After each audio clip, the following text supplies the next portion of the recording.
Hello, ladies and gentlemen, and welcome back.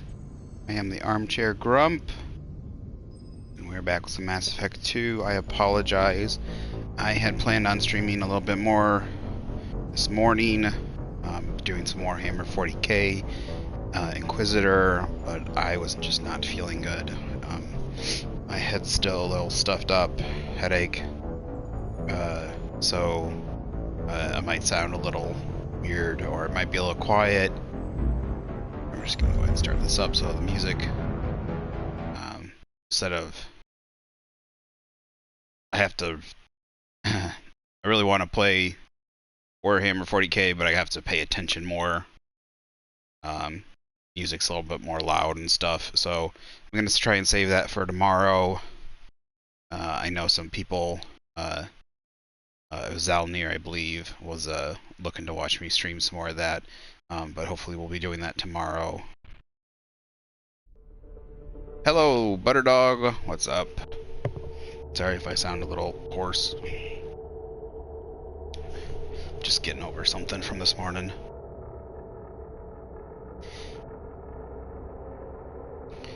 But we're gonna take it easy. Play a little Mass Effect. Hopefully, we finished up Project Overlord and Firewalker yesterday. All we have now is to finish up the solar systems and Project in the last DLC, Arrival.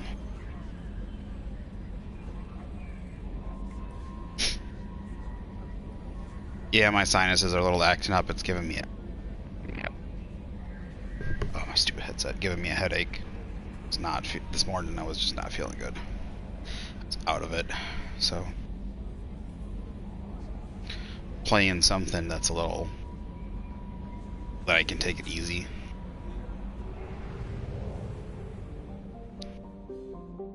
No, I feel like there was something I wanted to do before I started doing this. Is there somebody I wanted to talk to?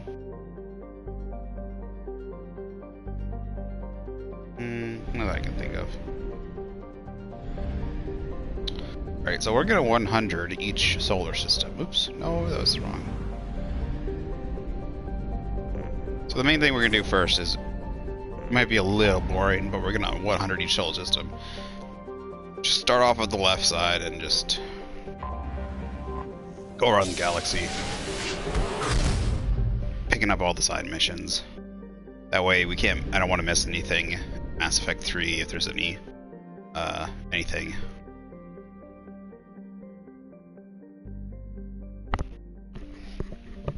It's fun and stuff, I have to pay more attention. And just to be honest, the music's good, but it's just, it's a lot more metal and stuff, so I'd be very sensitive to it. I really don't want to just turn it all the way down, so. But yeah, I have to pay attention to damage and react faster and stuff. At least there's large breaks in the combat and stuff like that when it comes to this. And I'll be doing a lot of exploring today and just minor mission stuff.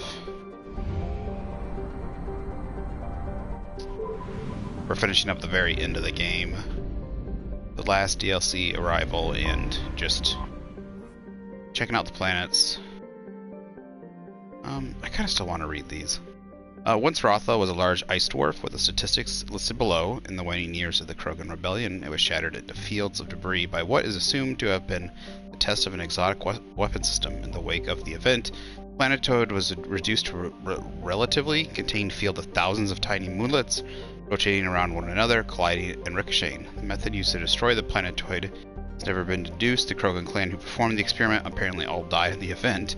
Ships that have traveled to the edge of the event's light cone observed a moment of extreme gravitational lensing around Rothla immediately before its breakup, but no other clues. It was once a large ice dwarf. So, it still looks like there's a planet here, though. So did a lot of the ice break off and go floating or something? Is that what it's saying? The waning years, it was shattered into field. field of debris. I guess so. I guess they cracked the surface because it was an ice dwarf, so it had lots of ice on it. They hit it with something, the ice went flying off the planet.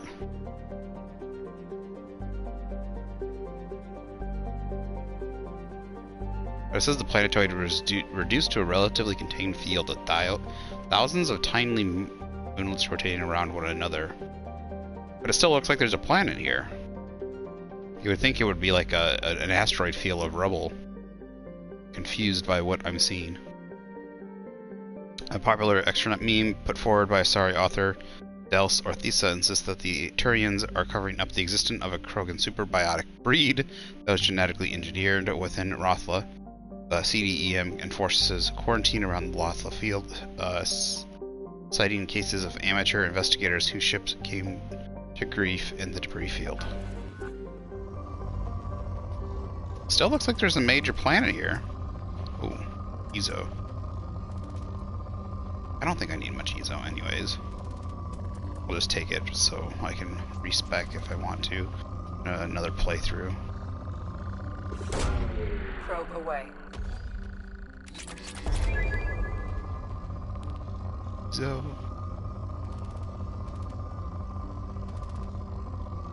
I'm assuming there's like large debris field of ice around the planet. It's just not represented super well. Probe away. I'm hoping after about an hour or two of playing we should be on to Mass Effect 3. And after playing a little bit of Mass Effect 3, I am probably, if I'm doing alright, if my head's not hurting, I do want to play a little bit of Mass Effect Andromeda multiplayer.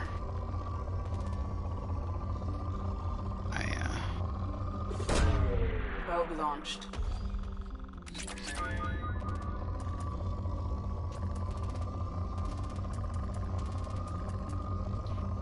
This week I plan on getting back to some Vermintide too. I've been playing lots of Mass Effect and I picked up Inquisitor, but I'll get back to playing a little bit of Vermintide. Probe launched.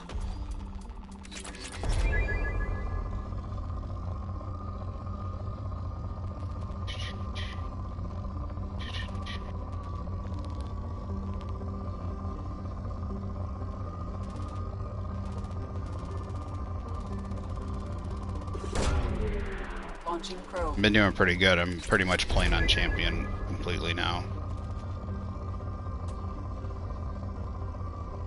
I'm still working on leveling up though. 3 of the other characters. I got Dwarf all the way up. I've got the Elf all the way up, and then I'm working on the guy that gives out temp health. I can't remember his name, but he's up to like level 25.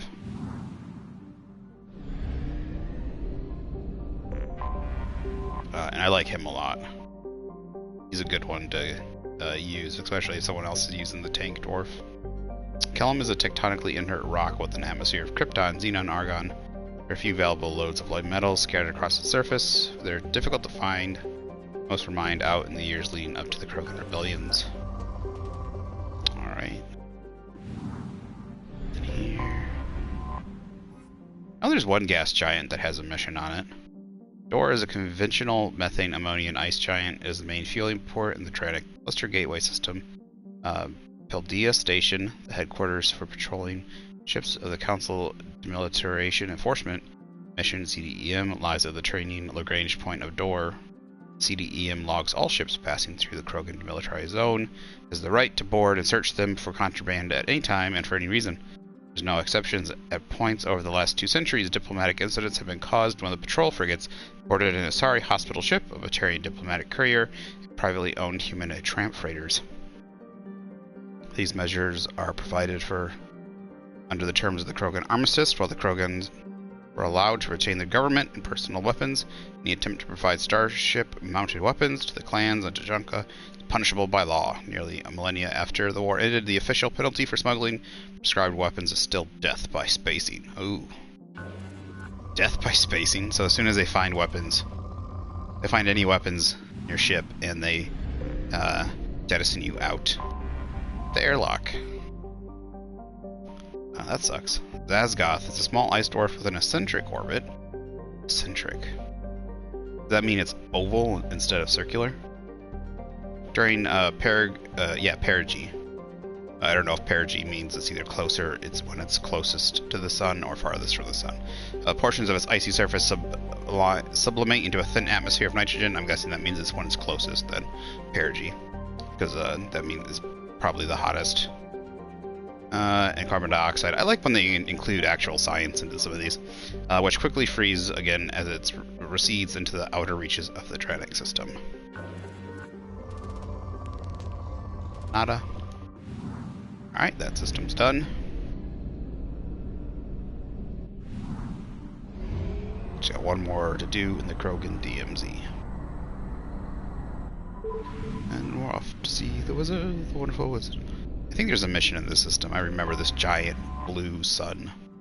Tula. Tula's methane ammonia atmosphere traps the blistering heat of Nith, driving dayside temperatures up to over 1,000 degrees. While some loads of useful metals are present, the planet's incredible heat makes mining impractical. It is not this planet. I swear, isn't there? This one either?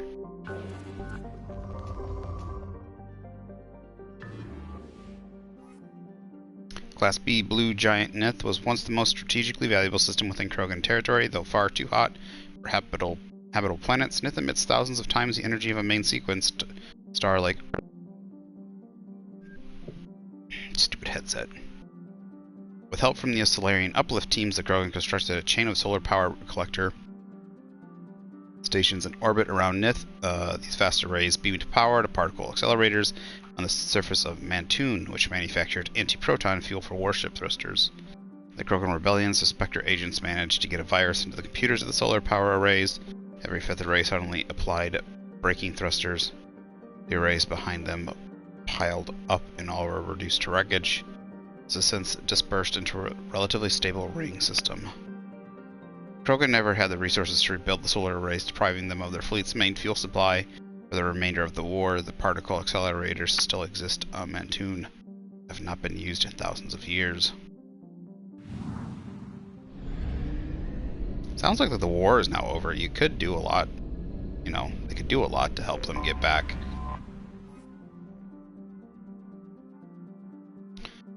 Vard is a methane ammonia ice giant until the Krogan Rebellions had a sizable helium-3 fuel refining infrastructure. As the solar arrays orbiting Nith were destroyed, the constant flow of anti-proton tankers visiting the system disappeared. There was little point in maintaining the facilities, so they were shut down and abandoned. Today, the ancient stations are squatted by transients, criminals, and outcasts. Although few are safe for habitation, neither the Krogan nor the Council Demilitarization Enforcement Mission patrols care if they take their chances. Alright, that's that system. I swear there was a mission in this system. I remember that big blue giant star. Alright. We are done with the Krogan DMZ. Dun dun.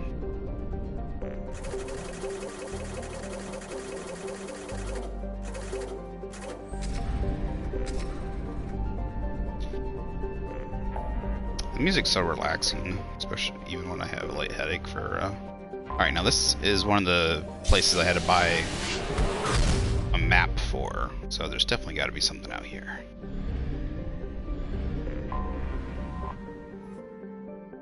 Pietis? Pietis has a combination of features that make terraforming a possibility. The rights to the planet have been tied up in Citadel Council courts for the past 8 years. The running joke is that by the time the Council finally gives the go-ahead to colonize the planet, Pietis will have evolved a life of its own. Home to comfortable temperatures and a mild atmosphere, mostly nitrogen and argon, Pietis could be habitable with the addition of oxygen-producing cyanobacteria. Its crust is high in silicates and carbon, allowing for easy fabrication of constructible material. Smugglers, pirates, and other unregistered starships sometimes touch down on Pietis to lay low or make repairs. Civilians travel is not advised.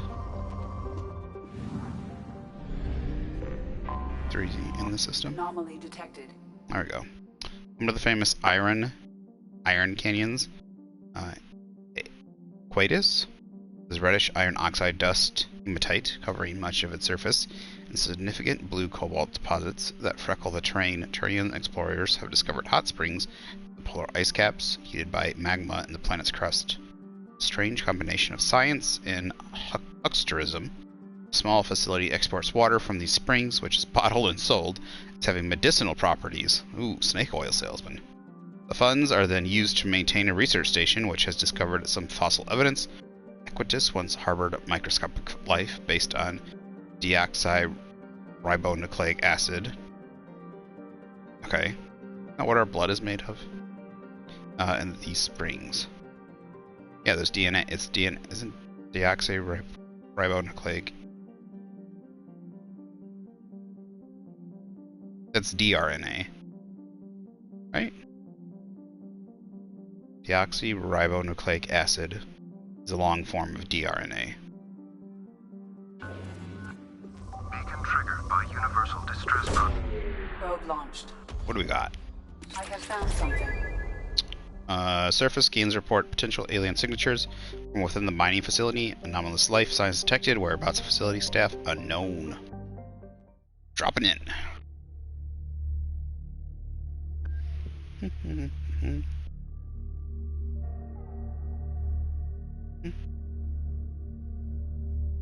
Closing my eyes.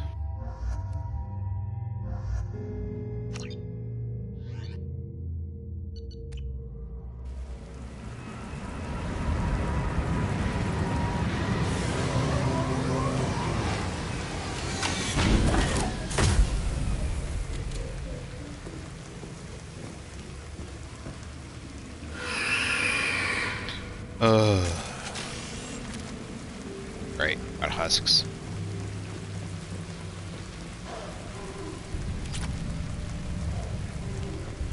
Should be right here. It literally walked right there.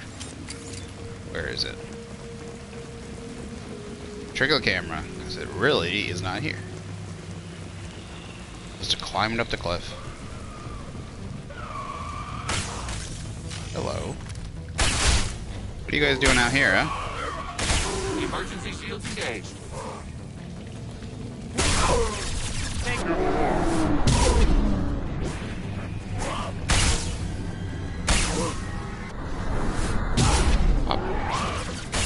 I love the way they exploded.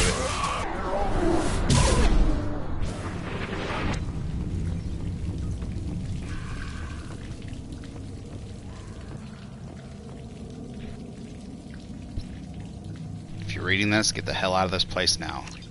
That's not the way I work. First of all, you tell me something, it means I'm gonna do the opposite. Besides, I gotta kill the husks. Hello. Where did you... Were you on the turret? Can't target them. Can't get along.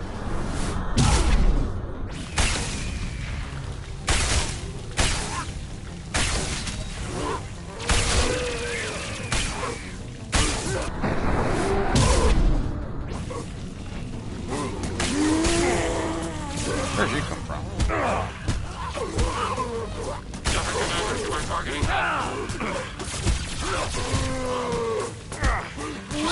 Stop it. Successful shot.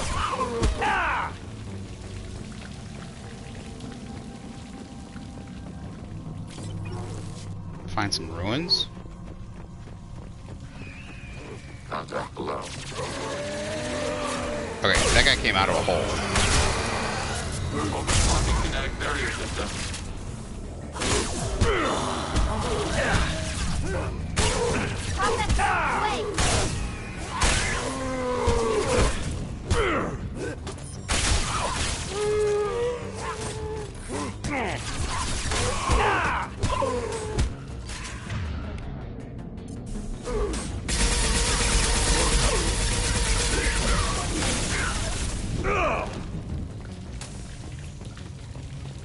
Oh, okay, there is a hole. I thought he literally just climbed out of the ground. Big little goblins.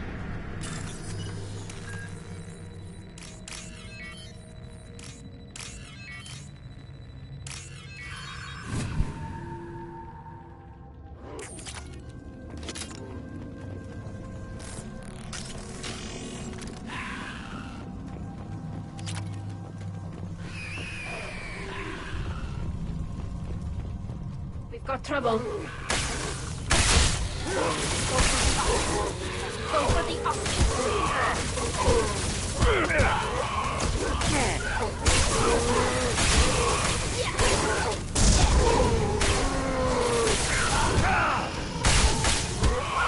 Got you.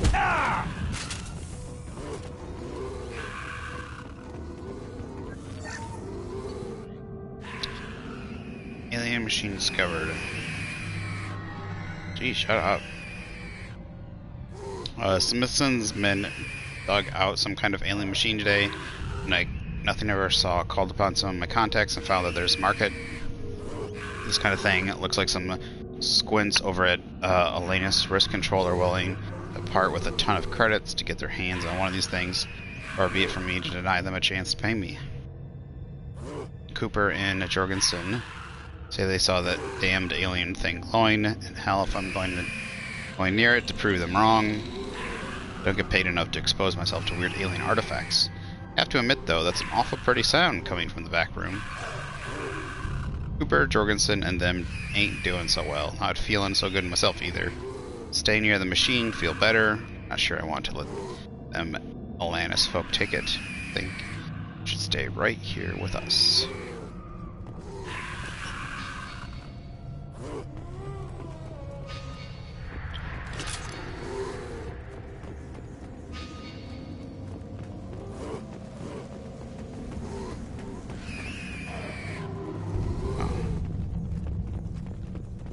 How many people are at this dig site? Shepard, I detected powerful alien signature deep within the mines. It appears the device is the source of the husks. It is likely that destroying it would stop them. Overclocking kinetic barrier system.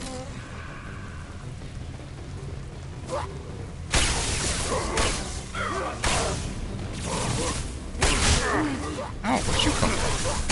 Alright. Overclocking kinetic barrier system. God damn it. Oh, I'm dead.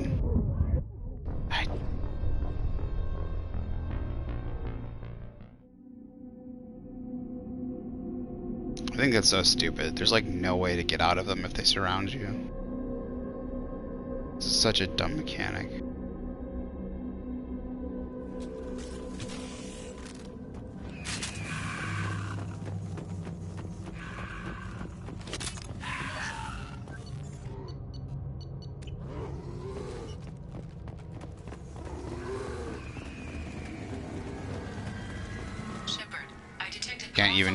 Can't even use my abilities because I can't target them. The source of the husks.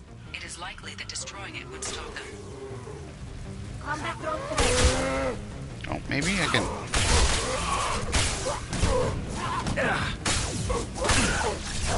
One of them came up behind me. Must have run past me.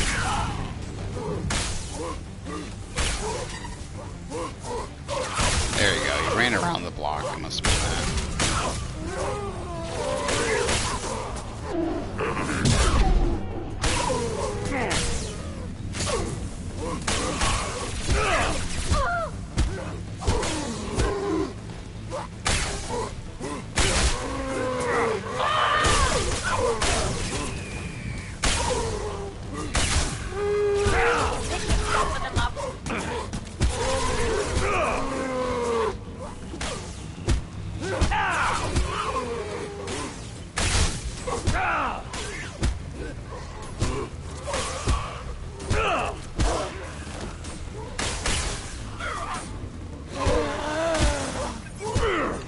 Behind.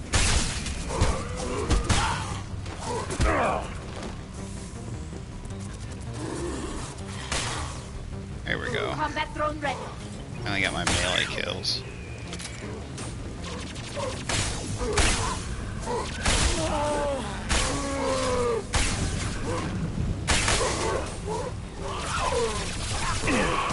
Where the fuck did he come from?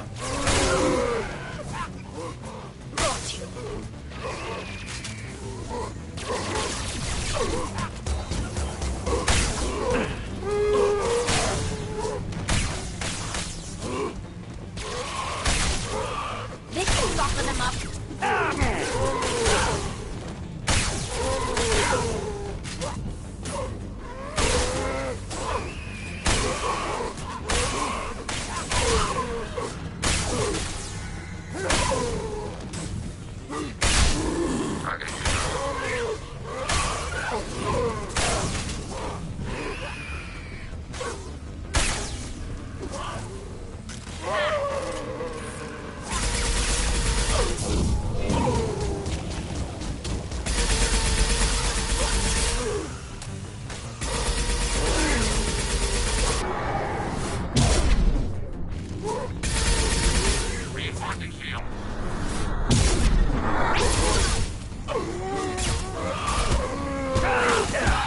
Why are you guys dead?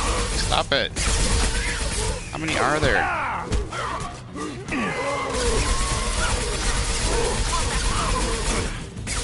Target processed. Seriously, how many are there?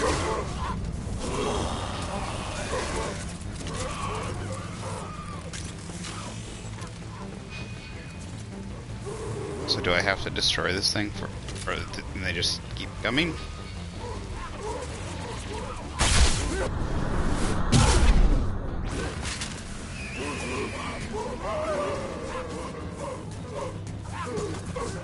Backup systems engaged.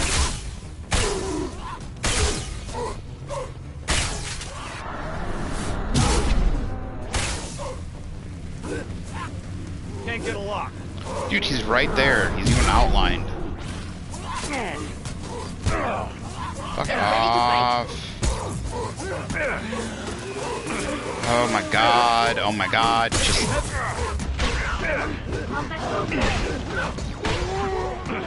This is so broken. I can't run. I can't do anything.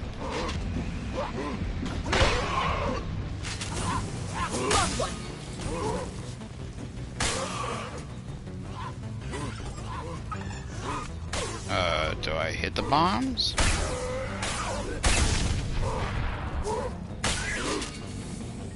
What am I supposed to do? They just don't stop.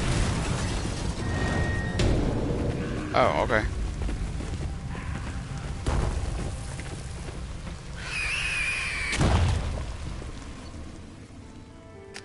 What was that thing about bypassing something then? There was something there that said bypass. Well, I guess I missed it. Unfortunately, if you try to do stuff like that, it doesn't pause the world around you. And if they hit you, they'll knock you out of it and you can't do it again.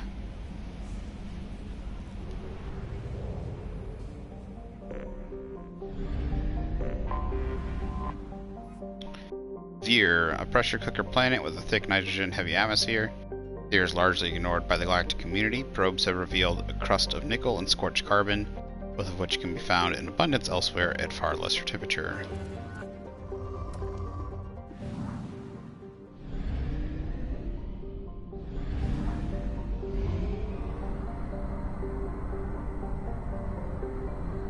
Oop.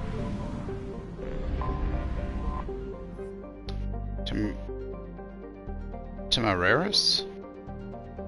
Visible in Invictus's night sky is Temeraris, planet named for the Turian spirit said to have inspired the crew of their first manned moon launch. Boiling hot rock planet, Temeraris is much hotter than its temperature neighbor due to a thick atmosphere rich in carbon dioxide and helium. Its hot surface is largely composed of boron. Surrounded by a thick dust cloud, Temeraris is often struck by small meteors, making exploration dangerous.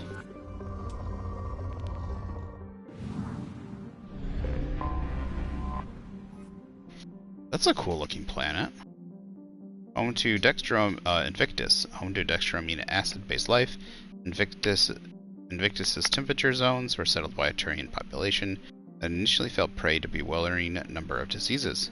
2 decades after its first colony was founded, its population had reduced by half due to fatalities and a large colonist exodus, but when the Primarchs considered acceding the planet to robo mining interests, the Turian statesman Justina Paris ambitiously declared she would start her own colony and double its population within 5 years.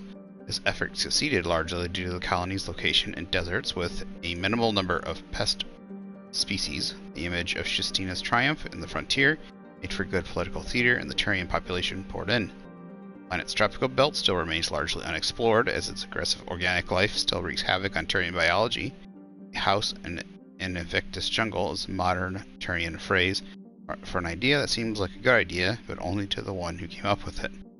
Invictus's atmosphere is primarily nitrogen and oxygen, and its surface crust varies, but has high concentrations of alumina and silver because it can support life easily. Criminals from throughout the Terminus systems hide out on Invictus. Its official population is estimated to be half the number of sapiens that are actually on the planet.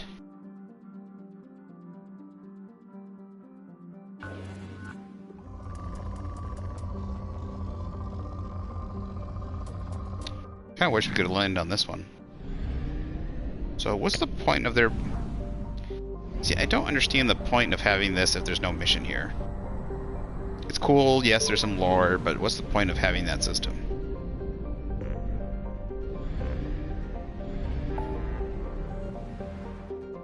You know, Wasteland discovered.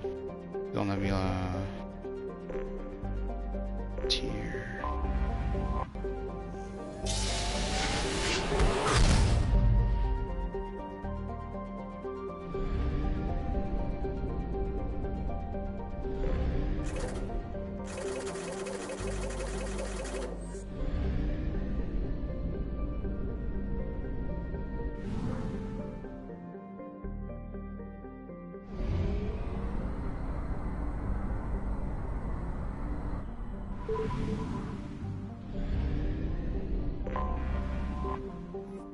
Intigar, charted by Solarian mining expedition that went off course due to computer error. Intigar is a hydrogen and helium gas giant with 11 known moons and dusty rings.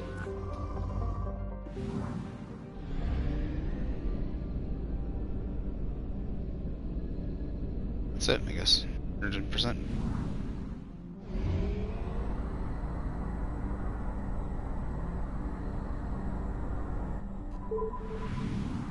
It feels like you could at least land on at least one planet in every system that you could explore in Mass Effect 1.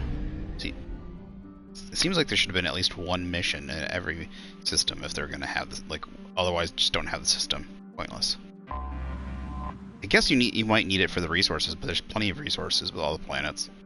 Uninhabitable, Flet. Uninhabitable by most species, Flet is home to the Blood Pack's Vorcha training and breeding grounds. The thick atmosphere is nearly all nitrogen and lacks oxygen, which poses no hazard to the Vorcha. Needing little but imports of food and water, Vorcha mercenaries and mercenaries to be trained religiously to overpower and kill whoever the company is at war with this time. Travel Advisory. Flet spaceports are wholly owned subsidiaries of the Blood Pack Mercenary Company, corporation undergoing numerous criminal investigations for capital crimes. Civilian traffic to Flet is strongly discouraged.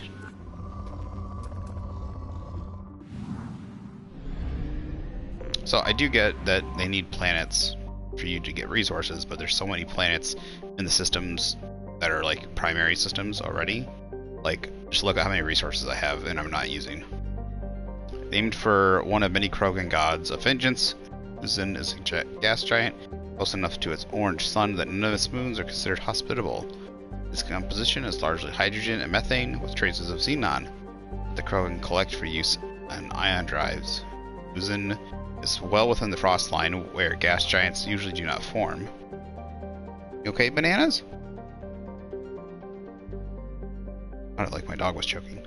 Uzun is well within the frost line where gas giants usually do not form, leading astronomers to believe that its orbit used to be farther from the star. If so, this would indicate a seriously unstable orbit, and the planet may plunge into its star within a few million years. I wonder what would happen if the gas giant would go. Like, it's gas, so I wonder if it would cause a huge explosion. Would the star gain a whole bunch of density, or burn a lot hotter, or like would it kind of reignite the star and make it, like, since it would get a whole bunch more gas, would it kind of like almost de-age the star because its density would grow, like get a whole bunch more density, and that means the star would burn for a lot longer? I don't know. That'd be interesting. Like, what would happen if Jupiter, like what kind of effects could happen? What would we think? Like, obviously there would probably be big solar flares and all that kind of stuff, but a lot of it's gas, so yeah. Rill, a planet only a Vorcha could love. Rill is notable for its near-miss climate, punishing heat, and a thin, toxic methane atmosphere. Surface is dotted with Krogan and Vorcha habitats, eking out a meager living of the planet's tin and copper deposits and killing anyone who cuts into their profits. Travel advisory. Krogan can survive in the heat with the use of a breath mask. All other species require environmental suits to avoid heat exhaustion and burns. Liquid water can be found in large lakes on the surface. This can be used for thermoregulation, but is not potable without processing. It's built in large-scale gang warfare as a regular occurrence on rail. Civilian travel is not advised. Why can't we land here? That'd be fun.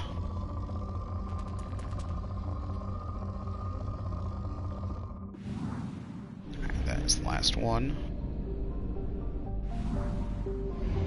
Go to Malgus, and then Anoon, and then Relic, and then go back. You know, I can't see my ship. Where's my ship? We have used half our fuel. Great, but where's my ship?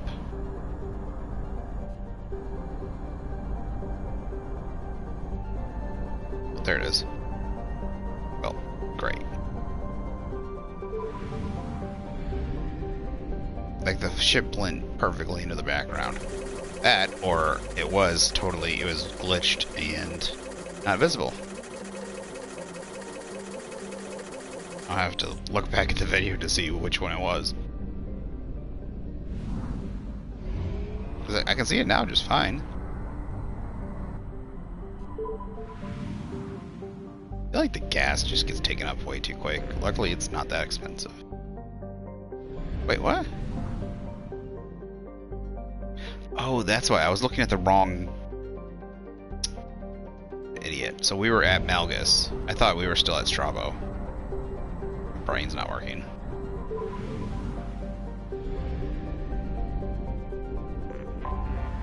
I have detected an anomaly. Cold and dry Neath as if the nitrogen atmosphere in vast salt flats at its equator, which is warm enough for liquid water to pool during the summer period. The revealed salt is collected and sold to sodium-poor planets for agricultural purposes. During the Anur and her rebellion, Neath was a staging ground for Eclipse ships, was the site of their first defeat. Many enemy Nahisset surprised and routed them with a superior force. Some wreckage from the battle can still be found on the planet today. General distress. Beacon process interrupted. Translation away. error. Status of Scans have found something. Surface scans indicate a wreckage of a merchant freighter configuration. Unknown. Damage to ship catastrophic. Detecting movement, but no signs of organic life.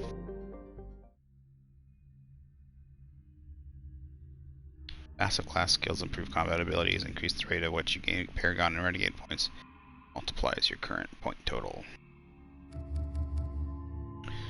Let's mix it up.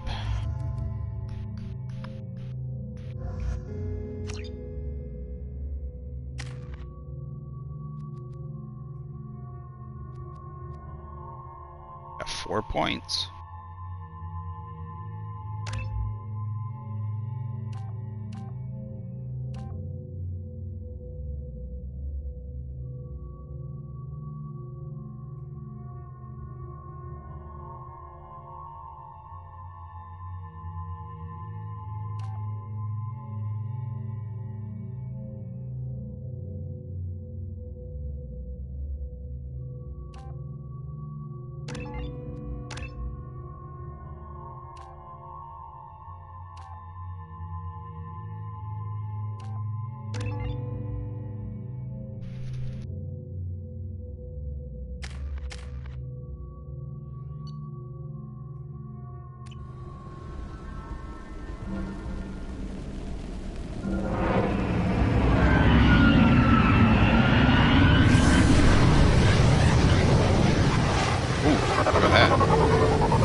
Something to do with the engines, or is that what does that affect?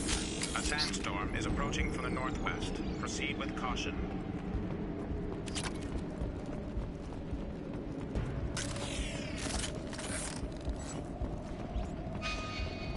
How far up here can I go?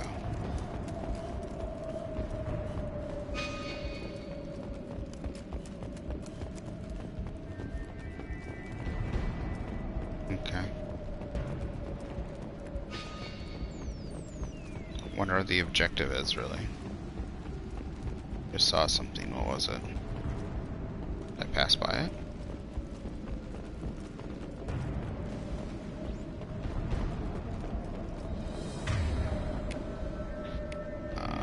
She's gonna be Reeve. Guess we'll have her be Overload for now. There's definitely...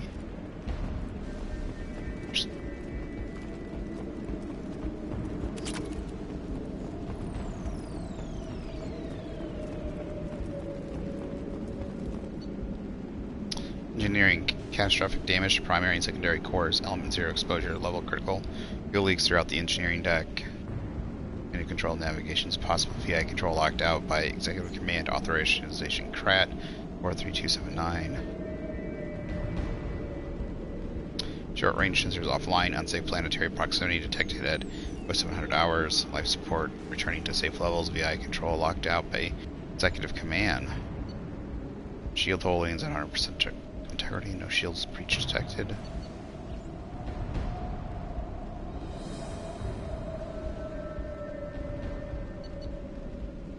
Combating potential contagion. VI control of critical systems locked out by Executive Command. Damage to communications of right critical. Activating distress beacon. What does it mean by... Was the the VI locked out, or was the VI locking people out?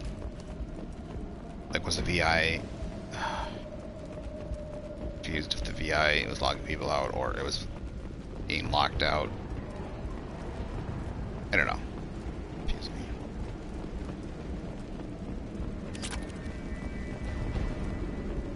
This is just a resource gathering mission.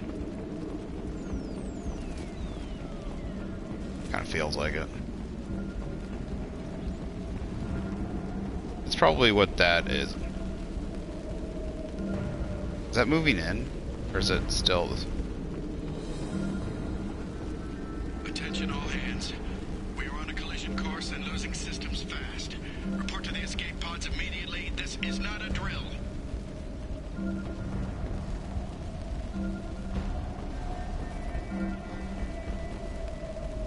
I don't have a timer.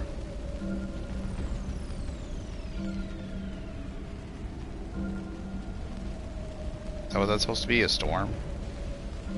Like a lava storm or a heat storm or something?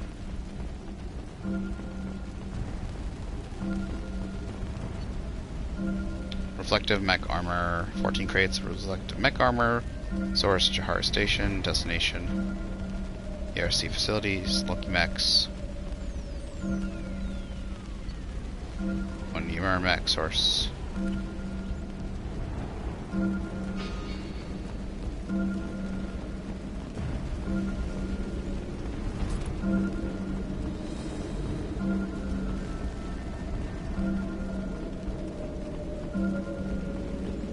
Blood damage mechanical.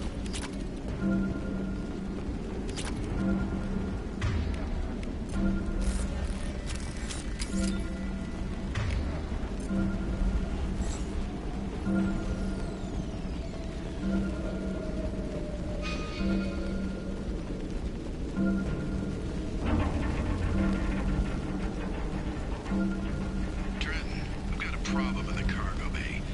Marcus says the mechs in the containers are activating and self-destructing. Go check it out. Wow. Wait.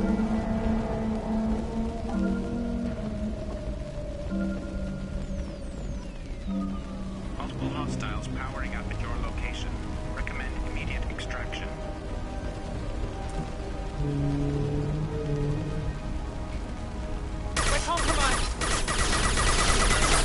And the mechs were faulty, or someone sabotaged them?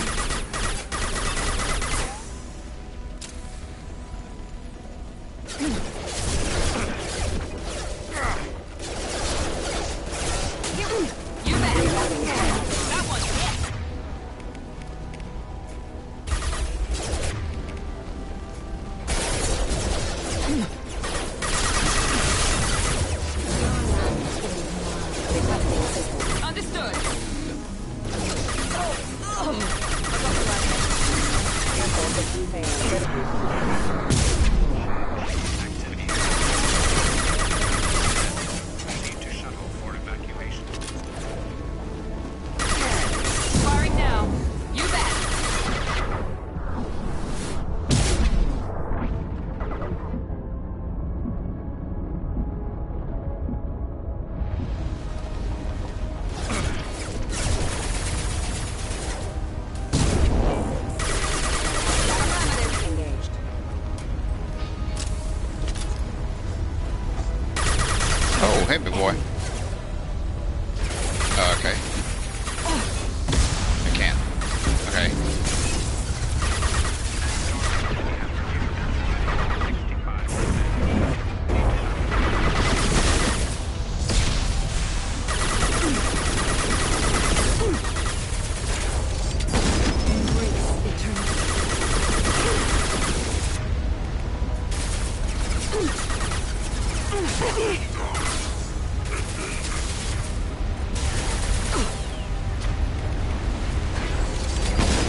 Final survivors on the MSV Corsica wreckage. Deactivate distress beacon.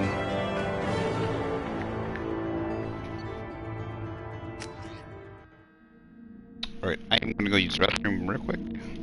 I'll be right back. Oh.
Oh, this headset.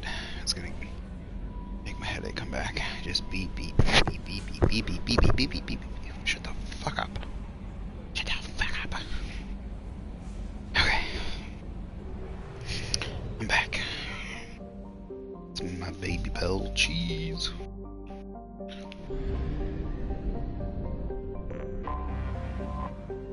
Sobek. Hydrogen nitrogen gas giant.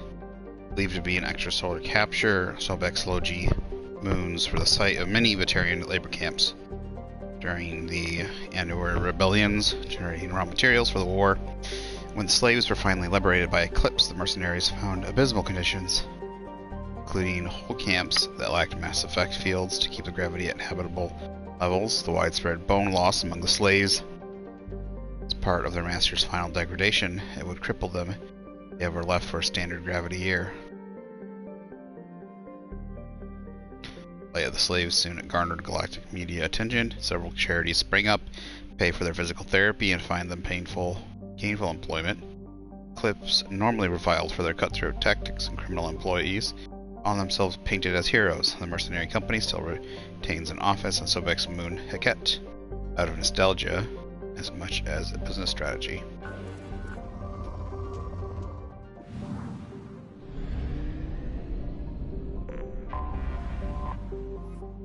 Annuar.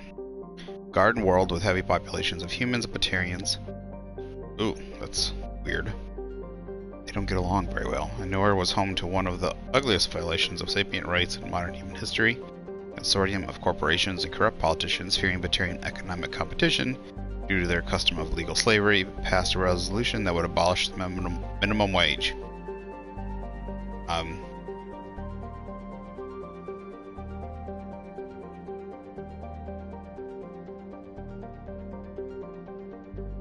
Abolishing the minimum wage isn't that big of a deal.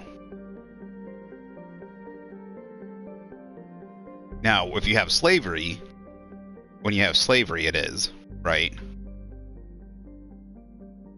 But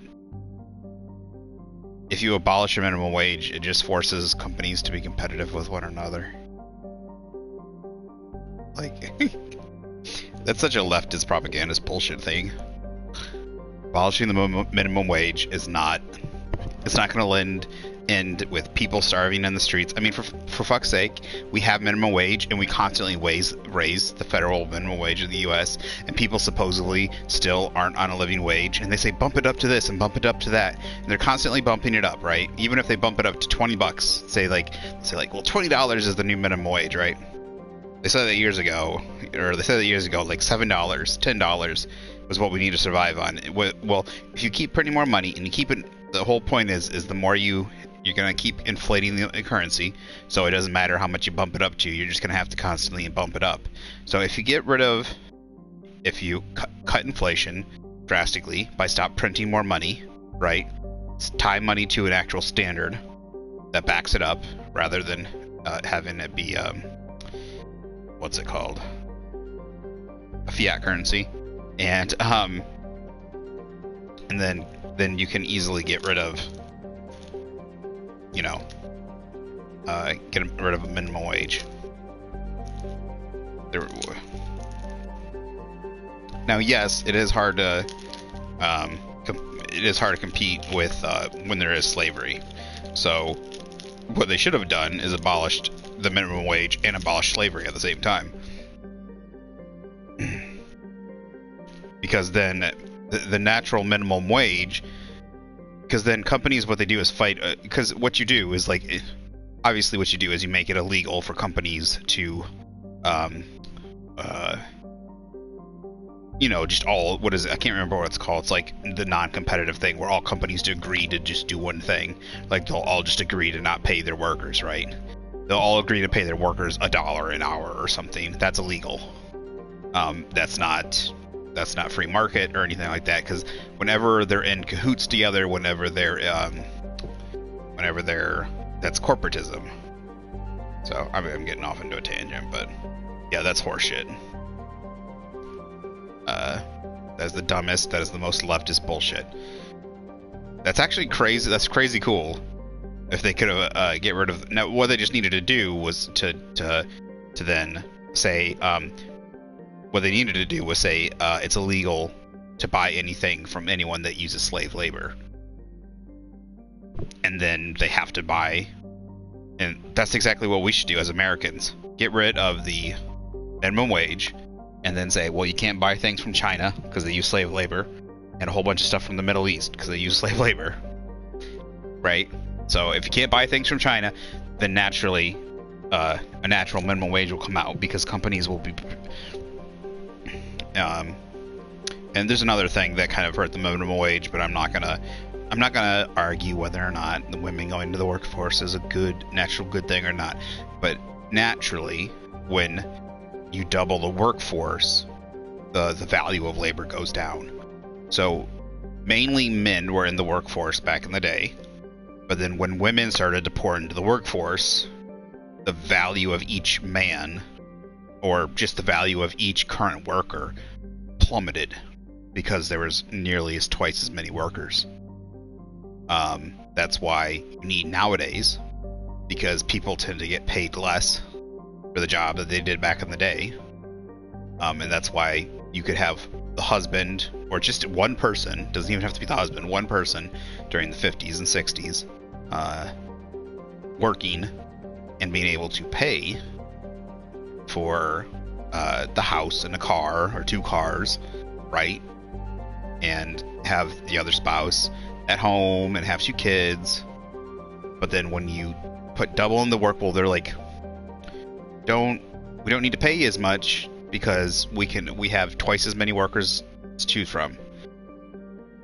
But if the workforce dries up, right? If we literally even if we say we took all the men out of the workforce and it was just women, okay. Well, there's a lot of jobs that women wouldn't do.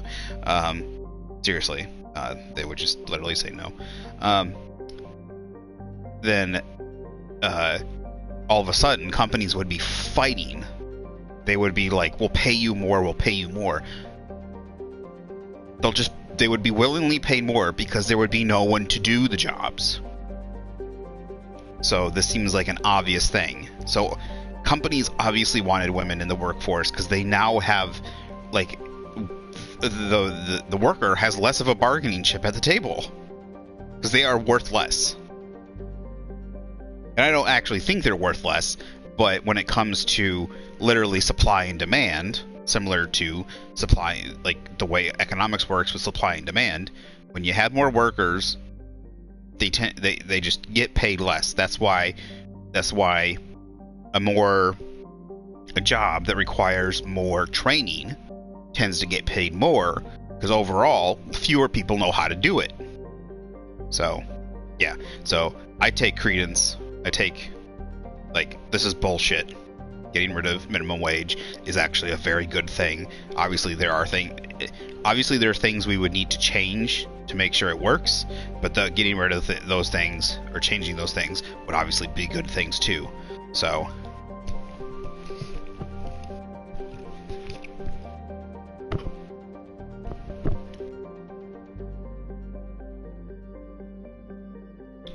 and it's not effectively legalizing slavery on human-dominated worlds.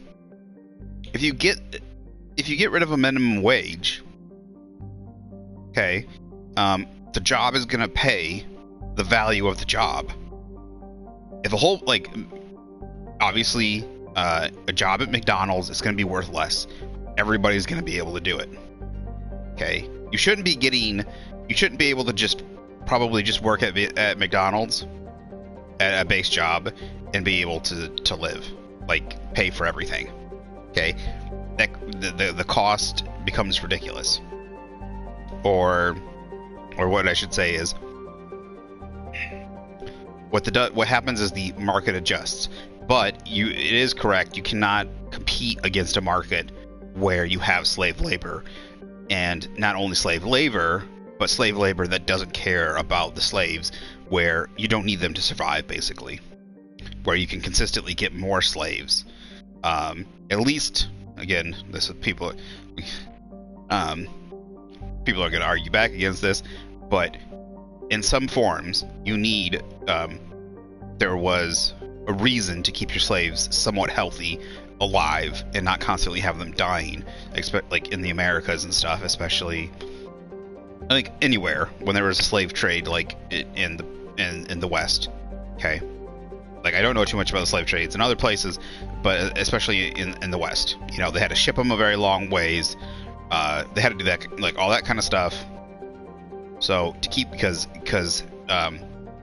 constantly having to pay for more, get more, wait for more to grow up, teaching them how to do jobs, all different kinds of things. It was very labor. It was costly, all that kind of stuff. So you're not just it was a big investment to raise and have a slave for a long period of time. You don't want to just have them die. But in this case, if all they have to do, you know, they're just constantly bringing in more slaves from wherever, like consistently, the slave value is probably also extremely plummeted, right? So, you know, if a slave dies, it's not a big deal. That's the way they are in China. There's so many people in China. It doesn't matter if people throw themselves off buildings in China right now, right? They don't care. Like the only reason they care, like the only reason like the Foxconn buildings and the Apple buildings, a whole bunch of them have nets around them is because they get bad press. If no one knew about it, they wouldn't even put the nets around to stop people from killing themselves. They would just be like, oh, there's another person, there's another billion people in China that we could just drag off the street to do the same job. So yeah, whatever. Getting rid of a minimum wage, nothing to do with slavery. This is the dumbest thing I've ever seen. Forcing a minimum wage is the same thing as setting prices. It is the exact same thing as dictators do, in communism, socialist states, and communist states, where they set the price and say you cannot force, you know, fruits are this value. This is this value. You have to allow the market to set the value, okay? You have to allow the market to set the value for the job. And if the company sets a value for the job and it's too low, and people look at that job, like at McDonald's, they'll set a value for the job at McDonald's and say, no, that's not enough money. I need more money. So no one's going to take that job. Or very few people will take that job, you know, that are living like people that are living on the streets might try and take that job, okay? That's who will take the job, but there'll be very few people that were willing to take that because it won't give them enough to survive on. So naturally, McDonald's will then raise the value, be willing to pay more until someone is like, okay, that's enough money. Or it'll become a thing where each person bargains with McDonald's. You know, it'll come just like a city. Every town is different. Every town has different laws, rules, and regulations. You know, every person should come in and bargain. You know, this person might only need this amount of money to live on. This person might need this amount of money to live on. You know, if you just set it to a certain standard, okay, you know, a person that's coming to work at McDonald's and has a family of 4 kids and another husband working at another job that's an okay job, then or you know, or a wife working at another job that's an okay job, then they might not need as much money, or they might need more money, just depending, because they have 4 kids, right? But since they have a spouse. But then another person, then it's a single parent that has 2 kids, and they don't, and then their spouse has died or something, or they're divorced, okay, and maybe they're not getting alimony or something like that. So they need more money. So they have to negotiate.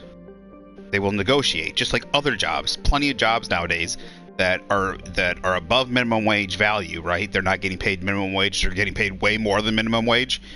They negotiate for they negotiate for how much they're going to get paid. That's what you would do. It's that simple. I don't understand how hard this is to accept. Okay? It would be illegal. It would be illegal to not compensate the person, right? There would still be laws.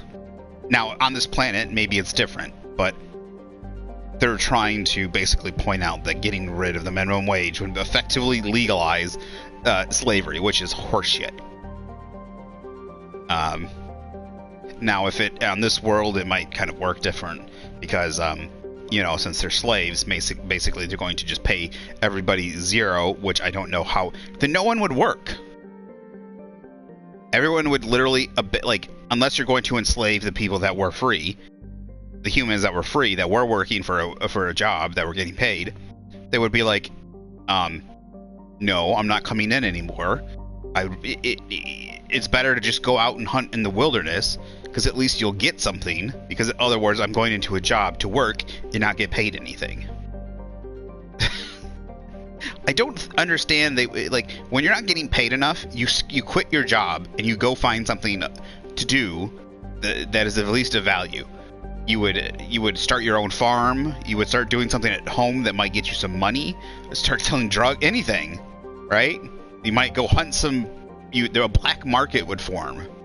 A black market would form of some sort. People would start killing, hunting animals, starting their own farms, something. As long as they're not going to just enslave the humans, we're just going to enslave them. If you get rid of, it's so stupid. Sorry, I'm going to go on this. I just went on this tangent because this is stupid. Obviously, a leftist Democrat nut job wrote this. Sorry, I'm eating some cheese.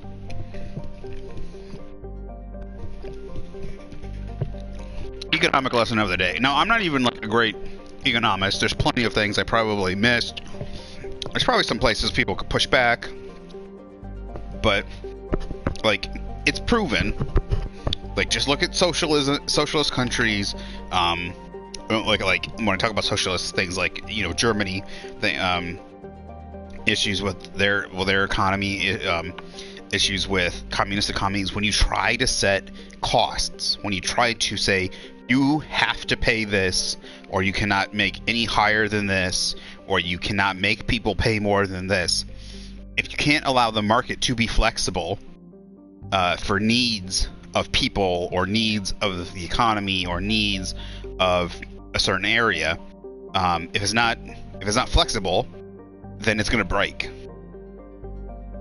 But like I said, then what you do is basically they should say is we're no longer trading with Batarians. Batarians are no longer allowed. It's illegal, and you punish the people that do trade with them.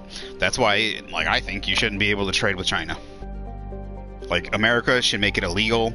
Should be the West, the United Nations. I hate the United Nations, but they should say the West it should become illegal to trade with China until they stop using slave labor, until they stop putting Uyghurs in concentration camps. Right, until they make the conditions of workers better. I'm not talking about minimum wage. I'm just talking about until they are dying in factories and stuff like that. The work conditions are at least, they're not just keeling over dead or in such stressful, terrible conditions that they're throwing themselves off buildings. People are more worried about a damn minimum wage than that. So, in my eyes, minimum wage is just evil. So, it's just as communist. It's just basically communism. Opponents of the motion quickly turned to activism and violence. Opponents of the motion, communists.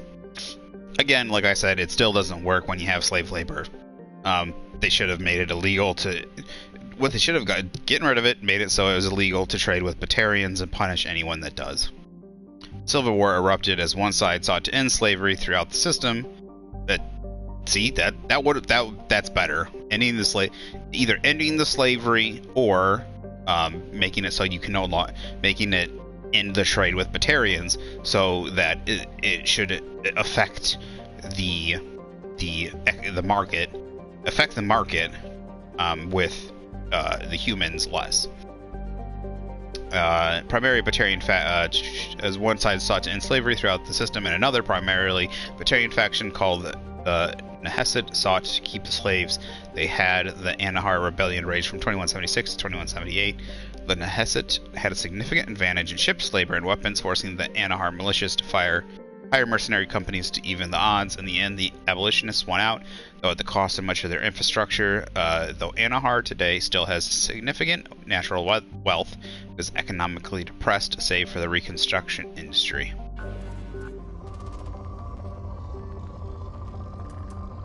Well, if there's no more slavery, they won out and got rid of the slavery, right? I don't know why it's still economically depressed.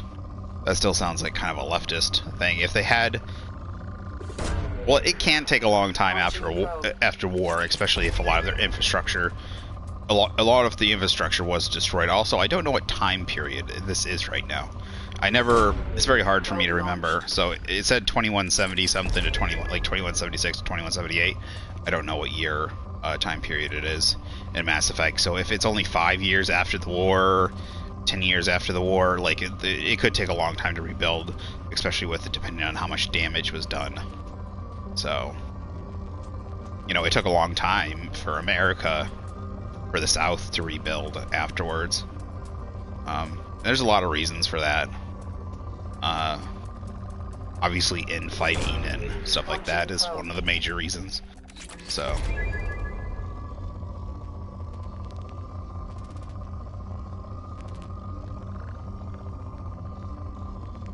you also have outside influences. So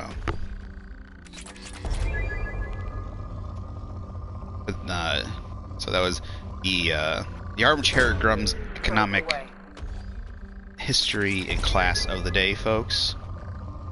Pretty sure if any lefty person or something like that. First of all, you can disagree with me, that's fine. But I really think a free market that doesn't put... I don't say you don't want to put any bounds, right? Obviously, you want to make it so companies cannot... I can't remember what it's called, but when companies all align together and do the same thing... I can't remember what it's called. There's a word for it. But when they all align together and do the same thing. Not corporate espionage. There's a word. Obviously, like, there are certain rules you want to have. You know, there's some stuff. But then that's not a free market. It's not a, you know, a traditional free market. When the company becomes literally all about the company and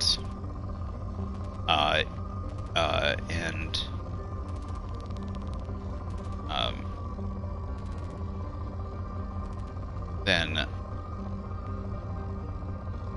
when you're not competing with one another, and it becomes more of a monopoly with just different people at the head of each company, but they're all working in unison, then you're not working, they're not competing against each other.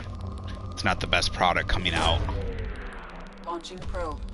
I think I got all the EZO.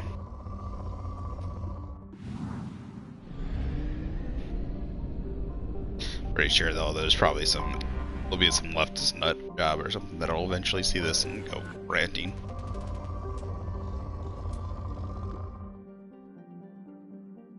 Like to the left, even like libertarians, I think they don't like the minimum wage. They don't like the government at all, though. So yeah, enforced minimum wage by the government is probably something they don't like. But to the left, the minimum wage is like, you know, like you have like the 10 Commandments and stuff for Christians and all that. It's probably like one of the 10 Commandments for leftists. Up there with abortion. A small hydrogen-nitrogen gas giant Bast and its moon serve as the Eclipse mercenary company's fallback position after the defeat on Neath. Once they had gathered their strength, they leaked a false position to the Nehesset Consortium to lure them into a trap, which devolved into a pitched battle. Both sides claimed victory. Nehesset lost more ships, but could afford the setback in a way Eclipse could not.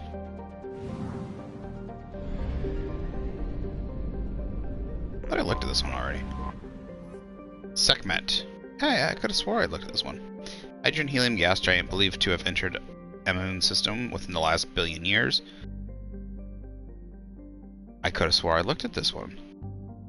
Sekhmet was the site of an important battle to capture the refueling station to deny the rebels supplies.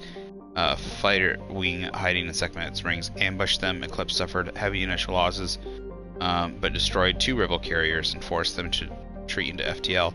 This was considered the high watermark of the rebellion. At no point after the Battle of Sekhmet did the rebels have a victory.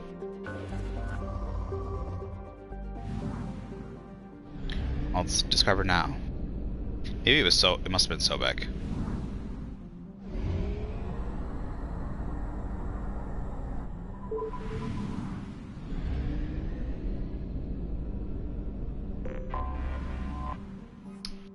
Island was literally called Island Wind. Large hydrogen gas giant Island Wind is named for the sweet-smelling land breezes that come off of the archipelagos Kage in the evening. How do you smell them? As tumultuous as any other Jovian giant, Island Wind has cyclones that span tens of thousands of kilometers. Kage must be a moon or something around it?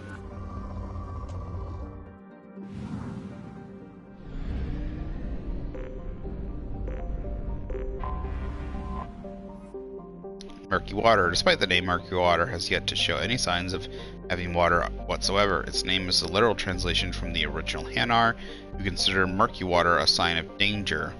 Murky water has a hazy, rushing atmosphere of carbon dioxide and methane, which brings the surface heat to boiling levels. It remains unexploited, its gravity and temperature too high to bother.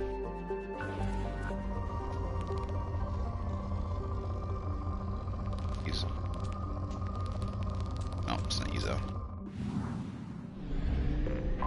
Wow, there's a lot in the system. Fitful Current. Fitful Current was so named because it orbits in retrograde, indicating that it may have been an extrasolar planet that was captured by the Relic System's gravity well. Large for a rock planet, Fitful Current has only traces of hydrogen in its extremely thin atmosphere, and our robo miners have discovered some uranium and thorium deposits from its what? From its depths. Nada.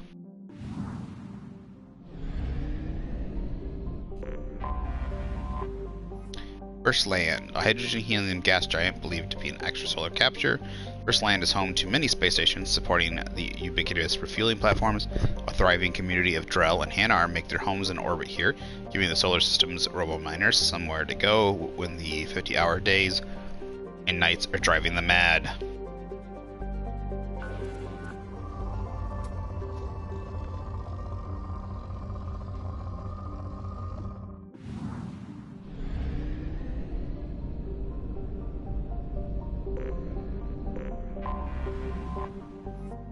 Rough Tide, that's this one planet.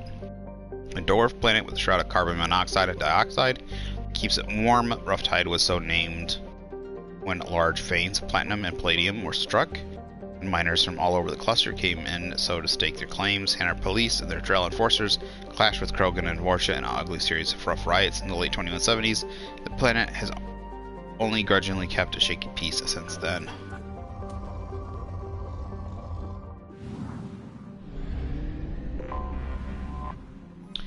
Praying Mouth.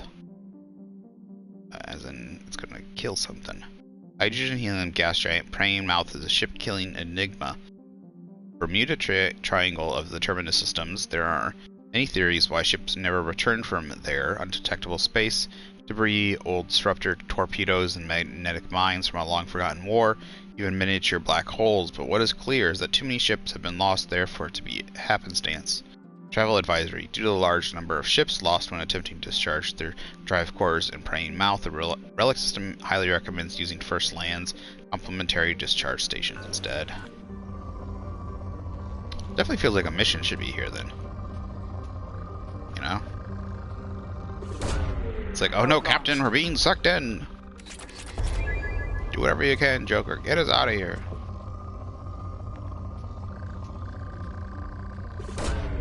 Probe away.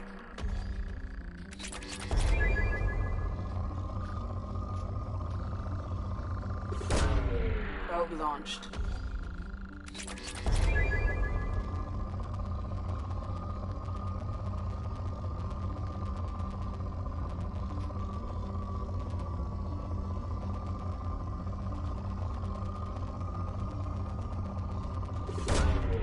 Launching probe.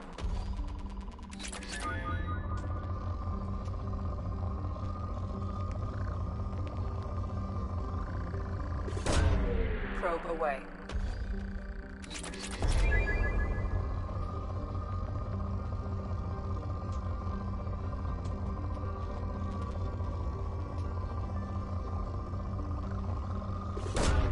Probe away.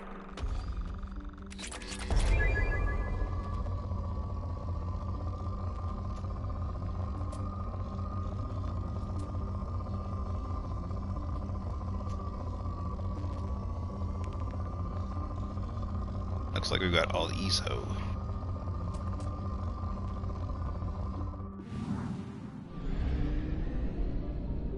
Guessing this is the last one. Beach Thunder. Beach Thunder lives and dies on the price of titanium, the metal being the only reason to come to this frozen rock. Best-selling e-novel, The Hard Stuff. It's popularized the story of the miners on the planet. It follows the Hanar and Drell robo-miners competing with Krogan and Fortune, who simply put on environmental suits, blaze the titanium, but more or less by hand. As the novel's promotional screed says, accidents are frequent, rivalry is fierce, and vengeance served up fast.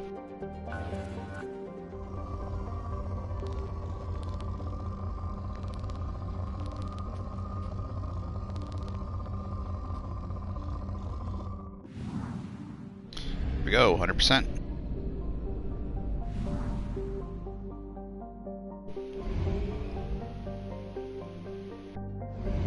What?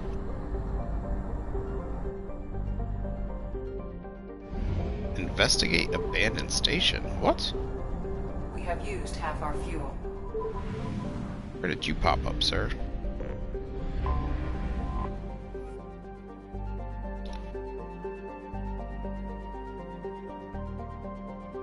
Oh, this is because we found the Corsica. Data mining confirms the last reported location of merchant freighter MSV Corsica as the Jahari station in the Strabo system.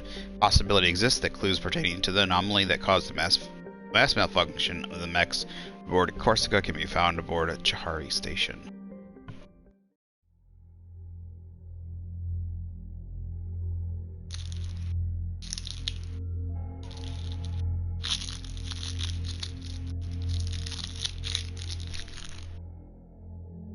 I was gonna say there's absolutely nothing in the system. What's the even point?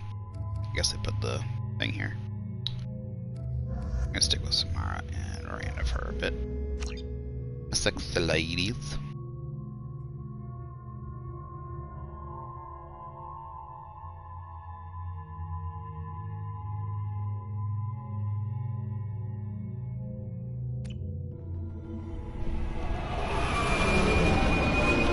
Cool looking station. Uh-oh. Looks like something went wrong.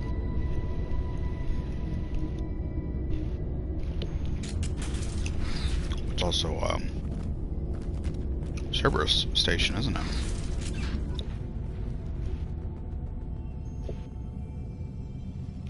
Damn, them boobies hanging out.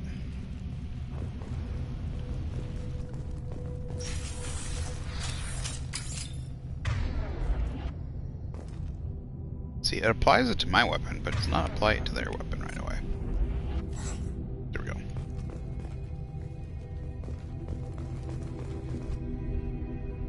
Dr. Galwind, at my suggestion, we have cut power to all systems, save critical life support, in hopes that disabling these systems will deny the VI the resource the need to kill us. This is a temporary situation. We cannot last this out on our own. Dr. Taliesin. Another VA. Yeah, VA. VI. There's so many VI gone rogue.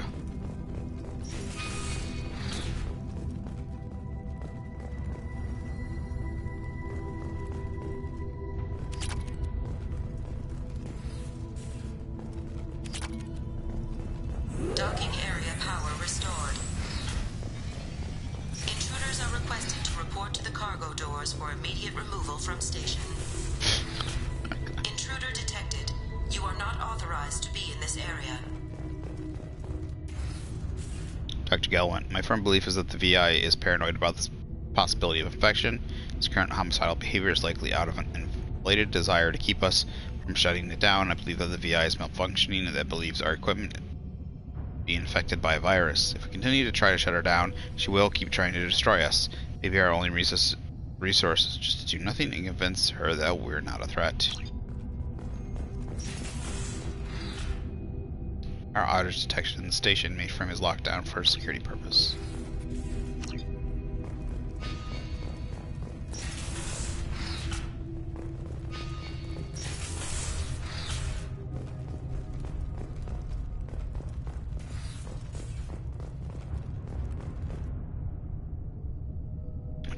Attention all docks personnel, we are expecting a shipment of mech parts from the Anai Kadar facility on Kepik, Haskins Titan Nebula. Make sure the VI knows to accept the docking request from the freighter. It's weird, I thought VI weren't supposed to act like this. Virtual intelligence is far different than AI, right? They're not, like, it's weird seeing, like, heck? It's weird seeing it act like it's acting like an AI, right?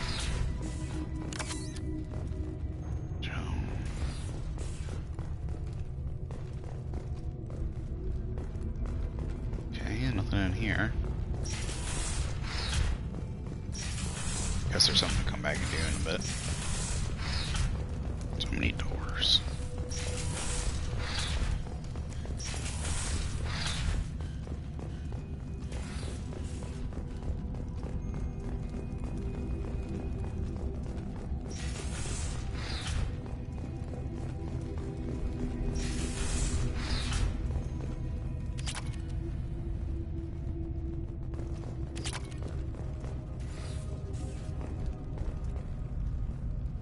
There was a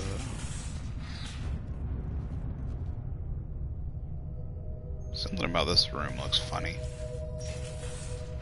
Testing room? Research area power restored. Computer access. Engaged. Testing area has been locked down according to protocol M29-2. Reflective armor prototype repositioned.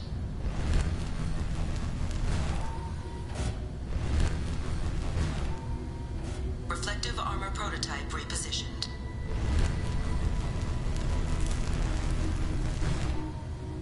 Reflective armor prototype repositioned.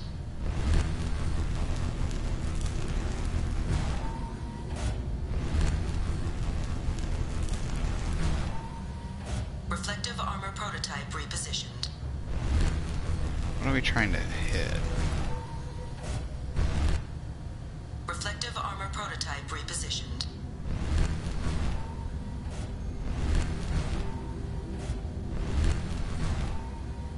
Reflective armor prototype repositioned. Testing area has been unlocked. Nice. All personnel, take this opportunity to leave the station immediately. Hey, it's trying to get me off the station. There is a high probability that you or your equipment will infect the station. This cannot be allowed to happen. Yeah, it's trying to protect itself. It's like kind of having a human response, right? Why does it keep doing that? Is it supposed to do that, you know? I thought it was telling me to go this way. Up your mind. Guess we're going to the back. No. Go. It's locked.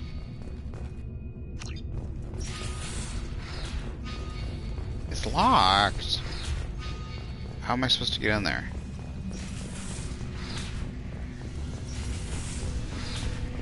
Plasma venting in progress. Attempting to reach the maintenance controls will most likely result in serious injury or death.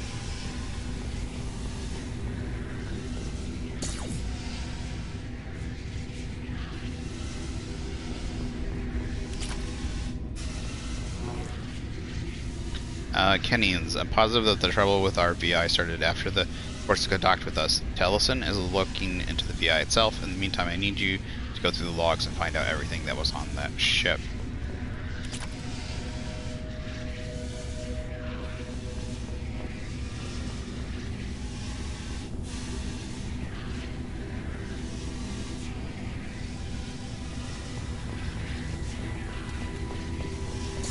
Fuck. My shields are down. Okay. I hit the right bumper to put my shields back up, for fuck's sake.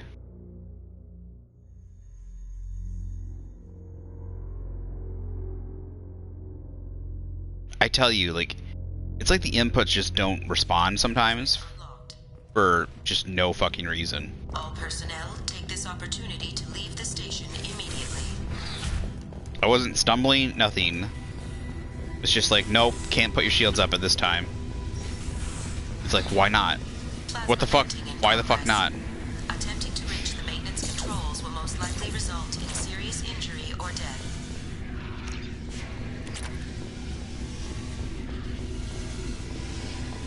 No shields.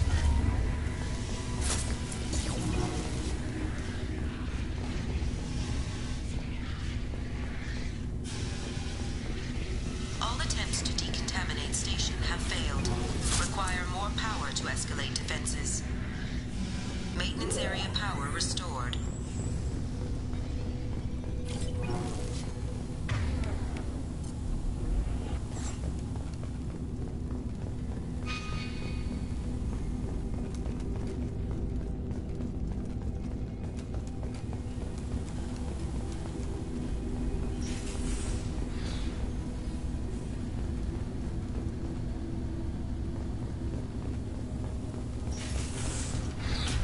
Assuming that I have to go to the left.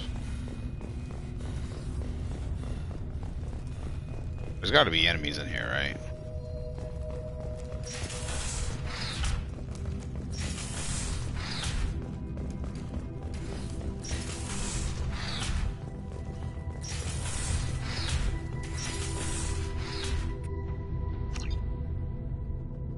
What? What? Oh, there we go. Living area power restored. The living area doors have been closed to quarantine a threat to this station. Advise intruders to engage self-destruct procedures to avoid death by starvation. That's funny. Okay, so I guess those doors are really fucking annoying. Why can't I go in through here? Alright, so is there anything in there? I'm trying to see if there's any items in there that would make it so I know I can, like, I'm eventually able to go in there. It's not. Oh, great. Locked by VI. Station control access.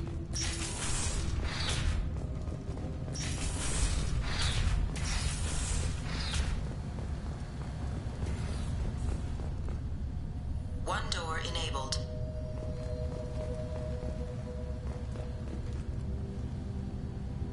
Three doors enabled. Two doors enabled. All doors disabled. Two doors enabled. All doors disabled. Two doors enabled. 5 doors enabled.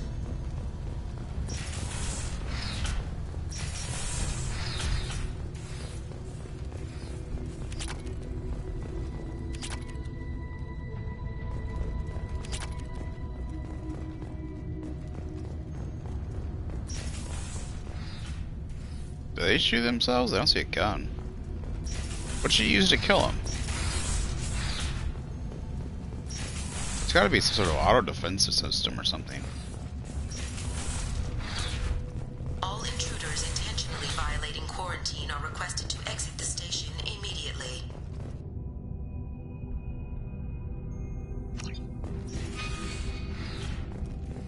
Which...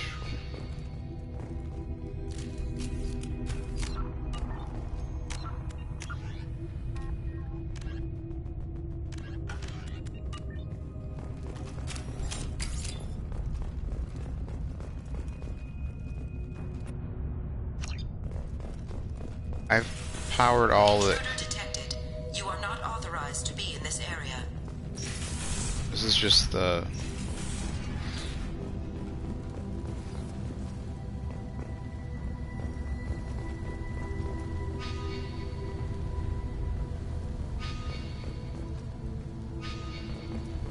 Okay, the objective marker is really not helping. So I'm confused. That looks like it's activated. That's activated. That's activated. That's activated. Hub area power restored. Central mainframe access granted. What? Docked That's vessel stupid. detected. I had to... Attempting to upload central programming into docked vessel's mainframe. Intruder detected. You are not authorized to be in this I had to area. leave the area and come back. This is a secure zone. Please leave this station immediately.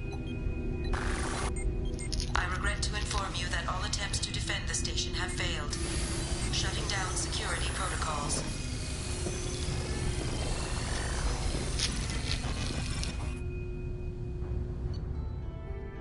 Deactivated Jahari Station security protocols to save the station.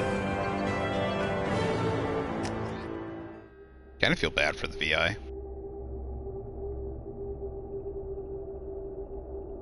It took on, like, a form of self-preservation. Kind of like it was forming into a artificial intelligence.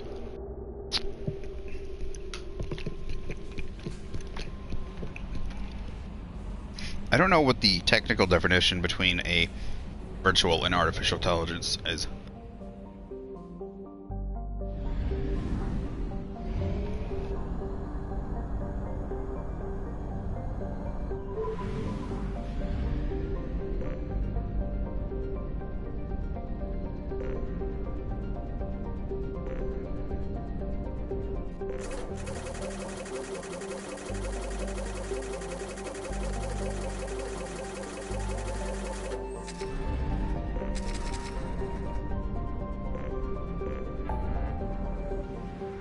Alright, so we got 100, 100, 100, 100, 100, 29.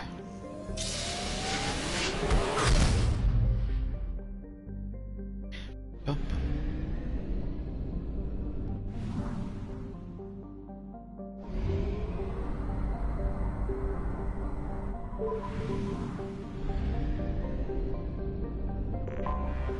I have detected an anomaly. Lyme is a post-garden world that once enjoyed an Earth-like oxygen-nitrogen atmosphere. It is still blessed with plentiful water, but generally colder climate and extreme seasonal shifts courtesy of 38-degree axial tilt. Lyme is thought to be the homeworld of the Arthan, a spacefaring species which disappeared approximately 300,000 years ago. Precisely what happened to Lyme is still under debate. Obviously the Reapers. It appears a global extinction occurred, wiping out all native animal life, obviously the Reapers. Life forms more complex than zooplankton. Plant forms were not affected, but the lack of oxygen-breathing life caused oxygenation of the atmosphere. Plant life was reduced after lightning storms ignited global fires.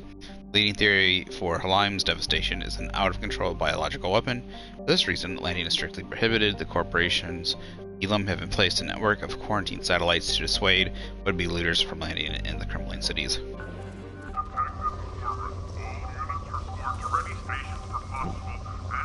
I just saw Izo. Unidentified ship detected in orbit. All units report to ready stations for possible anti-invasion protocol. Detected in orbit. All units report to ready stations for possible anti-invasion Probe away. Repeat. Unidentified ship detected in orbit. All units report to ready stations for possible anti-invasion protocol. Detected in orbit. All units report to ready stations for possible anti-invasion protocol. Repeat. Unidentified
Sounds like Solarian. Mercenary activity detected inside a mining facility on planet surface. Study confirmed, registered to Elderville Ashland Energy Corporation. That seems stupid. Why would you like broadcast it? Eclipse presence confirmed. Distress beacon power down at site. Sensors detect multiple spacefaring vessels launching from facility. I thought you weren't. It's like if you're gonna like put like a secret base down there on a planet you know you're not supposed to be. It's like it's just slapping like I don't know, like America, like putting like a big like American flag on the ground kind of thing. It's like America is here.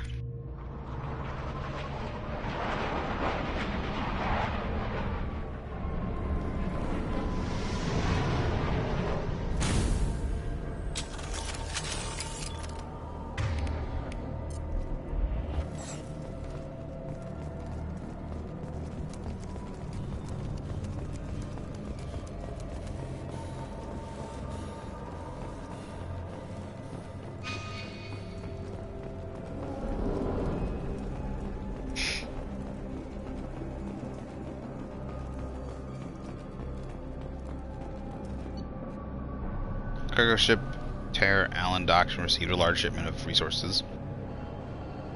En route to a facility in the Draenix system, Terra Allen requested escort for the shipment, claiming pirate activity along the route. Guessing that means we're going to be going to the Terra Allen system.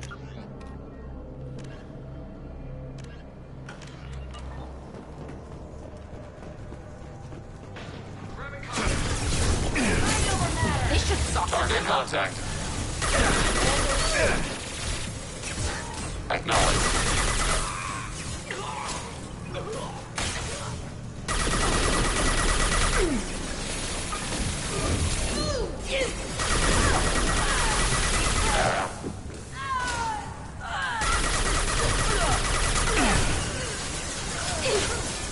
Targeting border process.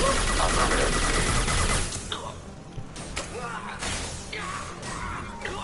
They're all mine. Let's finish it.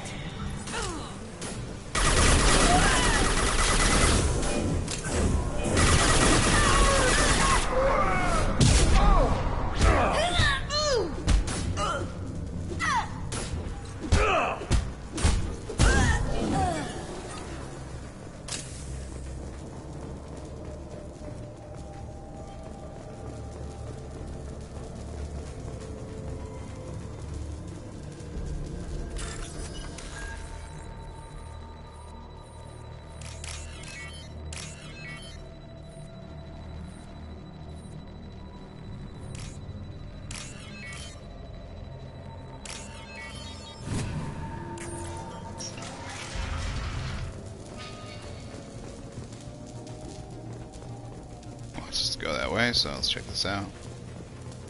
It's over here.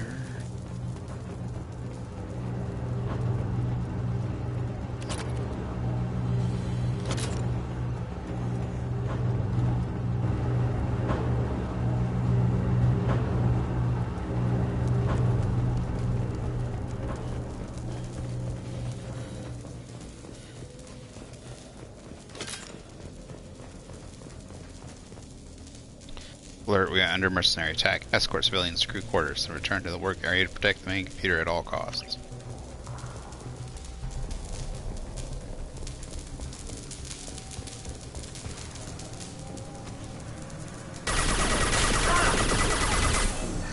Target contact.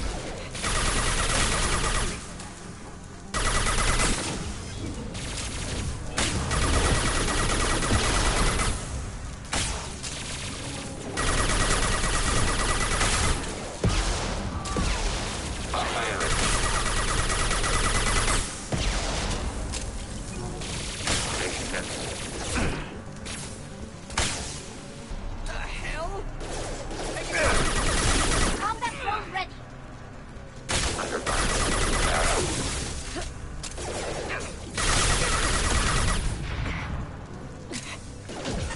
Order received. Just a Close second. formation. Under fire. Targeting order processed.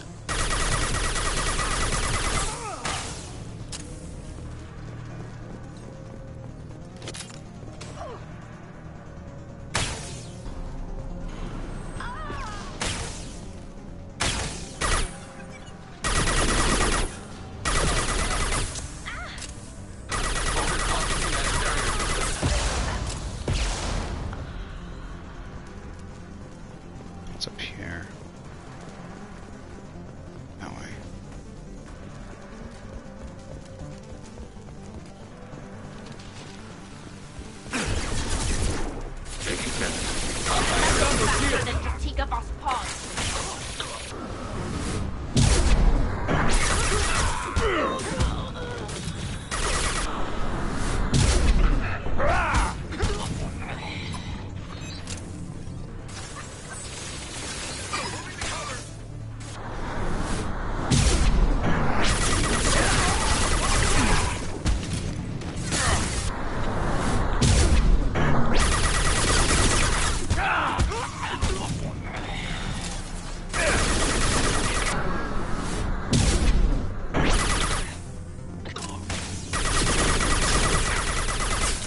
Can't get a lock.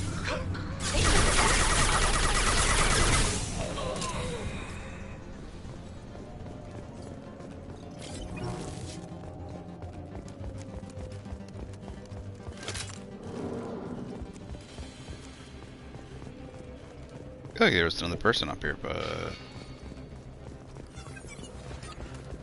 maybe the teammates got him.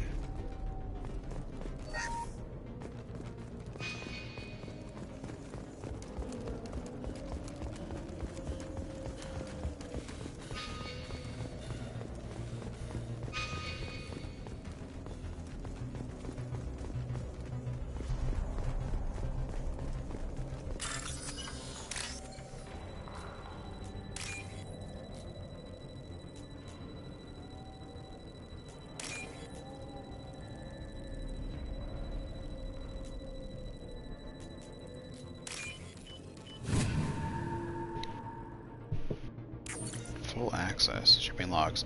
Cargo ship to your airline docked and received large shipment. Resources en route to the facility. Okay, encrypted data. Location of last report from Tier Island encrypted. Oh, right, decrypting. Overclocking kinetic barrier systems. Are we holding somebody off?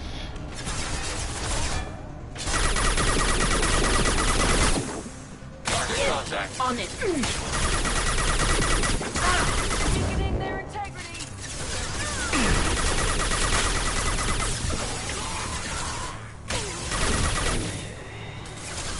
You're the mercenary. You're in questioning my integrity.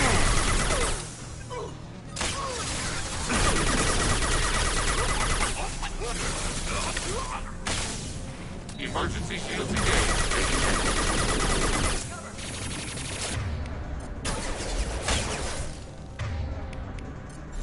Pilot.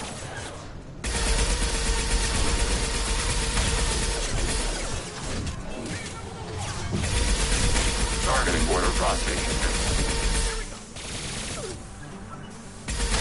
Upon instant status. Under fire.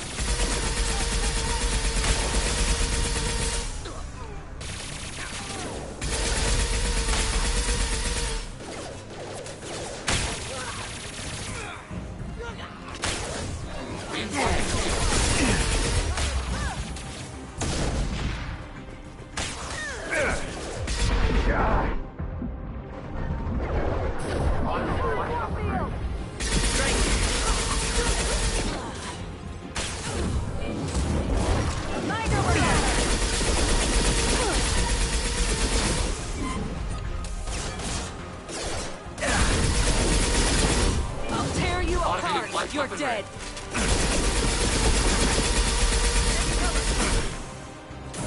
Deploying Warfield.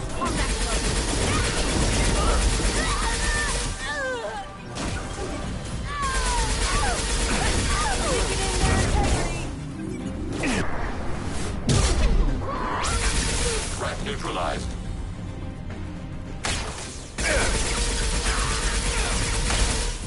Deploying Warfield.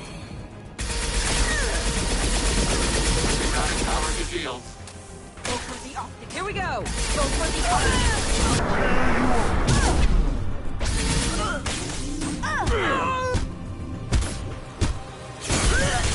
Contact.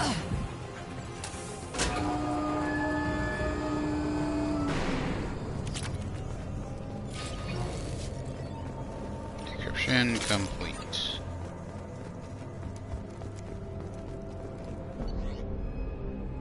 The decrypted data is incomplete. What? Other details are required. Trace the tier alien location. The data has been sent to Cerberus for further analysis.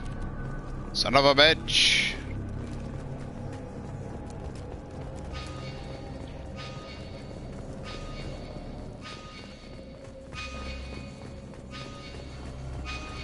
Where is it?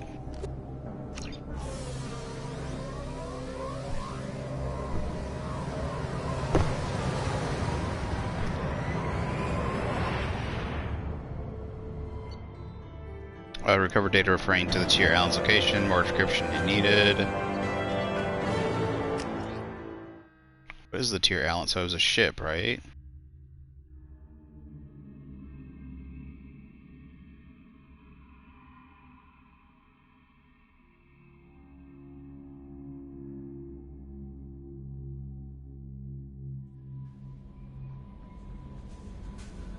Commander, you've received a new message at your private terminal. Last known docking coordinates. Planet planet information. Capic Eskin system. Titan Nebula. Data from the quarantine VI at a Jahare station indicates that a possible source of the VI's virus outbreak is a Kahane Kadar facility in the planet Capic. Coordinates have been downloaded to the galaxy map.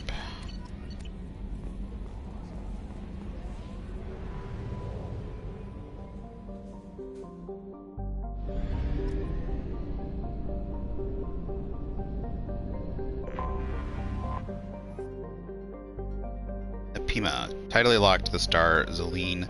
Pima has the expected hot pole and cold pole. Along the Terminator is a thin band of nearly habitable terrain. Fortunately, the local biosphere is based on a chlorinated oxygen atmosphere. It is not sophisticated, but has proven highly dangerous. The Asari surveyor Veralis landed on Nepima in 1684 to study the local ecology. But notes to the crew, a handful of native chlorine-fixing microbes passed through biohazard screening into the ship. The Veralis returned to the port of Nos Parnala on Elam, where the Nepiamin microbes escaped into a temperate environment with plentiful unused chlorine. Microbes devour the chlorides in the earth. As metabolic byproducts, they produce toxic polychlorinated biphenyls, PCB. Wait, PCB? Is that a drug?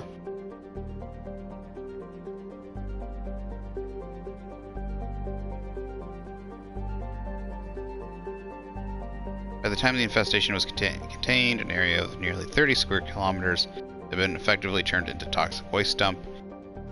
Nos Parnalo had to be abandoned, accelerating the development of Nos Astra.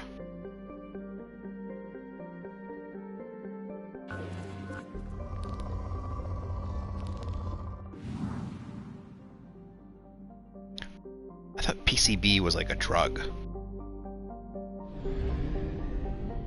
PCB. No, it's PCP.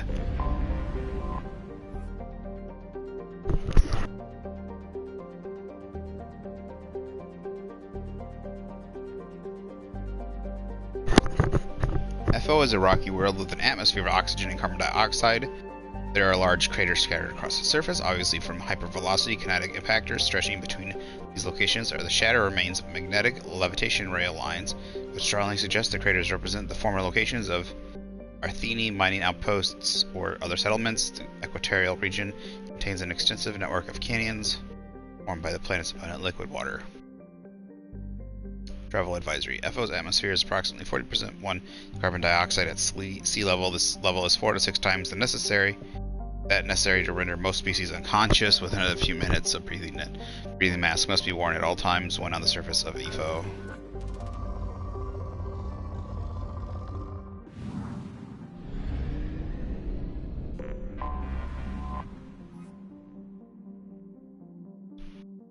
Just for the sake of time, I'm gonna stop reading. We're just gonna see if there's any missions. There's way too much to read. I enjoy it, but I realized how much 2 hours. We have done several little missions though, but quite a bit of time is taken up just by Anomaly detected. Terith. Okay. I don't know why I want to read the Terith is broadly Earth-like with a fateful flaw. It has a relatively high amount of chlorine in its atmosphere. The reason for the greenish haze becomes apparent when looking at the horizon. Chlorine has become a vital component in Terran's plant life as a dense defense mechanism against native herbivores. Many species evolve the ability to release clouds of toxic chlorine when disturbed. This gas is heavier than the atmospheric oxygen and tends to settle in low places. While avoidable, this has placed Terith near the bottom of the list for colonization. There are intermittent signals originating in the heart of a large chlorine swamp.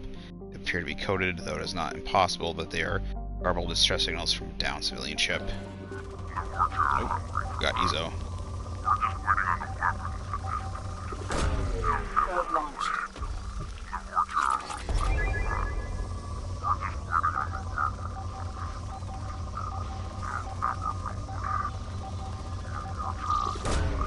Probe launched.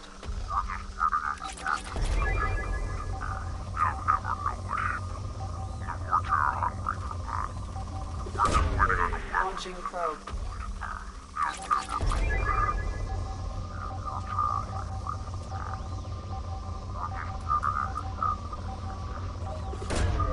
Probe launched.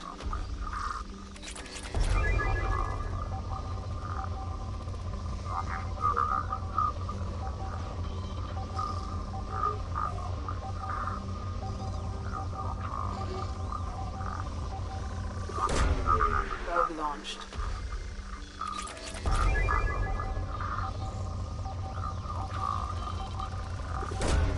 Launching probe.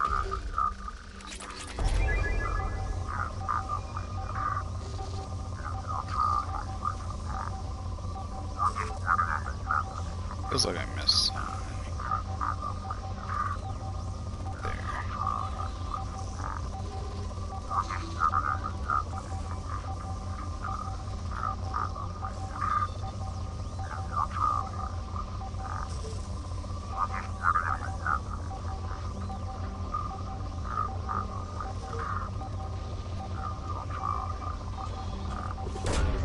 Probe away.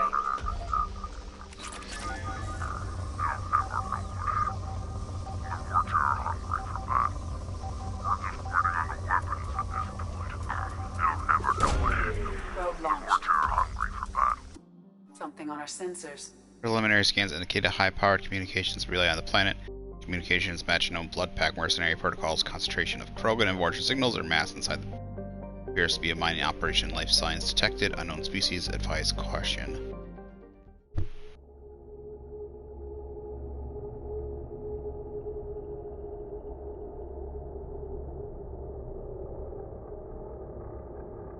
Four more planetary missions than I remember. For some reason I only remember there being like a handful of them, but I've already gotten like a dozen. Maybe some of the DLC had some extra ones that I didn't think of. Holy crap.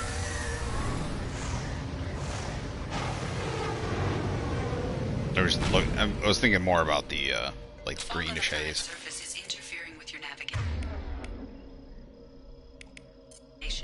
The nearby beacon towers may serve as a navigational contingency.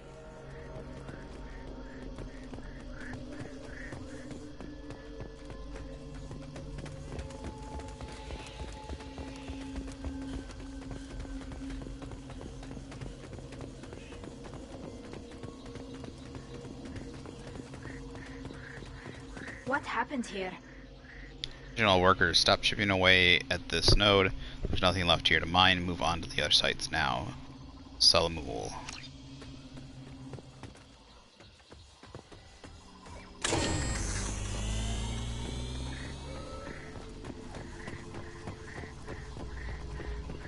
We should be careful. This atmosphere is toxic.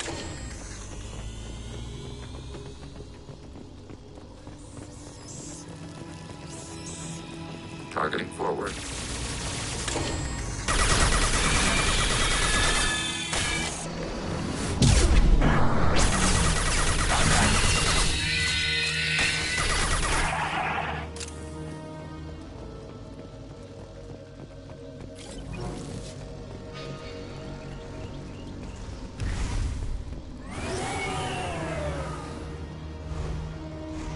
Hello.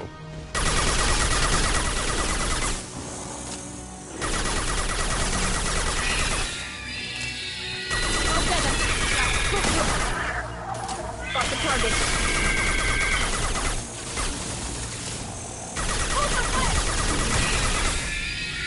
I'm here.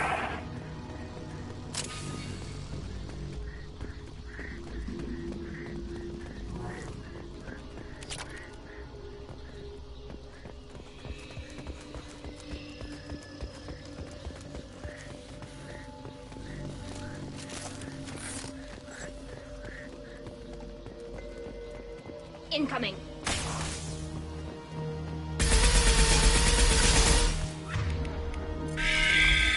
Combat progress. Order received.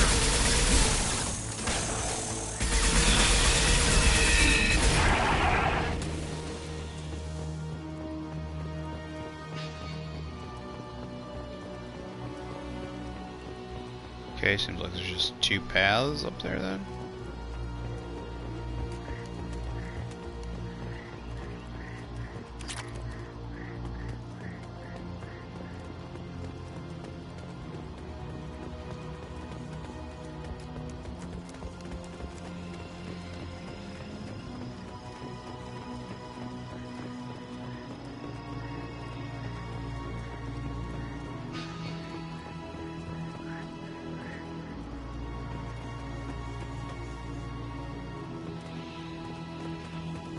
I wonder what they were doing here. Forja. Recent conflict detected. Attention all workers, fall back now. Evacuation shuttles are on the way. Anyone not at the gathering site when the shuttles arrive will be left here with those damned bugs. Salamul.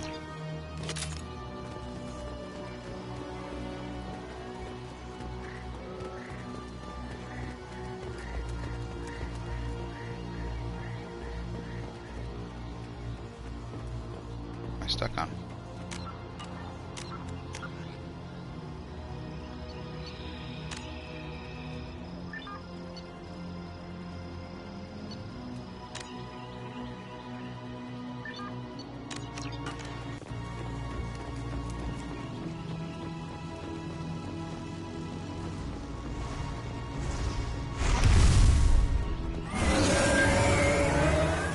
It's a big boy.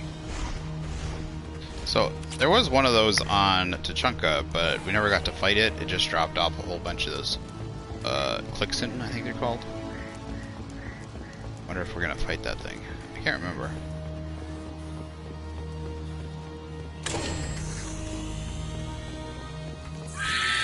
Hostile spotted. Deploying combat Second target.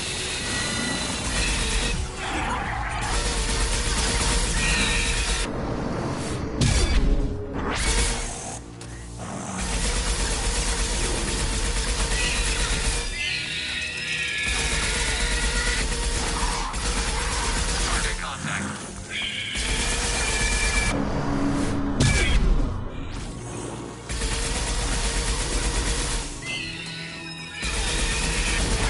This should soften them up.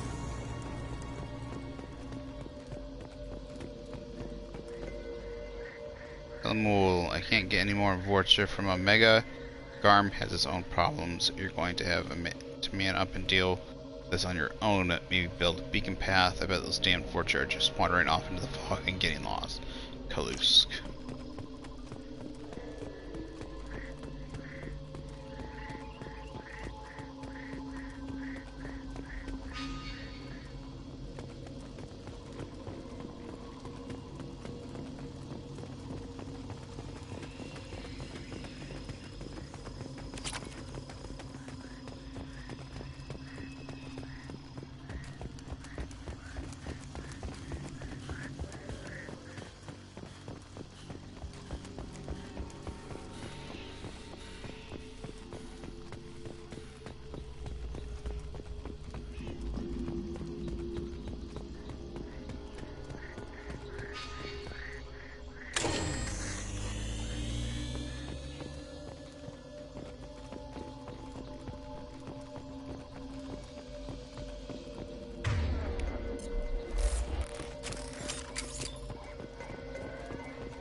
Eyes up front.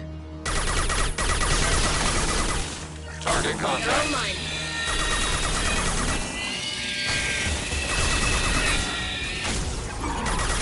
Order received. Close formation.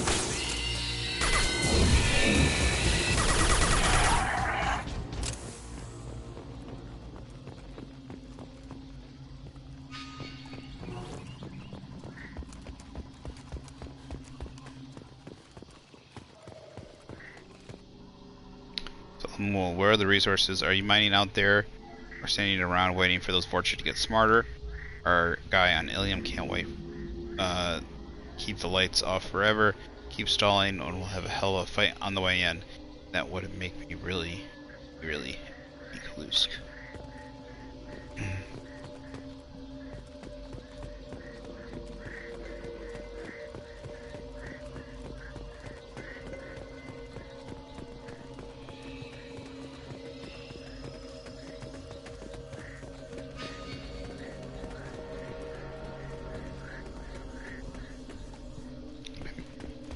Missed one. There you are.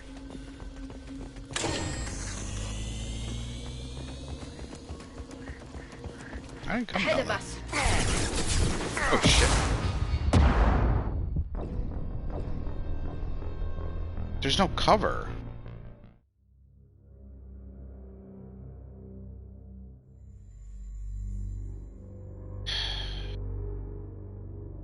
So dumb. They just put you out in the middle of nowhere, you know? With no cover. Good to know. We've got trouble.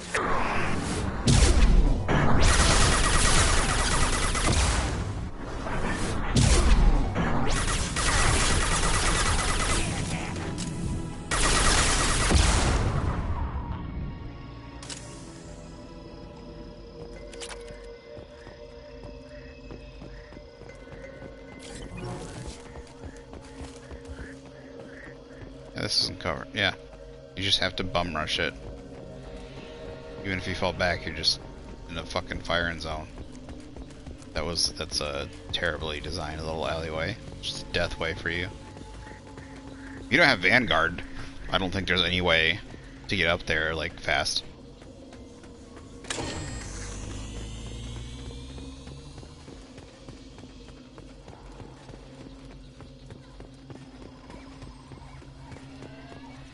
Gunfire. Yeah. Trouble to the right.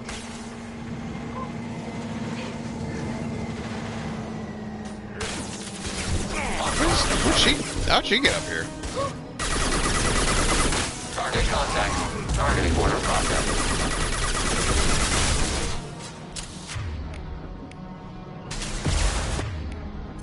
Under fire. Taking hits.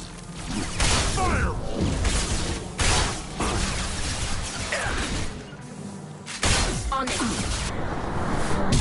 Get away. Protecting target. On fire.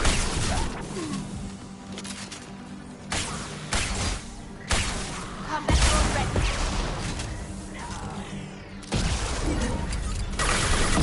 Order received.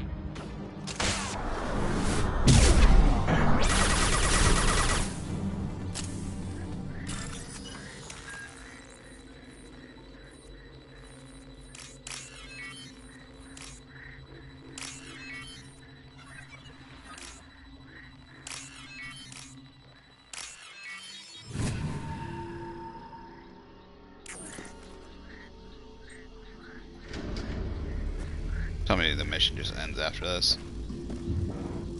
Bet you I missed something.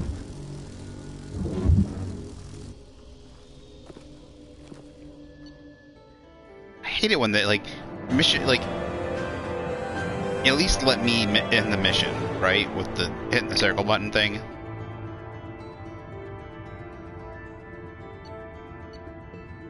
There's probably stuff on the ground that I missed. It's infuriating. They do that quite a bit in the game, where there's definitely items that you could have missed around you, and it's an automatic mission end. You know, but other times they let you in the mission by by going up to a certain door or holding circle or something. It's really, really infuriating. Because you just don't know which. It's like it's just a coin toss up. It's like, which one's it going to be? Are they going to let me do it, or are they going to do it for me? So, all right, I'll be right back.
pupper has been fed. Come up here, puppers. Wanna come up here? You wanna come snuggle? You wanna be a snuggle buggle? Come on. Come on. Alright, go lay down. If you don't want to come up here. She's like, she's staring at the back of the couch. She's like, do I want to go up there? Do I want to take all the effort to hop up on the couch and lay on the back, or do I want to lay down in my bed? Such a spoiled dog. Spoiled dog. She's even got a little fireplace. She's got the space heater close to her, so she doesn't even feel like she needs to come up here and warm up with me anymore. Jontan is a fairly standard close-orbiting Pegasus gas giant orbiting the star Lucerne at high velocity and heated to temperatures of over 1,000 degrees. Analysis of its orbit has revealed a core of heavy elements with a mass double that of the planet hydrogen-helium atmosphere. Nope, nothing in there. Yuan Tanta is remarkably close to Earth. Its orbital distance is similar, while slightly larger. Its reduced density yields a similar mass, atmospheric pressure, and gravity. There are the similarities in, for Lucerne is a hot class F star. Oh, the stars, yeah. Emitting over 8 times the energy of Sol. When Tanta is parched wasteland, its water long since boiled away into its nitrogen carbon dioxide atmosphere. A handful of mighty outposts dot the hellish hot surface. The crews remain in underground bunkers, sending remotely controlled machines out at night to do surface work and load cargo for shipment.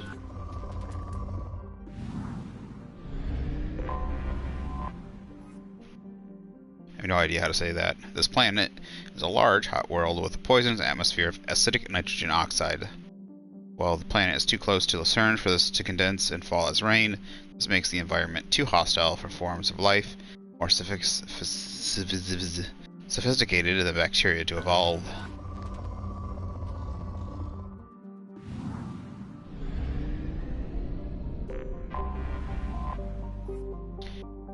Zetic?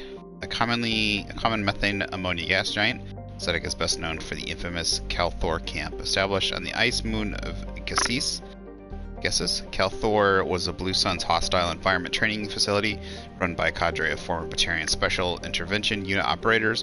2168, a cluster-wide scandal broke out when it was revealed that the mortality rate of recruits sent to the camp might be as high as 18%. Mortality?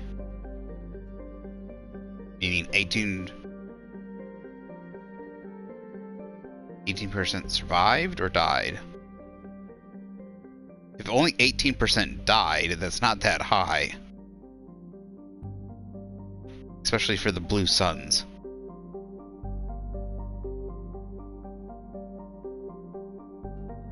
Investigation by Asari authorities based on Ilium uncovered group graves around the facility containing the remains of several hundred recruits dating back to 2 decades. Yeah, if only 18% died, then it's not that big of a deal, especially for an illegal gang / mercenary group. The camp was immediately closed and the remains sent back to their worlds of origin. An inquest by the Blue Suns found the Batarian commandos had used harsh training methods, but these were consistent with their own training to join the SIU. The Batarians were exonerated through the Calthor. Though the Calthor were shut down and they were reassigned to other units. As the Crescent Nebula is beyond the sphere of Council law, no civil charges could be filed against the Blue Suns. Yeah, like, it's a mercenary group. These people went of their own choice. They probably could have left of their own choice. Especially since it seems like it was a very, they were putting them through very difficult treks. I'm surprised it wasn't like a 50% death rate. I could be wrong. It could be the other way around. It could be 72% died and 18% lived. Is that wrong? 82% died. 82% died and 18% lived. I don't know what it says mortality rate. If it's mortality rate, mortality.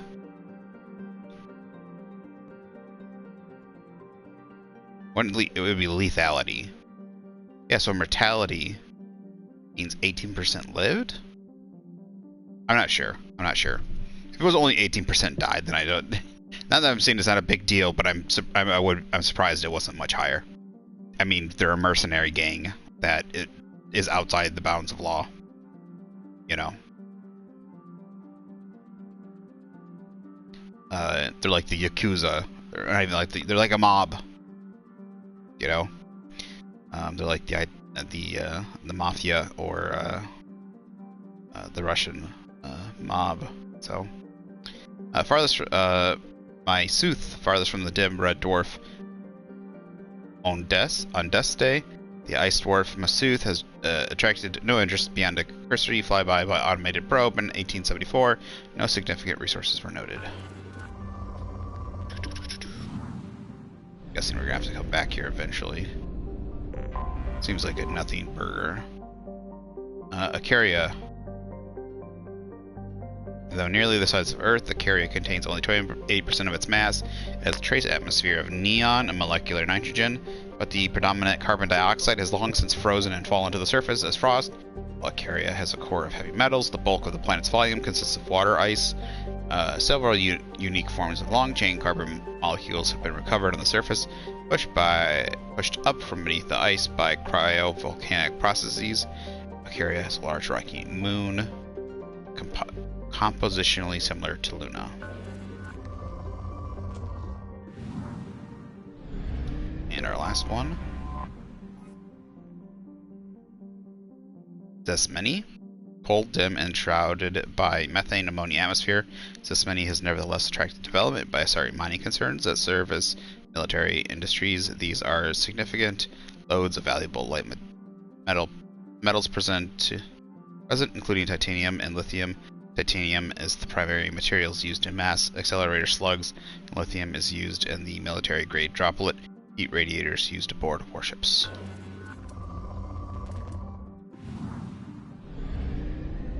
So last. Alright, Crescent Nebula is 100%. We have used half our fuel.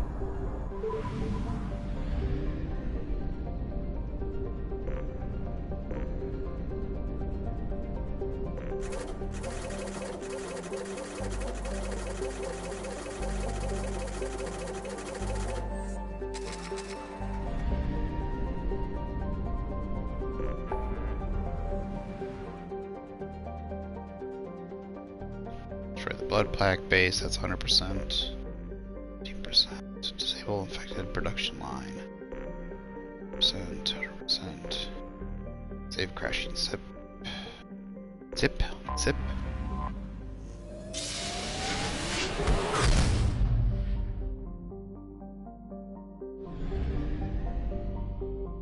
Shei-Cha. Imolska, Jovian gas giant. Imolska, weeping witness in Hyperion Volus. It's a low-density hydrogen helium planet with 35 moons. Later this year, 33 of the moons will be visible from the planet's surface in a conjunction or event that will be recorded by space probes from all over the galaxy. Conjunction, doesn't that mean they line up?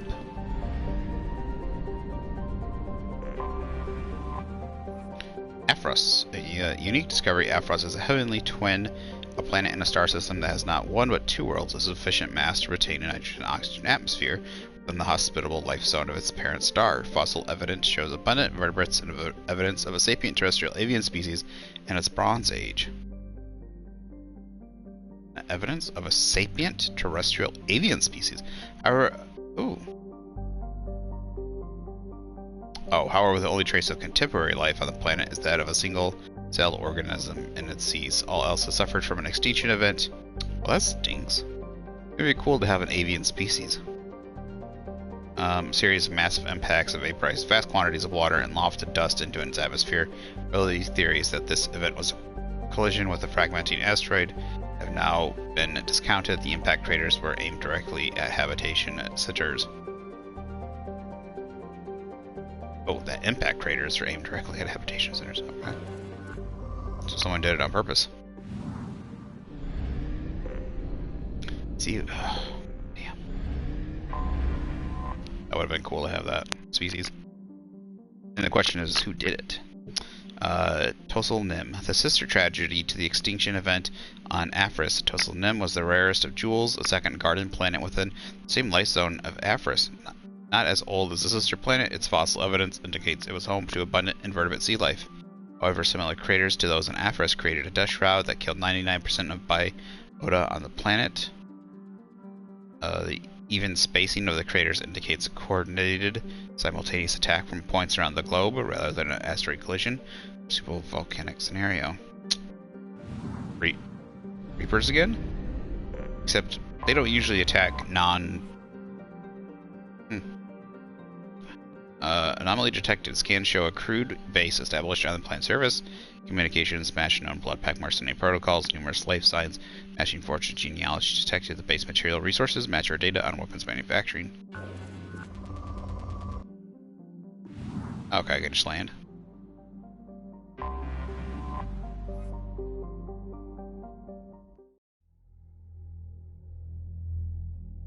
Maybe it was Reapers, or maybe it was maybe some other species wiped them out.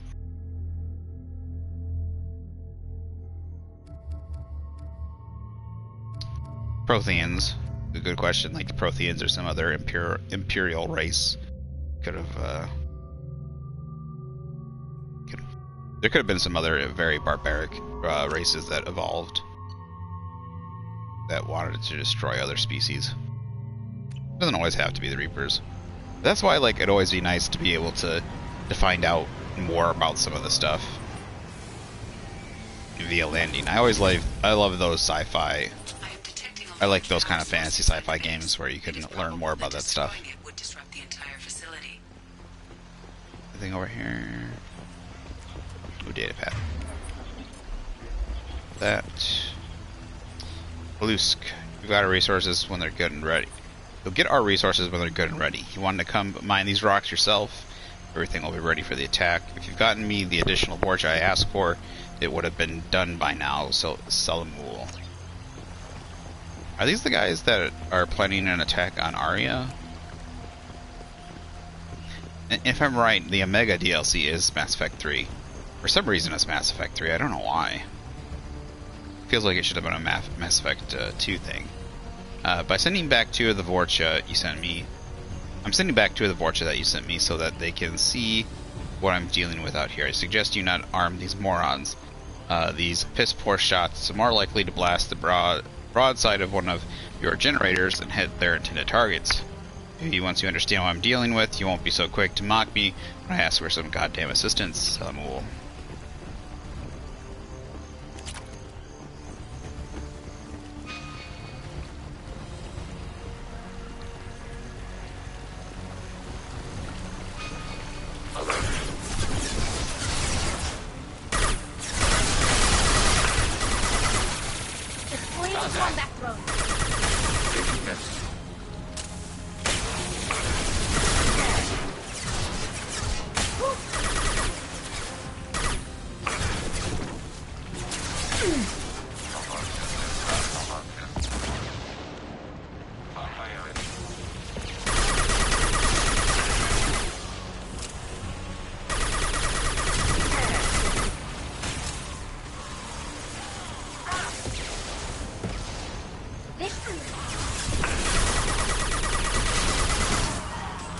Affirmative.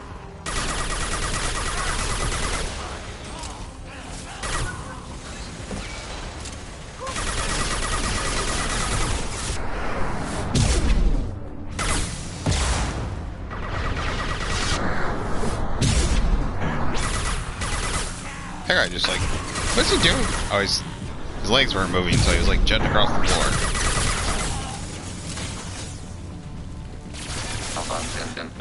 How did you get down here? Kalusk, some of my portraits have gone missing. I need more if you expect us to get the work done on schedule. Don't care how you get them. Ask Garm for his extras. You has to have some cast-offs that are good enough for mining duties. Helpful. Yeah, Garm was the one on... Garm was originally the one on Omega that we killed.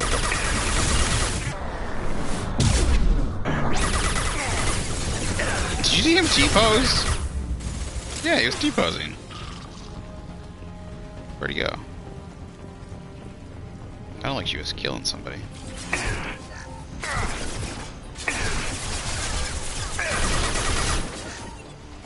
Targeting border contact. Arrow. Under fire. Arrow.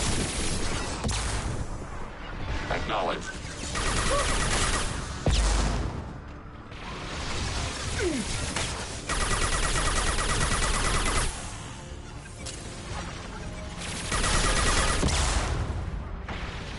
Doubt I'm gonna be able to. Can't get a lock. Yep, figured. Nothing faster than the speed of our car.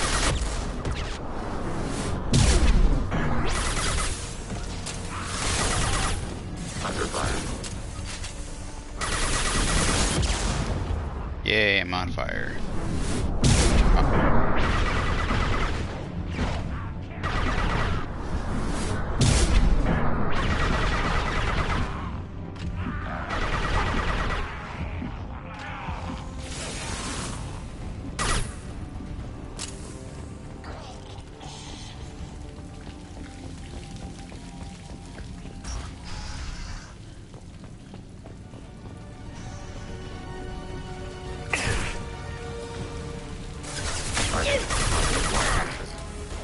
Gonna blow, Charlie. Hello. Required.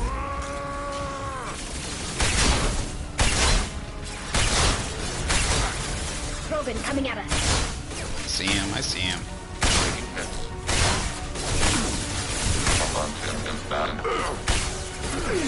Attack. Up. Abundant battle.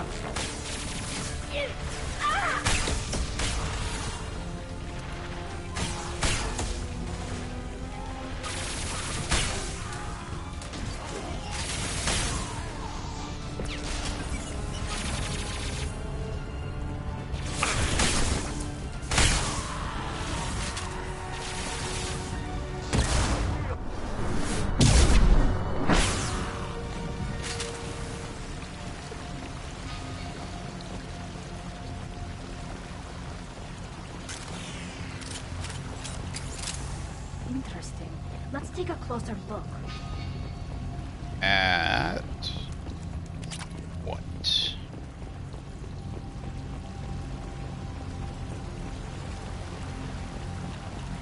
At what?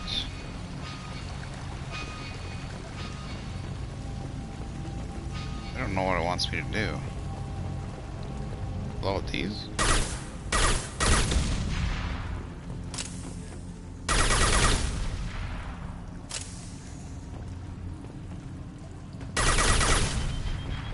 We have to get out of here. Well, shit. We're dead.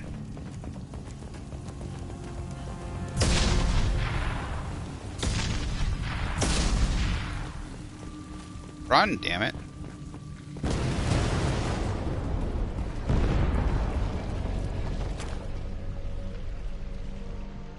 This might be useful. Okay, random heavy weapons upgrade. I'll take it. Cause like, I found this.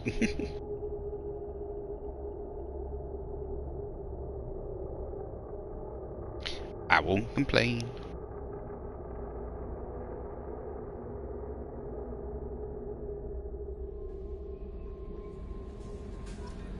Commander, you've received a new message at your private terminal.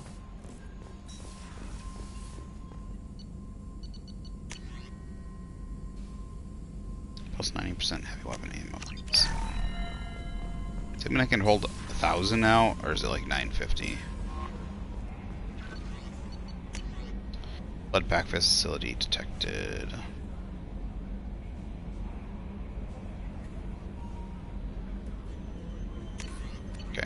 That was just what about the mission we just did, so.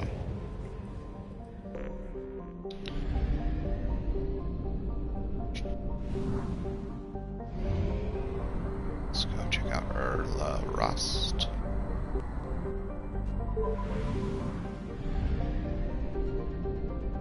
Three things, it looks like. 3 planets. Ovistor, named the Shining Sea in an Old Volus language. Ovistor is so named for its boiling surface, rich in glowing hot alumina. Flecked with dark ridges of carbon, its thick atmosphere of nitrogen and oxygen is no indicator of life, since the temperatures are simply too high.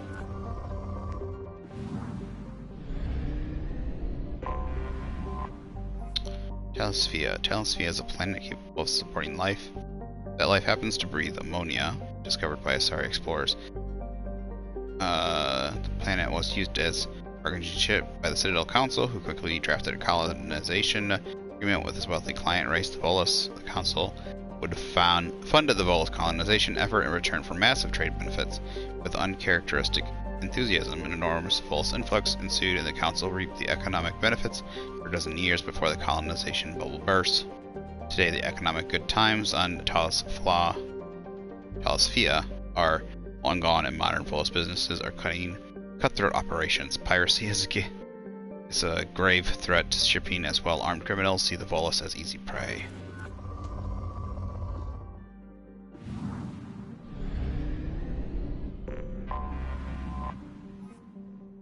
Dozatab. Nice giant Dozatab, Sky Warden, is a bluish tinge from its hydrogen and methane atmosphere. Its axial tilt causes its seasons to vary widely in temperature.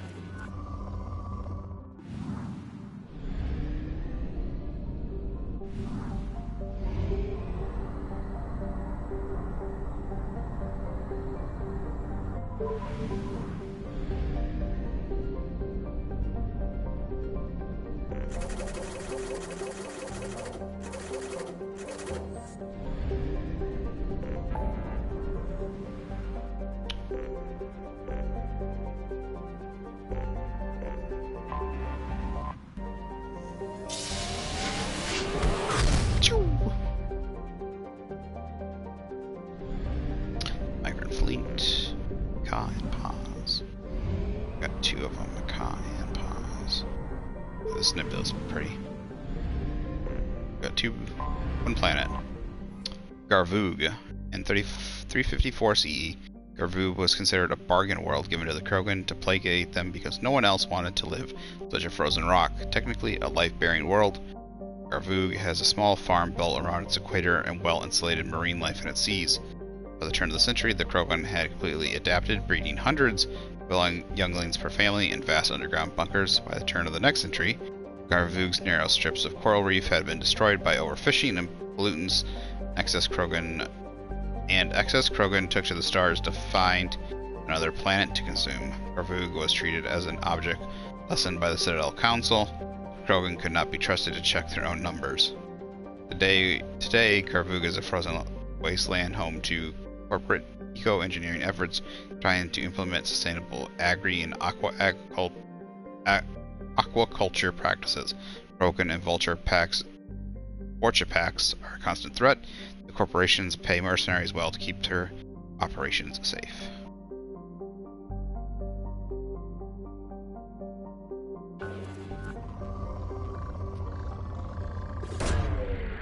Launching probe.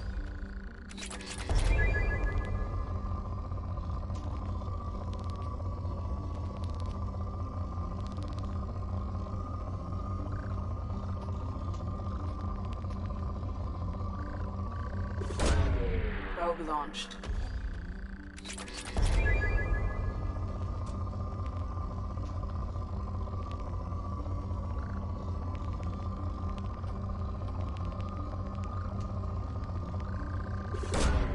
Launching probe.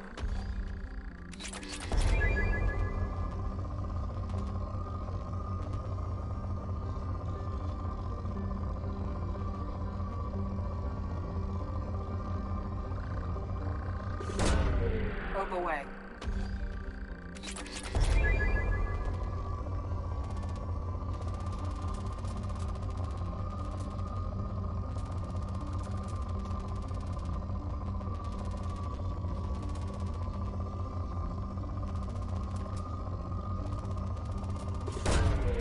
Launching probe.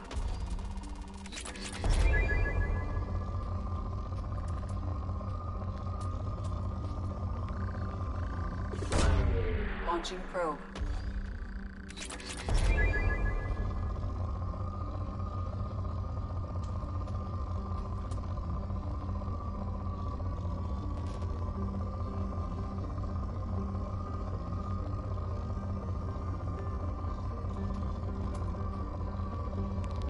I saw a spike of Ezo somewhere. Where was it?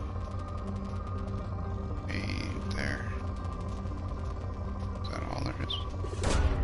Probe launched.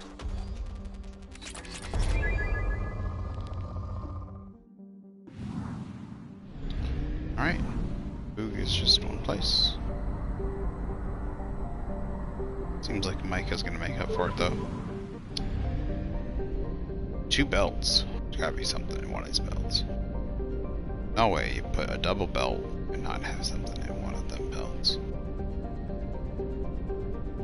Oh, there's something right there, I see it.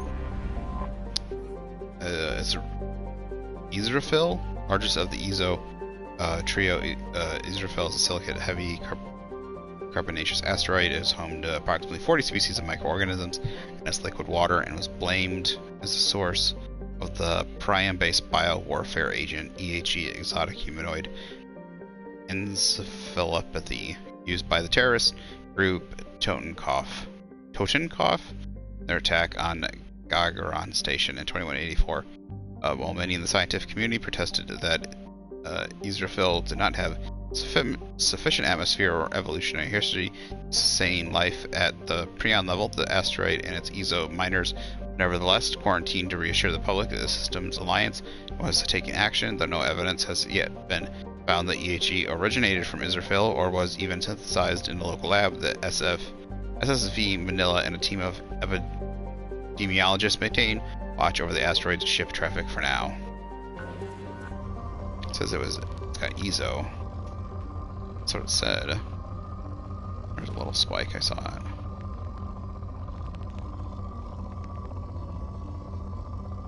Give me the Ezo, Ezo.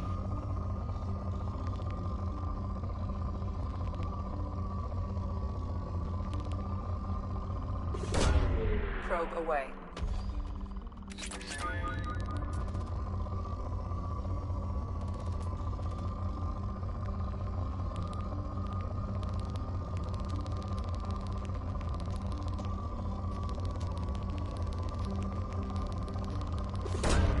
Probe away.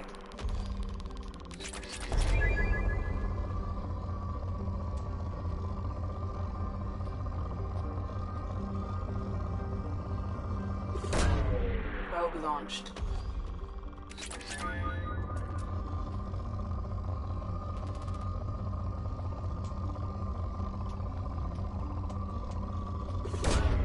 Launching probe.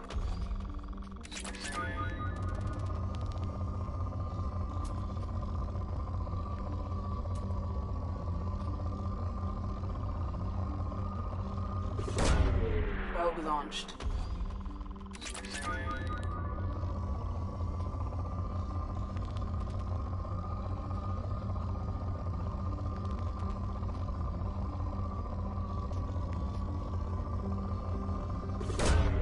Launching probe.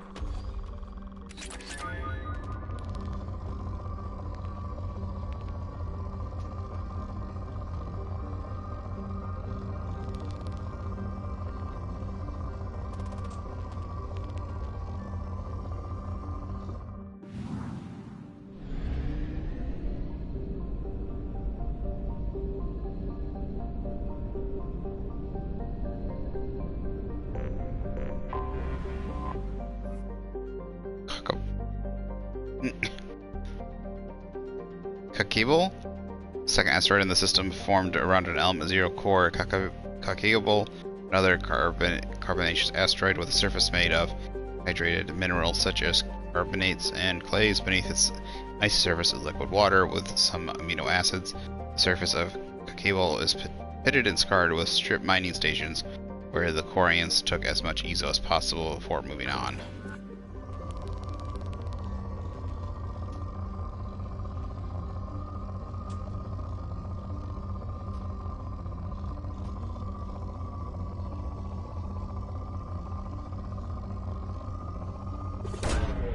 Launching probe.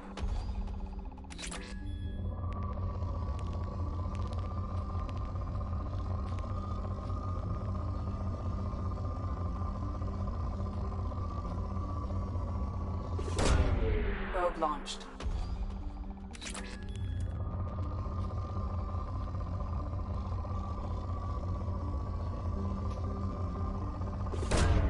Probe away.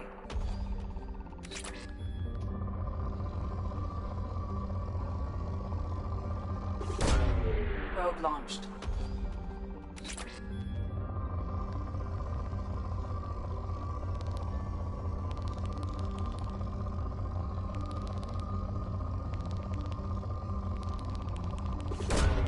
Launching probe.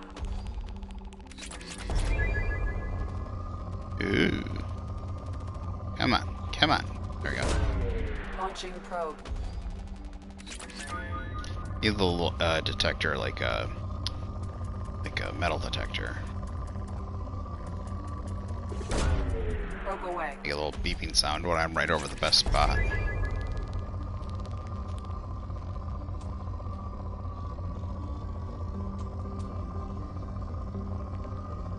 Guess they did take most of the EZO on this planet. There wasn't much there.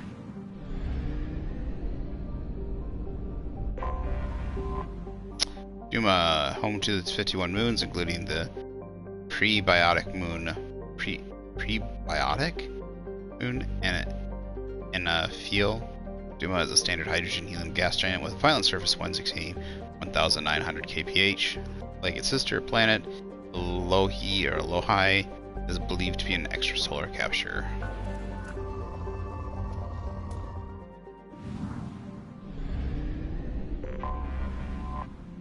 Lohi, a small hydrogen helium gas giant formed around a metallic hydrogen core. Lohi will be the site of a rare astronomical event later this year. The comet Asori will come in on its orbit of 70 galactic standard years, and it travels so close to the giant that it is predicted to be captured as a moon. Dozens of space probes from around the galaxy have been launched into the Raheel system to record this moment. Lohi is within the frost line of its parent star, where gas giants do not usually form. For this reason, it is believed to be an extrasolar capture. Travel advisory. A statistically significant number of distress signals have come from the 1 million kilometer mark around Lohi. Pirates are believed to be working in the area in person. Tourism is unadvised. Right, it says there's a third planet? Is it there? Farless. One of the trio of asteroids formed around an element 0 core. Farless is the easiest to mine for low-yield EZO. A carbonaceous asteroid, Farless is a trace of water bearing minerals and organic carbon in the form of kerogen. Currently, the asteroid is surrounded by Quarian mining ships extracting fuel for the flotilla. I'm gonna steal it.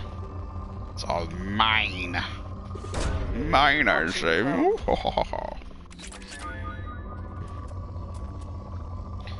It's really unfortunate you just cannot sell the resources. Like, you would think the Quarians would be interested in buying my resources, especially. Sell my extra resources for credits. Probe away.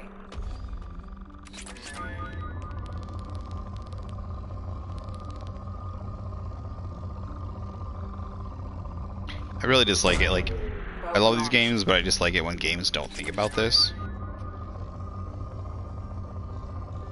Like, if I was making a game, I would think about the economy, I would think about what you can and can't sell, I would think about all the items I'd want to give the vendors, and like the ecology of us, like ecology and so many different things. And while they do a good job with a lot of things, with lore and making some areas kind of feel a little bit of alive and stuff when it comes to the story and all that, there's a lot of things unfortunately lacking. It's like, look at all these resources I have. Somebody would be interested in them, you know? Somebody would.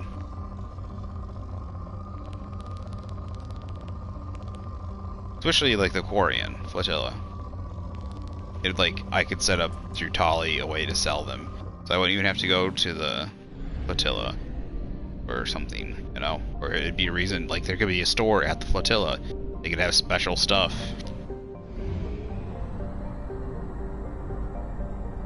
Special upgrades. There's like so much stuff. Like I know there's like so much stuff you want. There'd just be. It's true. There'd be, like I would. Unfortunately, I would try to overcram my game with a lot of stuff. It'd probably be smaller things like I do. Like I would want to do a whole bunch of bigger things, but I would probably realize I'd have to cut it down to a certain amount of stuff.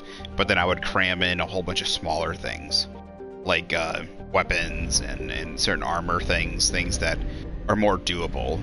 You know. That don't take as much effort as like big, huge scaled, like huge, larger scaled kind of tasks. You know, levels, planets, that kind of stuff. Alright, well, I think we're getting pretty close to done when it comes to planets. And then we'll just do the Arrival DLC. Oh, which is the one place. Disable infected production line. Infected production line? Are these the Troys? Baked in the fierce heat of a white sun, Kepik is a rocky, waterless world wrapped in a haze of hydrogen and ethane. Sulfur and iron give yellowish and black tinges to much of the planet's surface. No registered settlements appear in the records, though there are clearly metallic anomalies that indicate roof structures. Be warned. The experimental mechanics facility is under quarantine. Something on our sensors. Surface scans detect mech production facilities matching the registration parameters of Hane Kedar Corporation. Facility reports emergency lockdown at this location. Personal scans report no living beings detected. Hazard scans show a large number of virus-infected mechs quarantined within the facility. Deactivation of the primary production line control should disrupt the creation of additional infected mechs.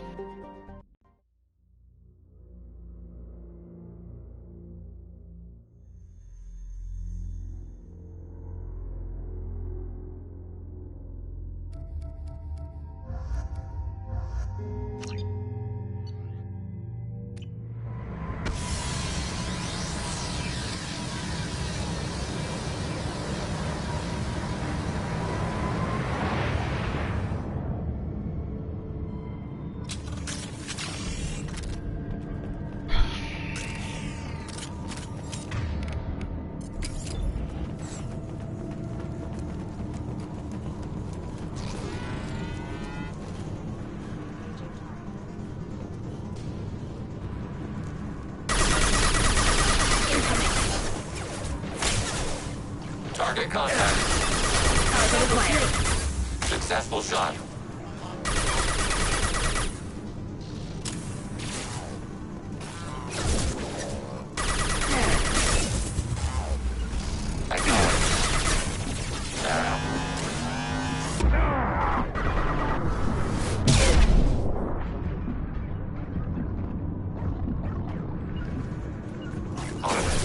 Target.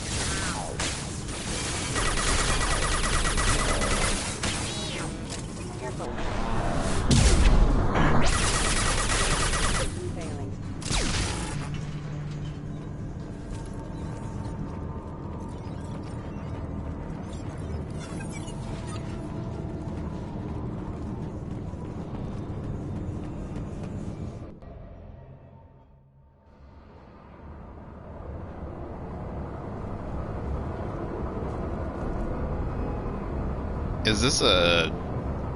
Sorry? No, this is Cerberus. No. This isn't necessarily a Cerberus. It's just weird. Yeah, okay, this is just regular scientist outfits.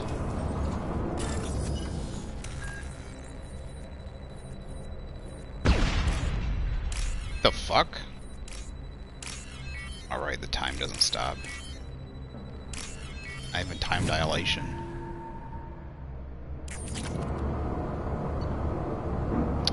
Attention all personnel, our new circuit board suppliers has issued an immediate recall on the MX 7552-4A obedience processor, which has been found to cause some systemic breakdown of associated components. We have begun to search for a new supplier. In the meantime, discontinue use of this until further notice. Dr. Rochelle, Director, Hanekdar, Experimental Mechanics. Gianna, just FYI, we lost contact with the MSV Corsica. After you expressed concern, I checked the logs. Indeed, the mechs and parts they picked up contained the recalled OPUs. The Corsica is headed for Jahari Station in the Strabo system. We can't seem to contact them. Hope they're all okay, but I think we've done all we can do at this point. Trust. Dr. Telerosan, getting reports of mechs coming off our production line and assaulting workers. Some of them seem to be self-destructing at random. Even units not initially installed with the faulty OPU are showing signs of viral infection. We're looking at a potential facility-wide catastrophe here. We're containing this as best we can, but we can't keep this suppressed much longer. Dr. Rochelle learns about this. Heads will roll. Mine will not be one of them. Chief Sanders, Security. Dr. Telerosan, Dr. Rochelle has ordered complete lockdown. You are hereby ordered to seal the production line access corridor from the rest of the facility. I realize that doing this will seal me and any workers who remain inside with the malfunctioning mechs. This does not affect your orders. It has been an honor to work with you, Chief Saunders, Security. Wow. So sacrifice yourself as well. Is this the security person? Might be the security person, I'm not sure. Scanning for remaining life forms.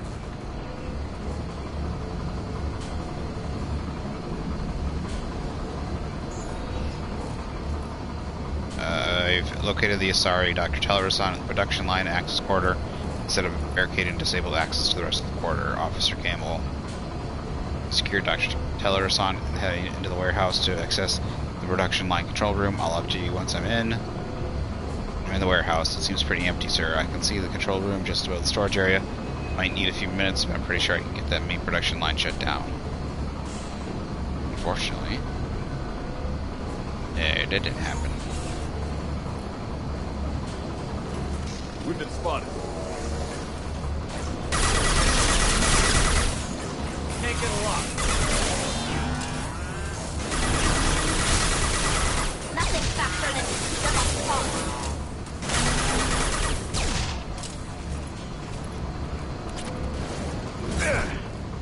Jump on system back.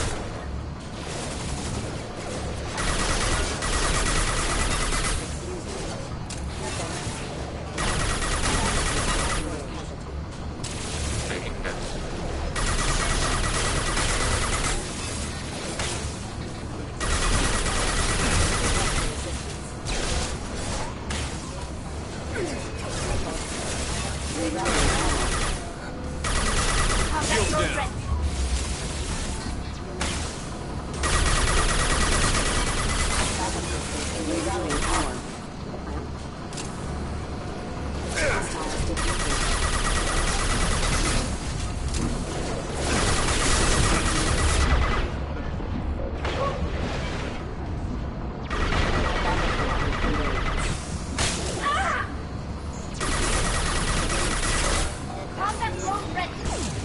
Can't target them.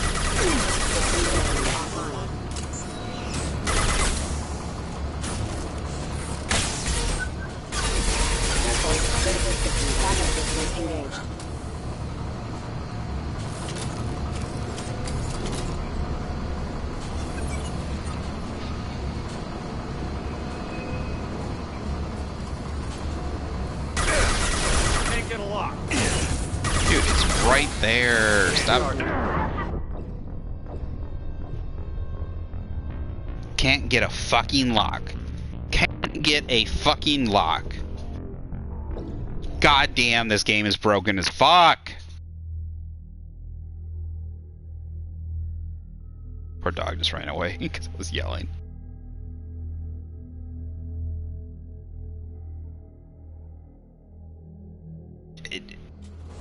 It was probably because it was like, it's just a little bit too close to cover or some shit. I even have it highlighted. Watch it. Let's see if it. Let's see. Where is it? It's not there. Why? Did he die? Such horseshit.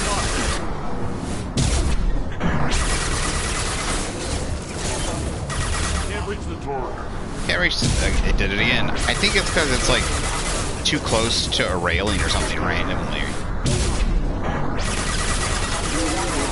It just has terrible detection of stuff. It's just, oh god.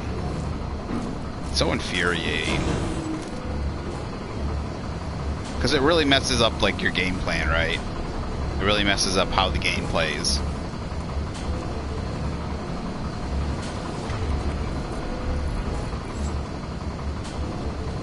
When the ability should work and it's like 70, like 50, it's just a coin flip whether or not it's going to register.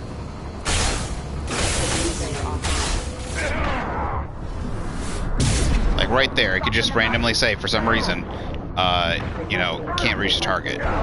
Can't reach the target. Can't reach the target. When it, but then randomly it'll say, okay, can reach the target, but nothing's changed.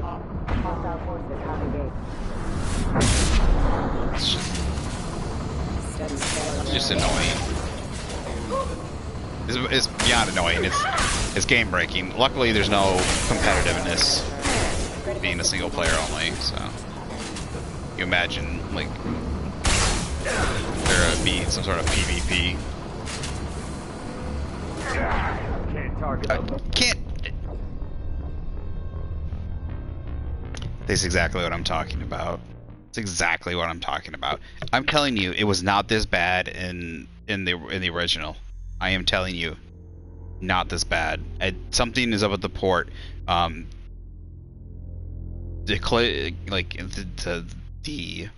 The area around the boxes or something are all fucked up. Something is up. Can't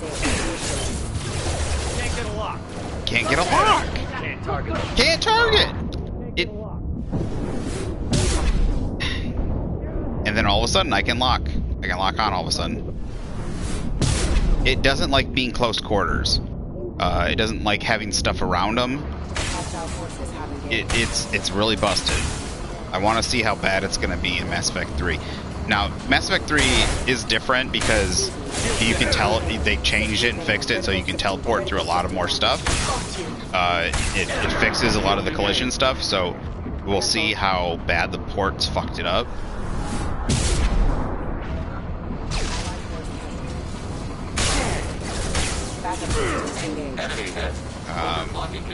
So, since the base game has less issues, like, don't get me wrong, the original Mass Effect 2 did have some issues, but since the base game had less issues overall, I can't get a lock. Since the base game had less issues overall, we'll see if they'll have less issues with the port compared to Mass Effect 2.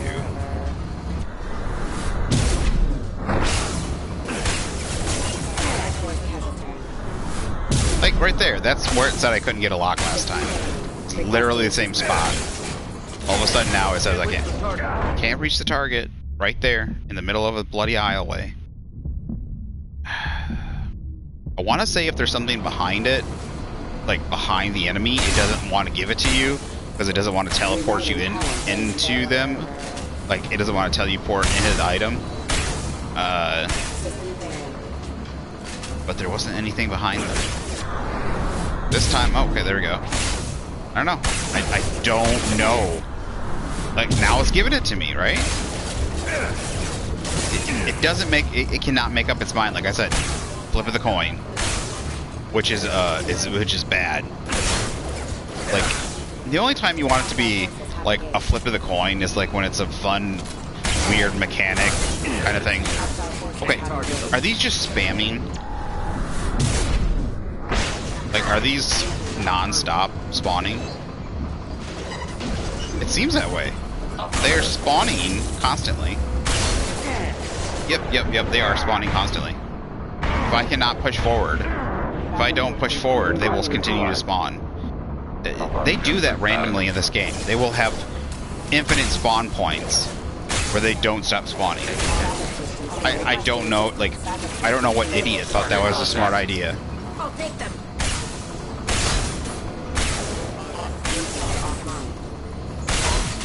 Again, more enemies. They just spawn like there's. Oh god. Fucking cancer.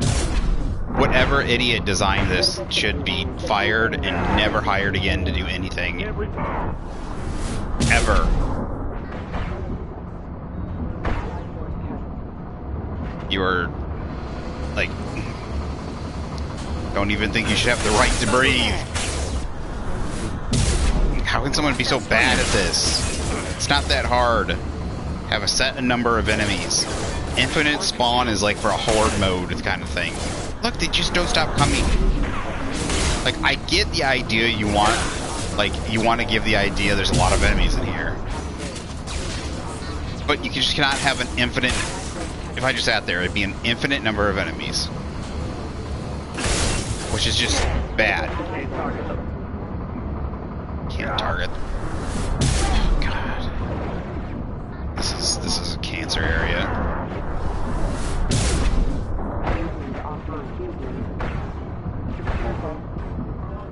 I shot you. Why aren't you dead?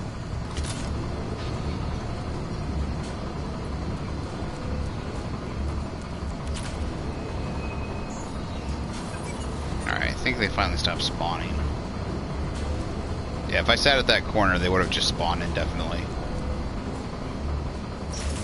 Maybe after a huge amount of them, they would have stopped. I'm not sure.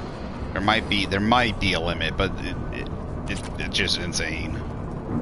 I don't want to put it to the test. That's for sure.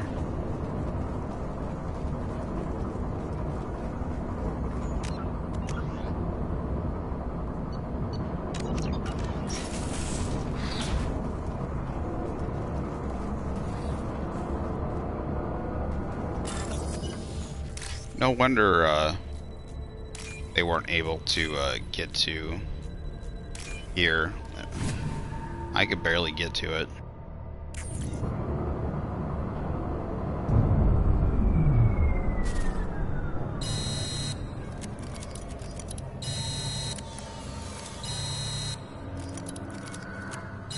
I said it to blow up or something?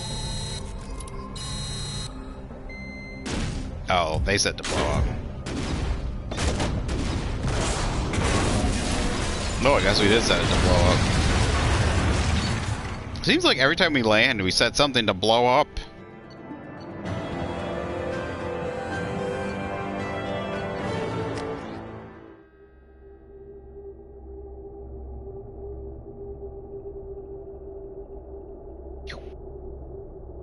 I like how it like catches the ship.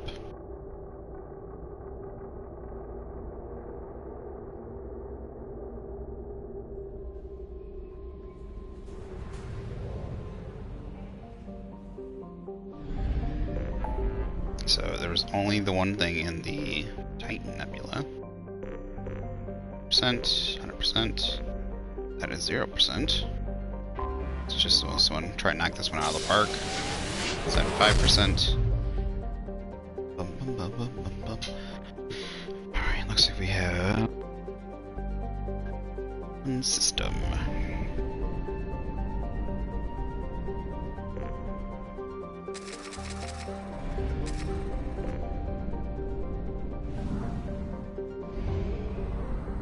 By Cleo. Two planets. Parnassus, a boiling hot rock planet with extreme tectonic activity. Parnassus is home to many volcanic mountains. Surface scans reveal several geothermal and solar power stations tapping the planet's abundant energy. There is no history of the planet or its government in Citadel Council. There's no history of the planet or its government. Citadel Council records, given its proximity to a mapped and recorded planet like Selene, someone must have deleted Parnassus from the database. That's crazy. Like, how do you delete a whole planet from a database? Like, from a database of the Council, like... A mid-sized hydrogen helium gas giant, Selene has an automated helium-3 fueling station, indicating that this remote system was once inhabited. So it's inhabited. Its distance from the mass relay and archaic design of the fuel station suggests that this system was mapped by someone who did not go through the relay, but discovered it in independent FTL exploration. That's crazy. That'll take a long time. Silene is within the frost line of its parent star, where gas giants do not normally form. That has been said many a times. So, for this reason, Silene is believed to be an extrasolar capture.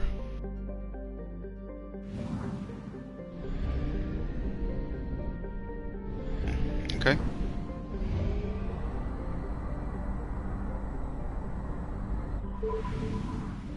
Interesting. Someone deleted the planet. So, are there people on the planet? There's people and a government on the planet? Is it humans? Who is it?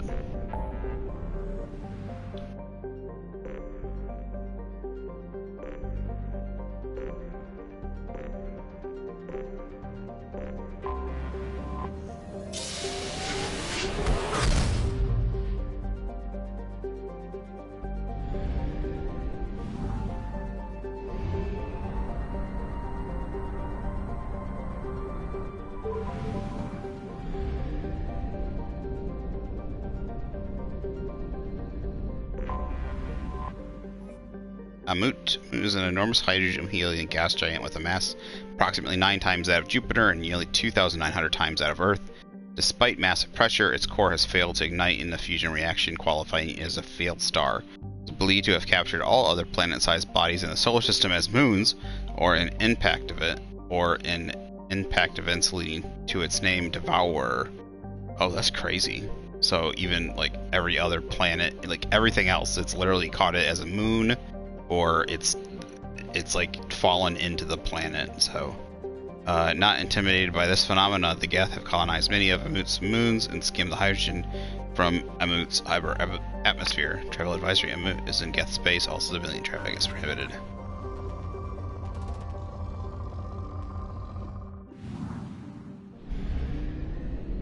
Okay.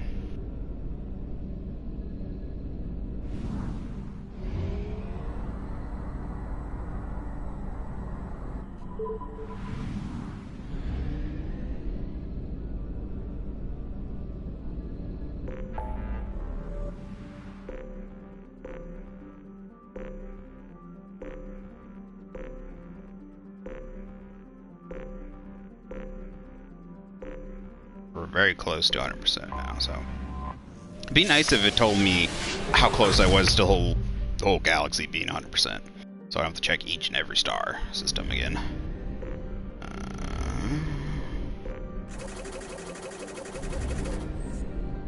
Hecate. We got 2. We got Pamiat and Sheol.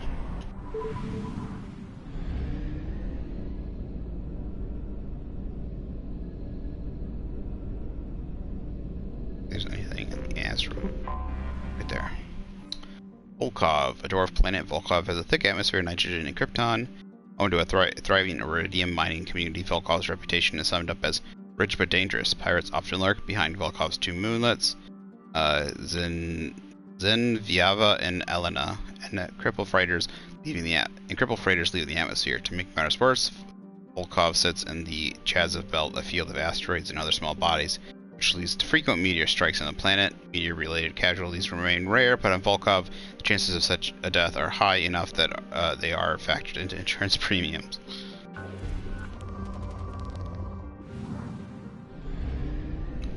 Seems like there are 4 things in the system. Maybe there's one close to the sun. Another near-Earth-sized rock planet without much atmosphere to speak of.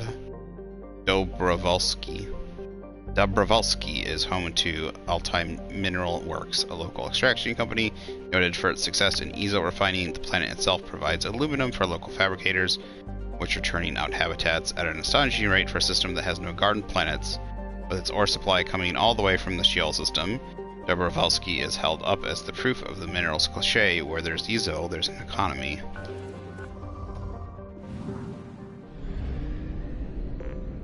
Yep, there it is. It's hard to see when they're so close. Kemerov, first charted by the Asari but colonized by humans. The Pamiat system is home to Kemerov, an Earth-sized body near the star. It has little atmosphere to speak of, but this has not stopped Exploration by robo-miners who have covered iridium from the planet's crust.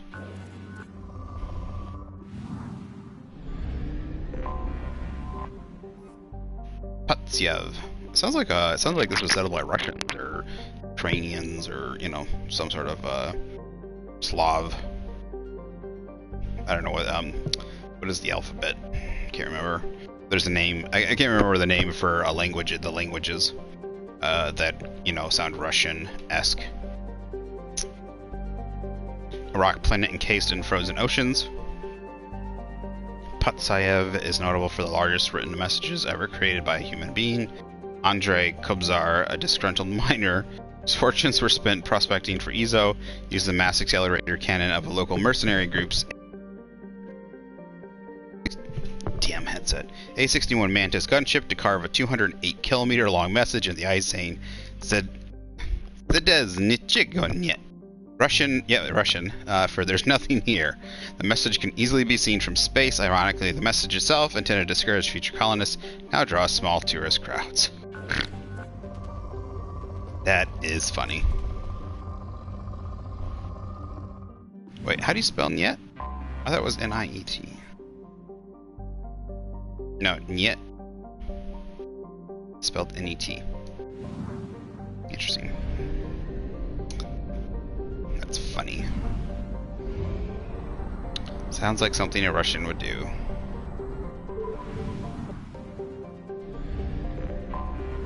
Anomaly detected. Sure. Gay. That's what. Or Gai. Nam, a nearly atmosphere-less, tidally locked planet orbiting a red dwarf star. Nam was the first place human explorers discovered dedicated Prothean burial ground.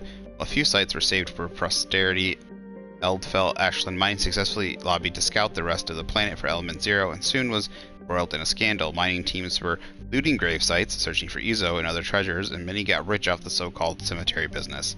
While EAM officially brought a stop to the looting, its mining teams remain on the planet, prospecting the unclaimed territory, taking the ore to the Pomian system for refining. Armed conflicts have broken out between miners and scientists staking claims to Prothean ruins. Visitors are advised to employ security while exploring an unknown region. Yeah, it's not that hard. Why wouldn't you? Once you find a Prothean site, just let scientists come in and extract the... Well, I guess because they get rich off of looting it, and they would sell it to people, so they want the money. Oh, there's Ezo. A lot of the planets that I can land on have Ezo, it would seem.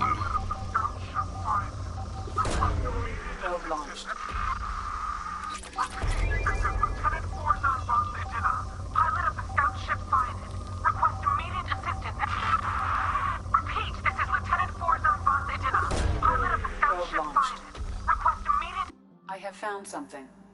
Surface scans show evidence of a shipwreck meeting Quarian design specifications. Identify a ship unknown, number of life signs detected in vicinity, and certain local wildlife may intend to interfere with the accuracy of biological scans.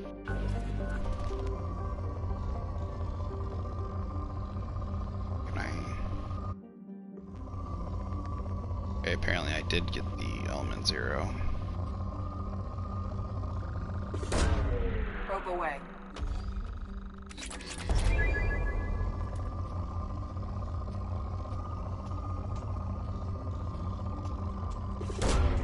Launching probe.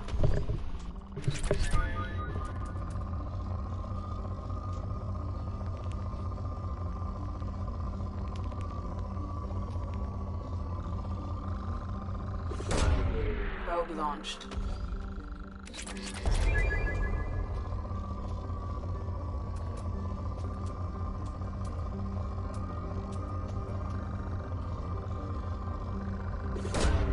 Launching probe.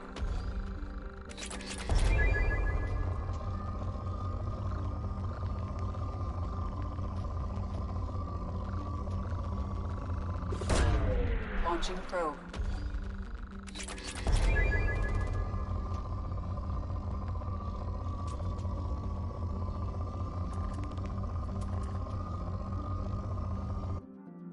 Alright, let's go see if we can save some Quarians.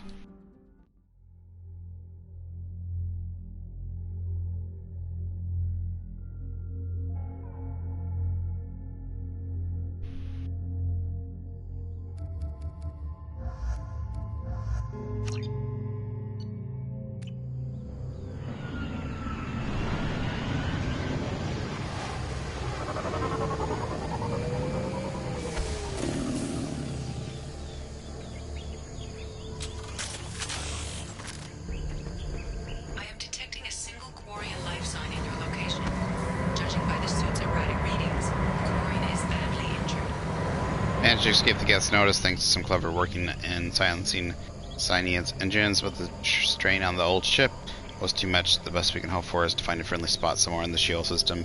Our reports show that that isn't extremely likely. We were nervous scouting this close to the Perseus fail, and we were right to be. At this point, I'm afraid that we might never see the fleet again. With everything the Cyniads has been through, it seems like an ignoble end. The landing was rough, but we managed to salvage from the wreckage the things we needed to survive. Fortunately, Lieutenant Commander Golrot didn't make it, leaving me the senior officer in charge. We scouted the landscape and found the planet to be extremely hostile. We don't dare remove our environmental suits here, while hoping to be rescued before there are any any danger of exposure. Don't know who or what is taking them, but we've now lost more than half the crew who survived the crash. We hope to build a camp here to survive until the Adina found our beacon, but something is hunting us. I have to keep the crew together the best I can. We will send out a search party when the day comes. I find my crew and we do whatever it takes to return to the Idina.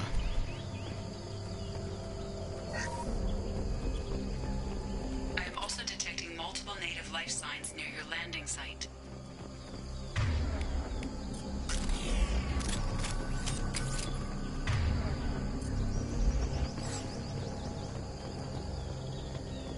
Hopefully we can save this person.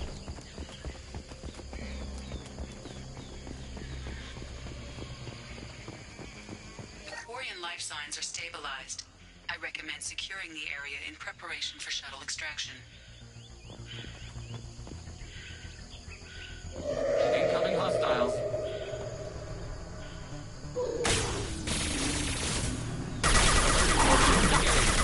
Acknowledged. Contact.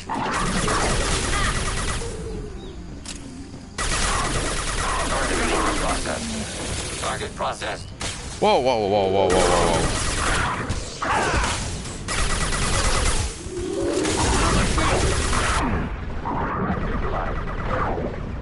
Whoa, whoa, whoa, whoa, whoa, whoa.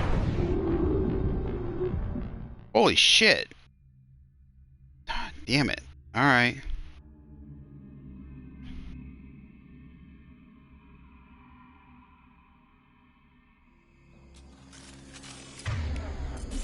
Okay, we'll try the shotgun.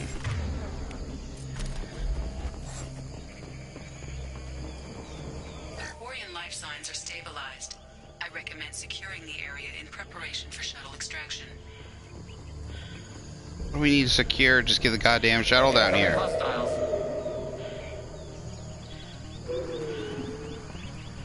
Overclocking kinetic system.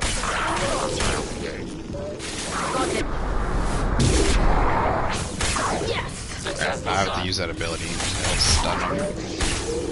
Can't get a lock. What the fuck? Oh, guys, come on. Cover my ass, would you? Can't reach the target.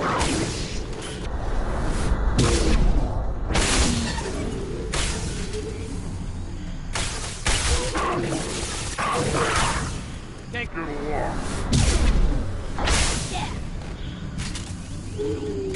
Can't target.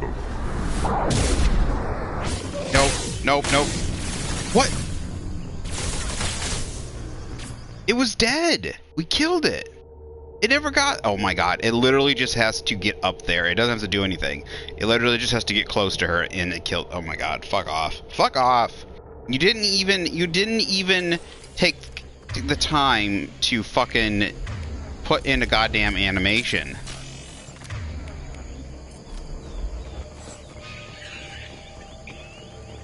Quarian life signs are stabilized.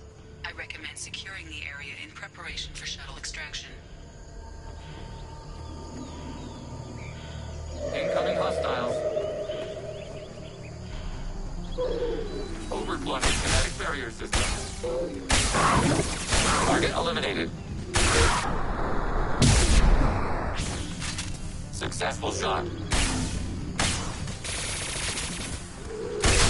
Go get them. Good girl.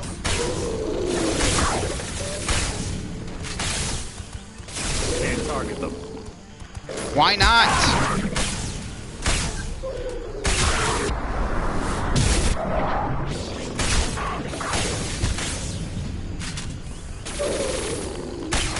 Shoot, goddammit.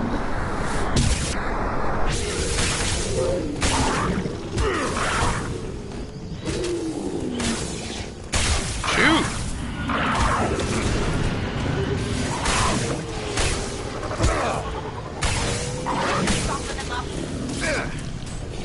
Yet again,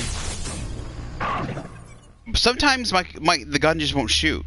I'm literally looking and I'm pulling the trigger. It's because it's got that fucking double mode, and when you pull the trigger, instead it'll start charging for some reason instead of shooting.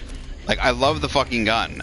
I love the Geth gun, but it has a huge issue because it's somehow, again, maybe it's glitched because of the fucking port.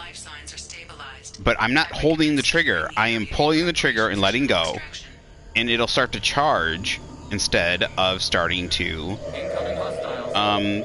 It just won't fire. It'll start to charge randomly.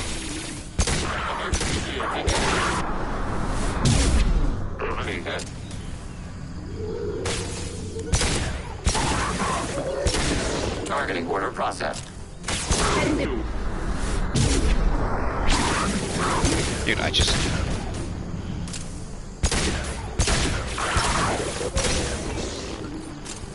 Can't reach the target.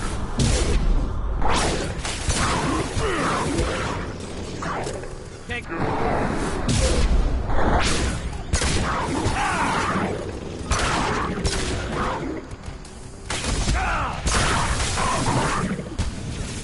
Yeah, focus on me. There you go.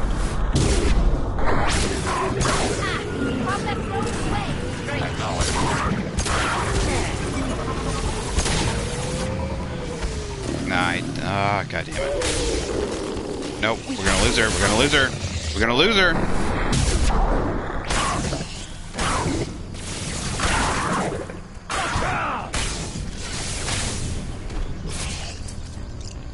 Two bites. 2 hits. That's all. Like, oh. And then they fucking swarm you at the end. God damn it! It's so stupid.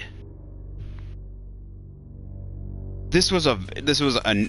They did not plan this mission out. They didn't plan this mission out. They didn't fucking test it. No. God damn you, BioWare. It's like it. It's like they did everything they could to fucking like make their game as bad as possible. It's like to take like the best property ever and then make it as shit as possible. That's what they did. Like, I am murdering them left and right. God damn it.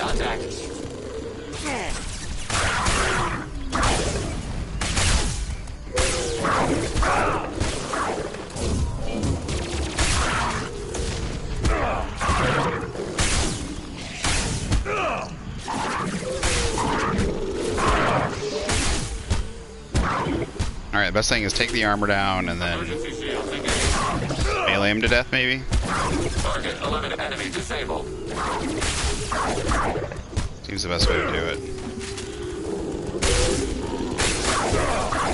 Ready for next. Target eliminated. Visual target processed.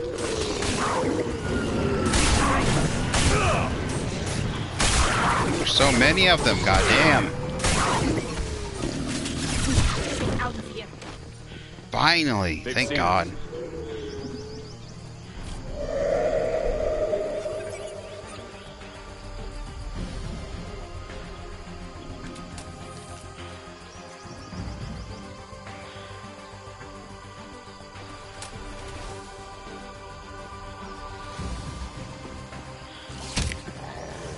Yeah, fuck you.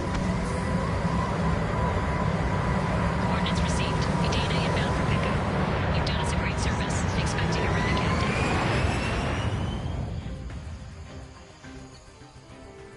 Found and extracted coordinate survivor and notified Edina of Syniad scout ship location.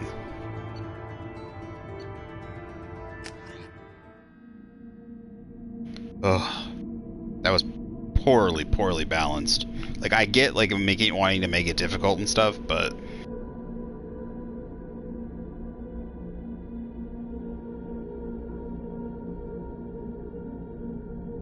and again, it's like the AI AI goes straight for them when they should be going for you. Commander, you've received a new message at your private terminal.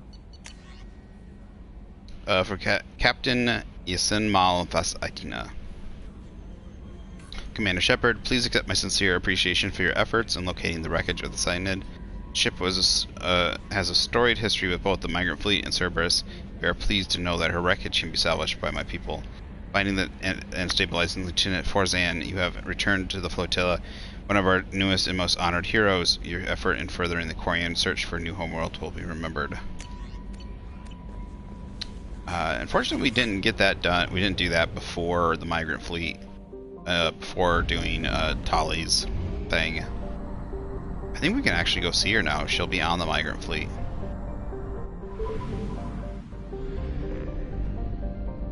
Actually, can I go to the migrant fleet right now? I'll check something out real quick. Wait, Hecate is 0%? I didn't do this place yet.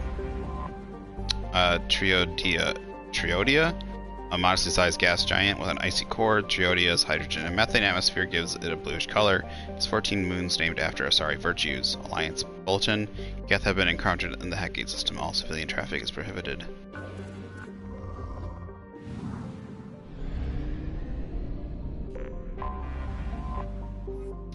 Kerr, a dry, desolate planet. Kerr is temperate, but supports little life above the microscopic level. Its Earth-like temperature and gravity make it an appealing place to build habitation hideaways, attracting Batarian slavers and criminals who can't afford more luxurious safe houses on other planets. It's for giving nitrogen healing atmosphere makes EVAs possible with a minimal amount of equipment. Breathing masks and warm clothing is usually sufficient. Mining and other legitimate activities are few and far between on Kerr. The planet's crust is largely free of precious metals, instead producing kilometers upon kilometers of dolomitic limestone, calcite, and gypsum.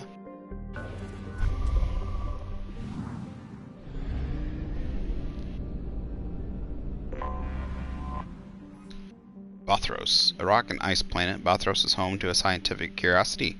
Evidence of a primate-like spacefaring civilization was found frozen in its equatorial ice, ranging from melted fragments of metal to preserved remains of the creatures still wearing suits for extravehicular activity. Further exploration revealed that their habitation centers were vaporized by orbital bombardment from railgun-like weapons, ending with a force of approximately 120 kilotons of TNT. Only those that fled or happened to be away from the habitats were preserved in the ice. They died of asphyxiation. The unknown species does not come from Asteria, but scientific teams are looking for evidence that they visited there. It is difficult to believe that they would colonize a frozen rock like Bothros and ignore a lush garden world. Their world of origin is also a mystery. The strange thing that also tends to connect a lot of these species are constantly noticeably wiped out by targeted events, you know, by kinetic weapons and a whole bunch of other stuff, which would obviously lead to the Reapers. You know, none of them are natural events. Not many of them are natural events, or like that kind of stuff.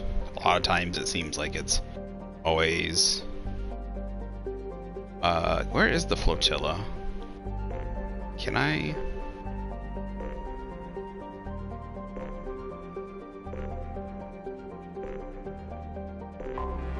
Is it in the abyss?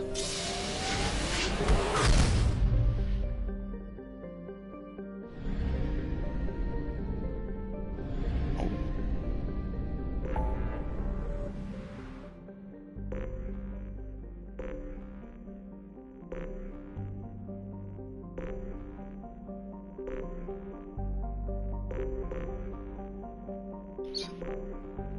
Is it this one?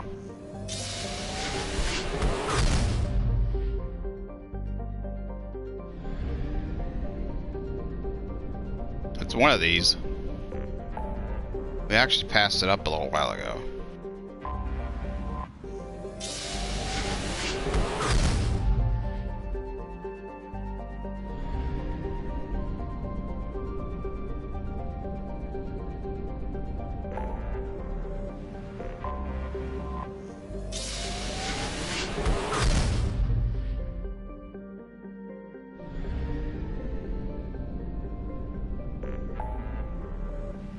The fuck is it?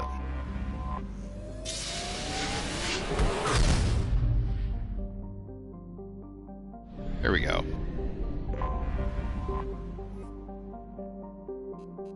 Nope, can't go back. Sucks. That's why I think giving the information to that woman is the one-time thing, which I fucked up, which I think is important to do for Mass Effect 3. I think it helps get her on your side for something. Like there's a time to get her, like help her get you on, get her on your side, and sharing the data with her, which I think is really dumb. First of all, like it would be better to have her come to you and have an opportunity to present it to her that way, because like, or have fucking Tali say something about maybe she might want this data. Because, like, you have one opportunity to do it. I'd rather have... You should also be able to go back to the migrant fleet and give it to her later if you want to. Like, there's just this tiny little window of time to give it to her. And it's like, if you didn't know... I don't think there's any quest pop-up. There's no secondary quest pop-up, no assignment. I might be wrong about that, but if you just don't notice it, it's in your assignment thing, and you finish Tali's quest and leave the ship, it's just, like, over with. Just done. And it's like, oh, I just fucked something up, and it's something that was pertinent to Mass Effect 3. And it's just like, fuck you. And I hate it when they do stuff like that. Like, I'm okay with small window things, but you need to telegraph it properly. You need to telegraph it so that the player doesn't miss it. Especially, like, I'm okay with, like, it's okay if it's missed, if it's a small thing, something that you could, like, oh, I didn't miss it, like I didn't notice it last time, so now I see it, but kind of thing. But then if it's something that might be like that is gonna be important in Mass Effect 3, like it seems like they were planning on having that be important. Norsa is an unremarkable methane ammonia ice giant with a small family of ice moons. It is likely that the Ortazi system has an additional world earlier in its history, but these had been swallowed by the aging gas giant. That's crazy. Oh, by the gas? No, yeah, by the gas giant. That's crazy. Thinking of other having other worlds actually being swallowed by the gas giant, like because of how big it is. Like the planets are actually pulled in by the gravity, and then like imagine Earth just all of a sudden being pulled in by Jupiter's gravity and swallowed. In just like Jupiter or Saturn, I don't know. I think Jupiter's bigger, right? And Jupiter just suddenly like sucking in all the other planets over time, and then just all of a sudden that's all that's left. Like that's kind of crazy.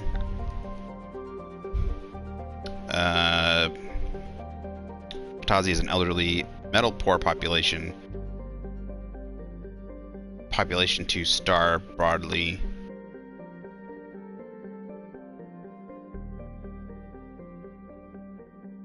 Oh, okay. They were swallowed by the star. I apologize. Not by the planet. They were swallowed by the star. Yes. Okay. No. Yeah. So just imagine them slowly all being pulled into the sun. Not by the Jupiter, but that was the only thing. Yeah, there was that other gas giant planet, the gas giant that had planets pulled into it. Like its gravity had pulled in like all the other worlds that were circling the sun and stuff were all circling it, and there had probably been more worlds, but they had fallen into the gas giant. So Tazi, an elderly metal-poor population, 2 star broadly similar to Arcturus. I am almost positive. Maybe it's Mass Effect 3. I thought there was a mission where, like... well, we did... Okay, so we did do the mission where I reset the colony's thing, but that's on a planet. I thought there was one around a gas giant. Tefnut. A hydrogen helium gas giant Tefnut is home to a helium-3 collection, the nearest refueling facility. Like, some of the games might actually, like, blend together, and that's probably my bad memory. facility to the Nubian Expanse's mass relay. As such, it is a major gateway to the Verge and Terminus systems and has become famous for its hospitality industry. TIFNet's motto is known throughout the galaxy, like home, only better. This seems like this should have been a place for us to visit. Visitors here can stay at expensive resort stations which locally produce entertainment, but mind-affecting substances not welcome in Citadel space, and rent companionship. Ooh. Resources are shipped in from Yam at substantial discounts, allowing the small space station to have surprising luxuries such as edible arthropods. Aren't arthropods like insects? Such as edible arthropods and large amounts of fresh water. Population 33,810 spread across 5 space stations.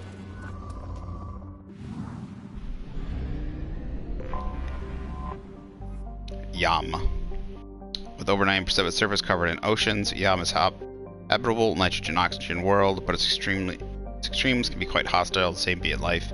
The heat from its extremely long days reaches dangerous levels ranging from 24 degrees Celsius at night to 53 in the afternoon in the temperate zones. Hurricanes run unchecked across the oceans with winds reaching up to 250 kilometers per hour. Come on, people, put that in measurements measurements of the normal people. Give me mph and Fahrenheit. While there are some arthropod-like animals, the predominant forms of life are various kinds of toxic algae. That's not right. Okay. Arthropods are are they four-legged creatures? What? No. What? Arthropods. What are arthropods? I don't know. Like, my brain's not working. And the word is familiar to me, but I cannot remember. Like, I'm not putting my an image of what an arthropod is. It's not going in. Toxic algae blooms that stretch hundreds of kilometers across. However, other biohydrocarbon algae blooms are suitable for use as biofuel in farming. Green gold forms the backbone of Yam's economy.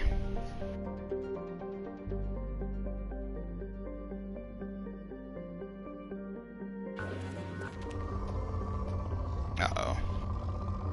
Got Ezo. Probe launched.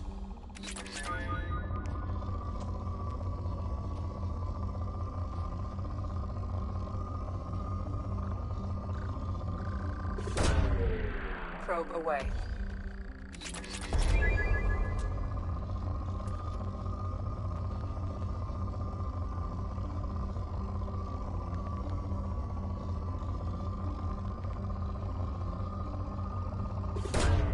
Probe launched.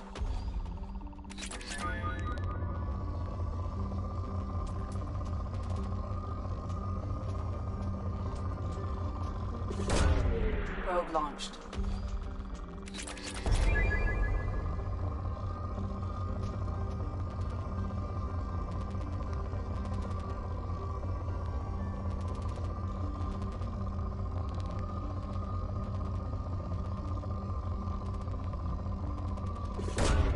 Probe away.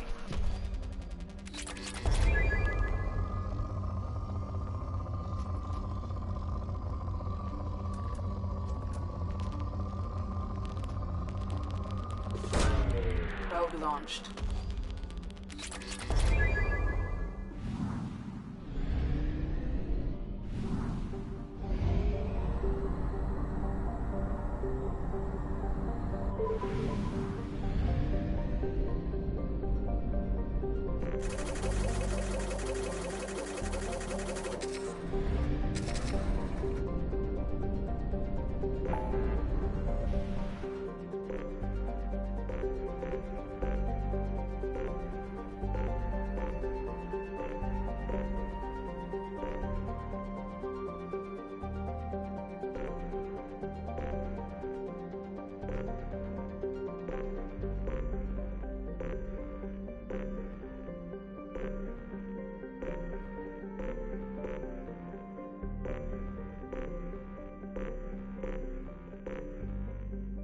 Right. Let's do this one, and that is the last one other than the Arrival DLC system.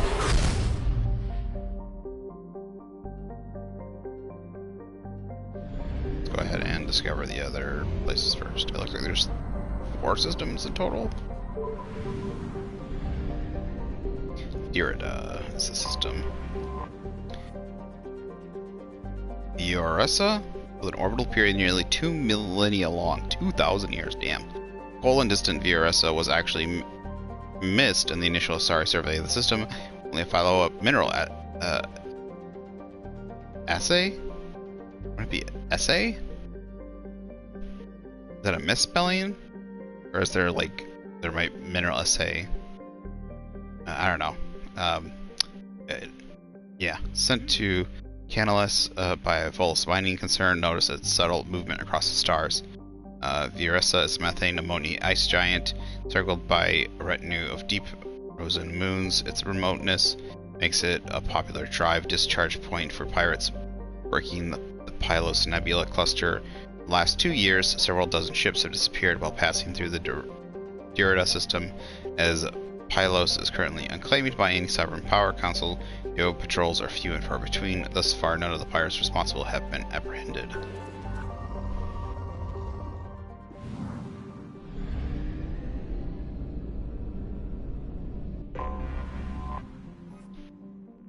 Cineas, a standard hydrogen helium gas giant. Cineas has more than 80 moons. That's a lot of moons.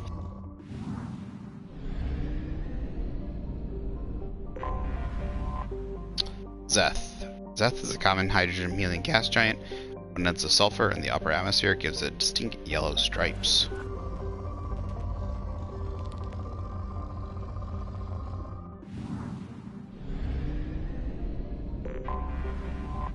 I have detected an anomaly. Canalus is smaller than Earth, but has unusually high density. A high level of tectonic activity indicates that the density is caused by an abundance of radioactive materials in the core. These, combined with the planet's unusually high rate of spin, raise the planet's internal temperature and cause volcanism. While several companies perform mineral assays in the late, it must be a word, assessment almost. In the late 2170s, the world's geological instability precluded development. Check that in a second. Ciano, named for an ancient Asari philosopher known for being a contrarian, orbits Dirida at a retrograde. It is believed to be an object that fell into the systems millions of years ago from parts unknown. The outermost of Dirida's 2 inner asteroid belts is thought to have been a small planetoid that was broken up by Ciano's passage into the system.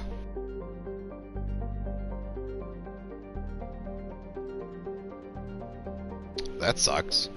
The outermost of Dirida's 2 inner asteroid belts is thought to have been a small planetoid that was broken up by Ciano's passage into the system. So, did it collide with the other planetoid, or was it just the gravity, like the gravity of it passing through, ripped the planet apart? Ciano is formed of low-density rock and is tidally locked. Dirida, the same hemisphere, always faces the star. There's evidence that a complex of artificial structures once existed in the north of sunward-facing hemisphere, but they have been badly degraded by millennia of heat and radiation. Several bunkers of radioactive waste, apparently byproducts of primitive fission plants, have been discovered on the far side.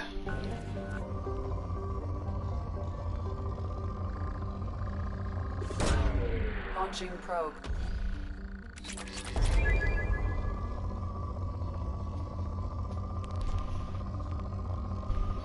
So is this an Asari? This system talked a lot about the Asari, so the Asari do this? They live for a long time, so do they create the radioactive? Like, is it their structures, or is it some other alien structures that are unknown? There's so many lost alien society, like civilization things that I would love to dive into. Like, for me, I would create such backstories, that would never probably even get into the game, but I would put in the game and histories and stuff. Like, they already have the Protheans, right? But I would put so many more, and you could piece together little bits at a time, and like try and find out where the Reapers, the ones that were behind them, and like their destruction, what happened to them. Tons of stuff like that.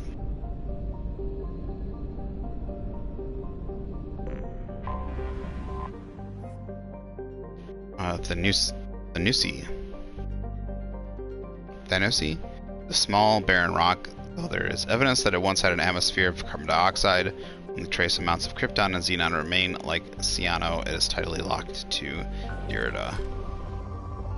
That was a huge spike. Huge. Dude, look, it almost hits the top. Probe launched. It's a lot of iridium. Let's go check out the anomaly. Anomaly detected. Geth? It's like Geth. Probe. I have found something. This is detecting anomalous weather patterns on the planet's surface. Geth activity detected. Recommend extreme caution. I'm not cautious. Going in.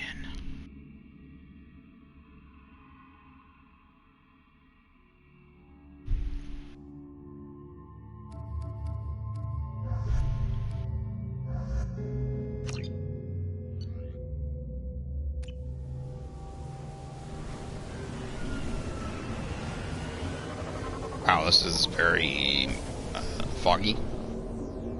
Pretty though. Uh-oh. I kind of like, okay, so I like Legion's look, but I kind of wish he didn't have such a big hole in his chest. I'll be honest with that. Kind of wish it was a little bit smaller.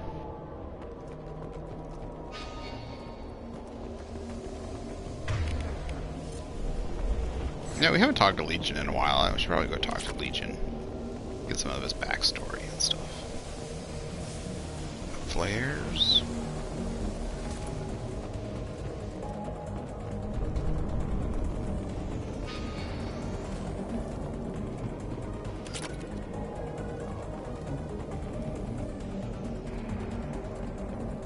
Taking hits. Unlimited. Malfunction invalid.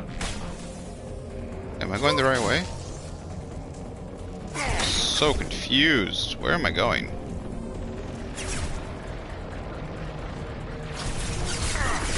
I guess we're technically going the right way?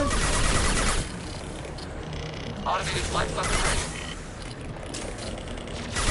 Shield down.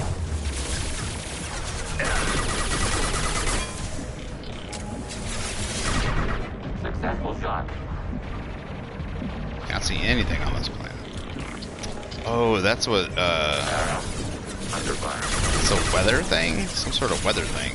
I don't know if they're terraforming, but I don't know why they would need a terraform. They don't need to breathe.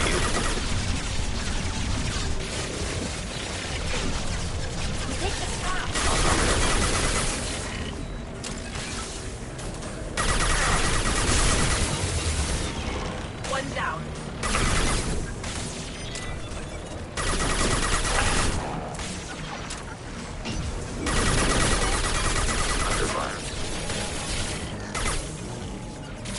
With you, Shepard. Taking hits. Funny thing is I can see their eyes through the...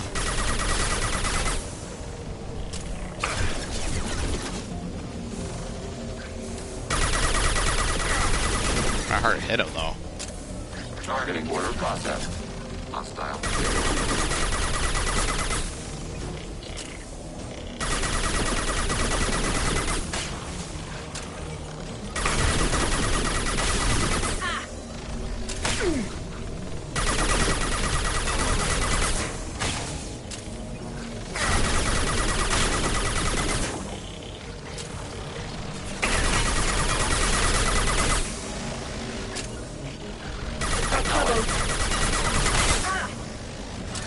Targeting order process.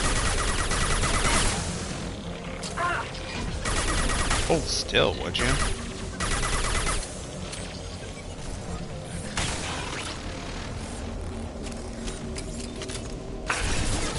Shit.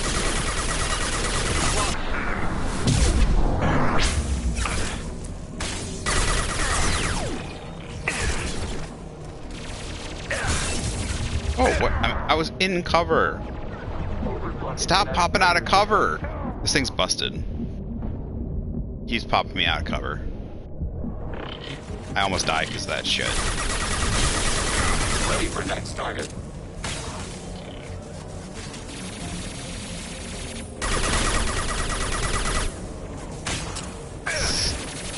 Really hard to see where I'm gonna have to run.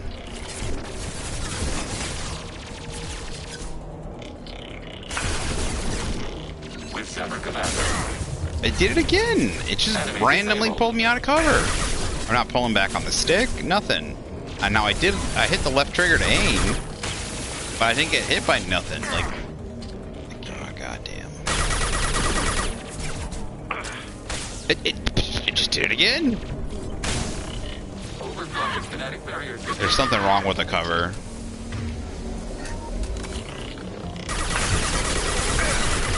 Got you.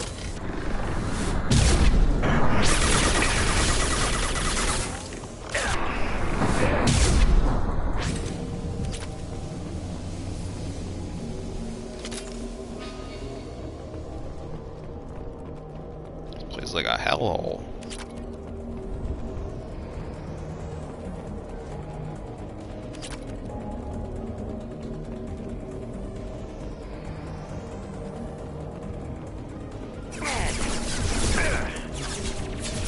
Apparently we're working our way up to the weather thing. It just keeps knocking me out of cover for no reason. There's something wrong with these covers things. Like there's some sort of I don't know what it's called. Like detection, not detection. Collision. Yeah, collision detection. Targeting order processed. On it.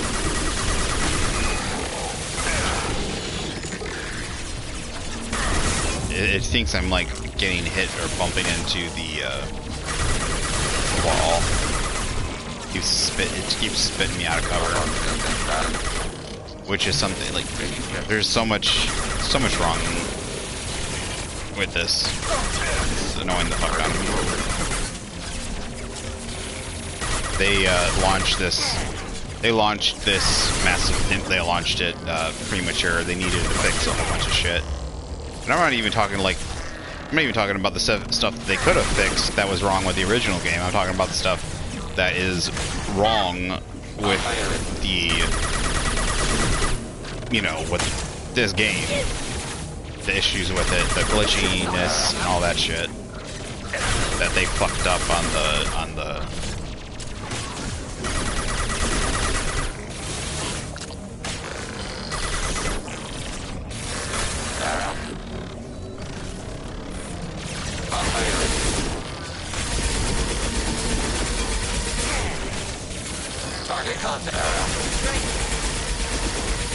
Really be nice. That hunter just stop fucking dancing around. You're not fucking Muhammad Ali, goddammit. Just die.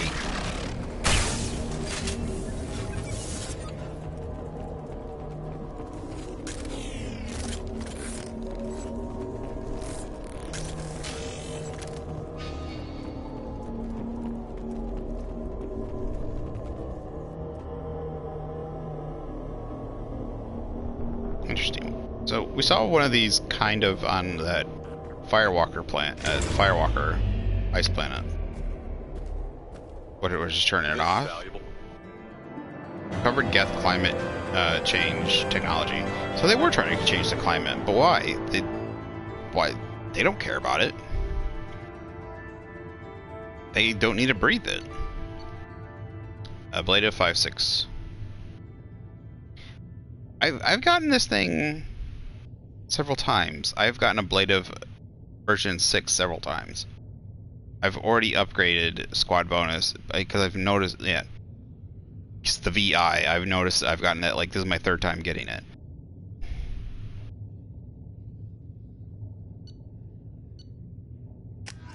So, like,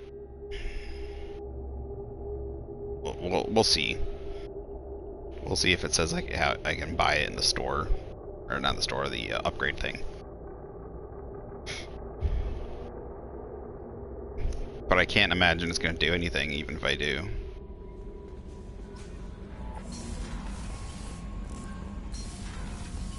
Oh, this is Geth. Oh, Geth damage protection.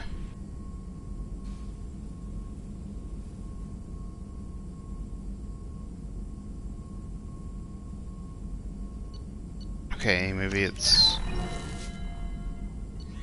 not. Okay, I don't know. Maybe it's a different one. I don't know. It feels like I've gotten it several times.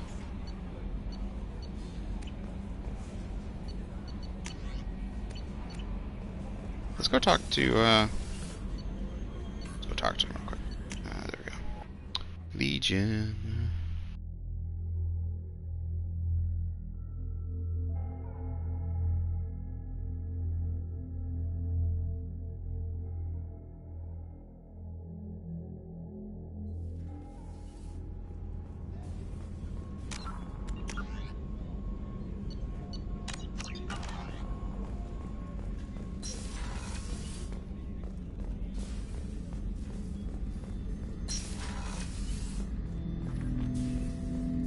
Interesting choice, Shepard Commander.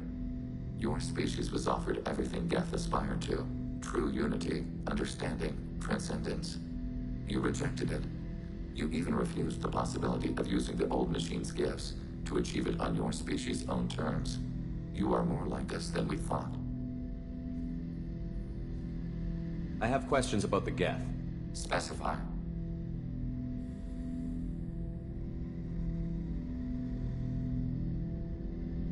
I'd like to ask about something else.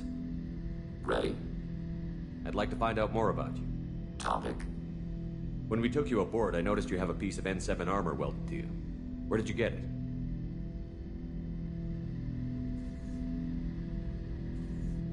It was yours. When you disappeared, we were sent to find you. We began where you first encountered the heretics. Eden Prime. After the old machine's attack, it was heavily defended. We were discovered. This is the impact of a rifle shot.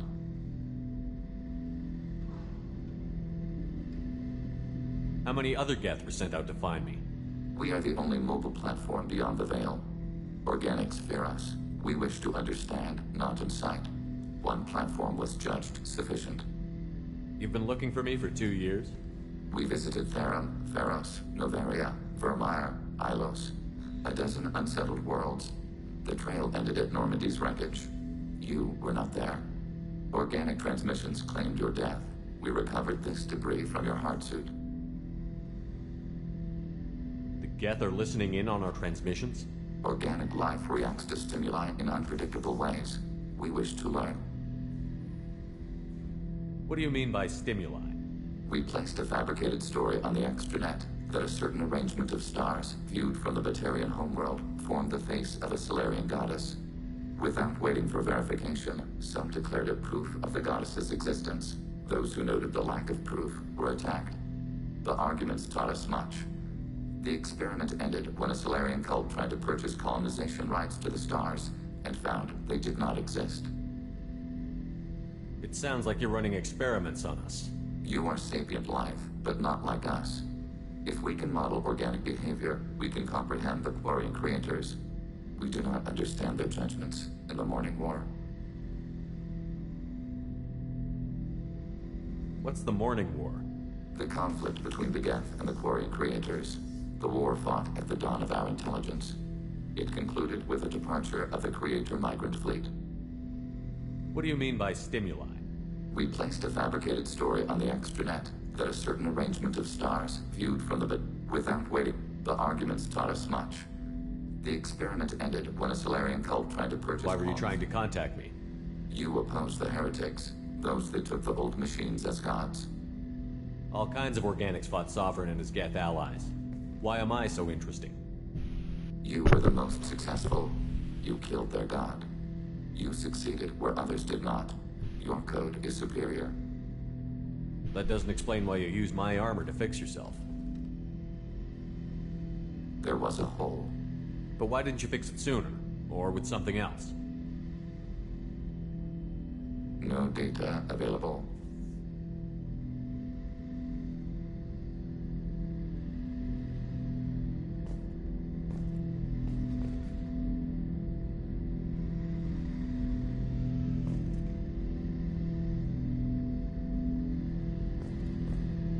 was gonna say there's still a hole. Shepard,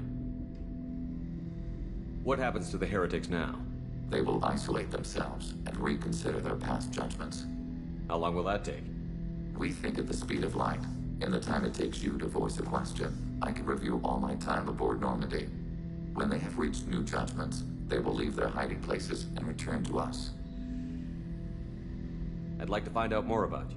We are building a consensus. Please try again later. I have to get back to work. Acknowledged.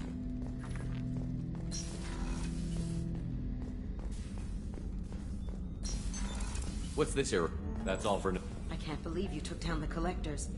I'm proud to serve under you, Commander. Hawthorne is still in the infirmary, though I think his pride is more broken than his bones. He tried so hard to help Joker.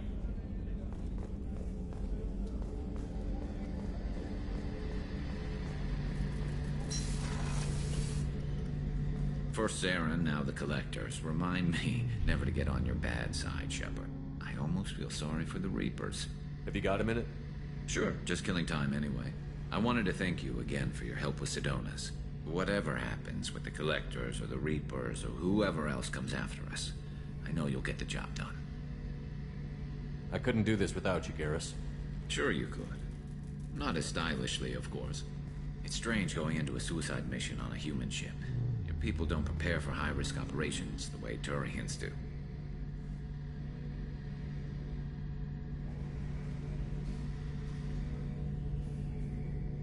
I thought you'd be used to high-risk operations on human ships. I mean, think about tracking Saren to Ilos. Sure, but that was quick. We raced out, landed, blew up some Geth, and saved the galaxy. This time we've got Miranda and Cerberus and that AI all telling us what we're up against. I think I preferred blind optimism. How do Turian crews get ready for high-risk missions? With violence, usually. Turian ships have more operational discipline than your alliance, but fewer personal restrictions. Our commanders run us tight, and they know we need to blow off steam. Turian ships have training rooms for exercise, combat sims, even full-contact sparring. Whatever lets people work off stress. You mean Turian ships have crewmen fighting each other before a mission? It's supervised, of course. Nobody's going to risk an injury that interferes with the mission, and it's a good way to settle grudges amicably. I remember right before one mission, we were about to hit a Batarian pirate squad. Very risky. This recon scout and I had been at each other's throats. Nerves, mostly. She suggested we settle it in the ring. I assume you took her down gently? Actually, she and I were the top-ranked hand-to-hand specialists on the ship. I had reach, but she had flexibility. It was brutal. After 9 rounds, the judge called it a draw. There were a lot of unhappy bettors in the training room. We ended up holding a tiebreaker in her quarters. I had reach, but she had flexibility. More than one way to work off stress, I guess.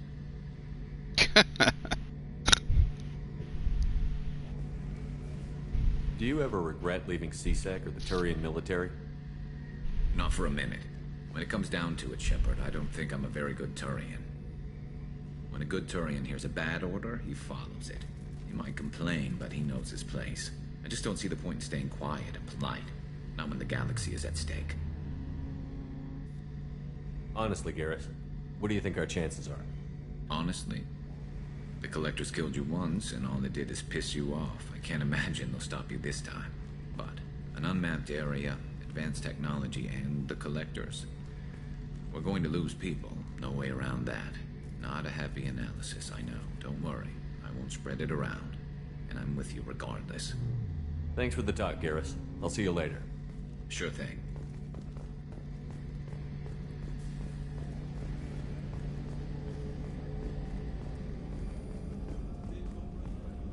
You really are a hero. No sooner had the Collectors damned us than you were pulling our sorry asses right back out of hell. You're aces in my book, Shepard. Thank you.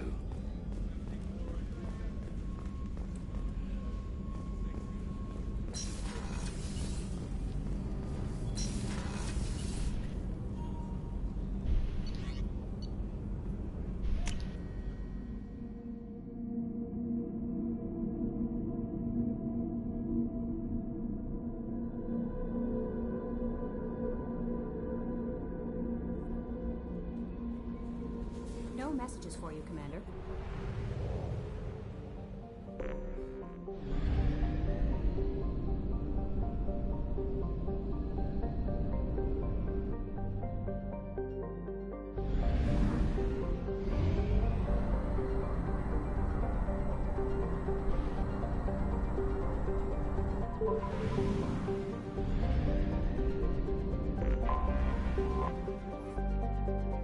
Burrow is a young Vols colony world settled in defiance of a threat by Terminus pirate groups.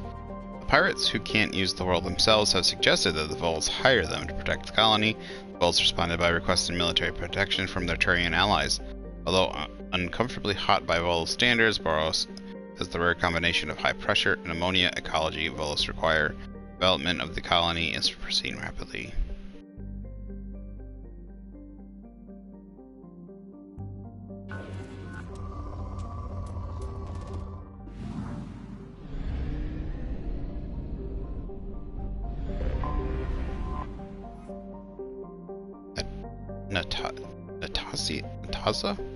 Nataisa? An unremarkable methane ammonia gas giant, Nataisa would be of no consequence if it weren't the only approachable gas giant in the Satan system. Boros' Volos colony has set up a few automated ice cracking stations around the planet, and Narhu Combine has been contracted to set up a helium-3 extraction facility. Construction has lagged due to the CEO's arrest and the kickback scandal that reached to the highest levels of the Vol Ministry of the Frontier.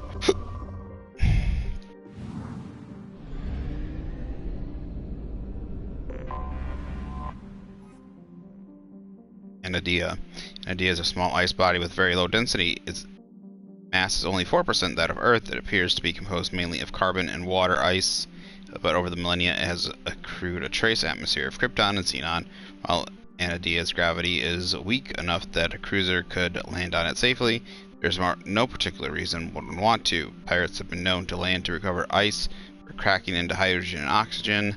One area in the southern hemisphere, the so-called Anadian Scrapes, is so frequently used for this purpose that higher albedo raw ice can be easily seen from orbit.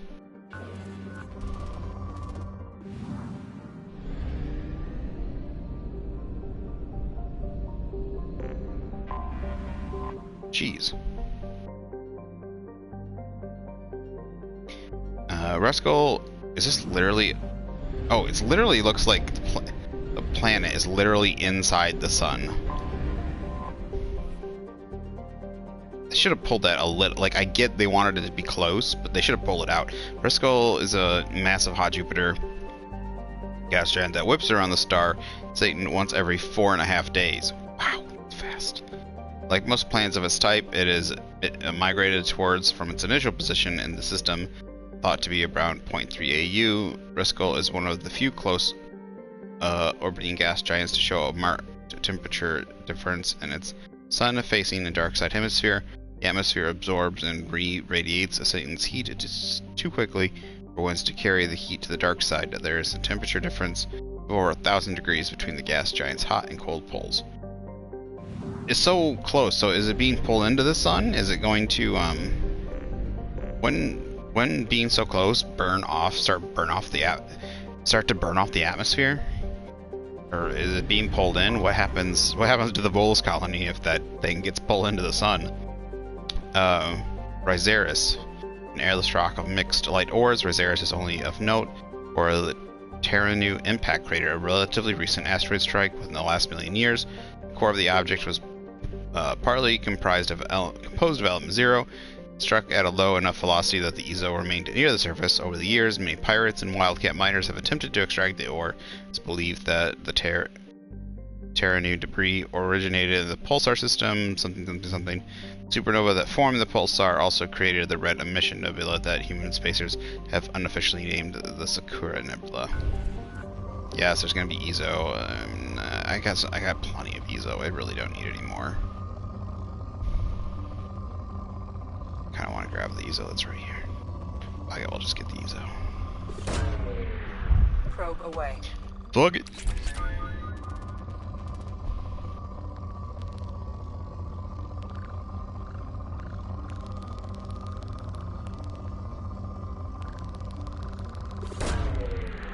Launching probe.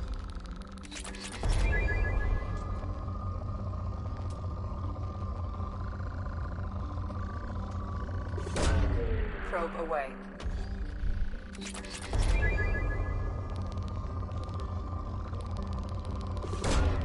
Launching probe.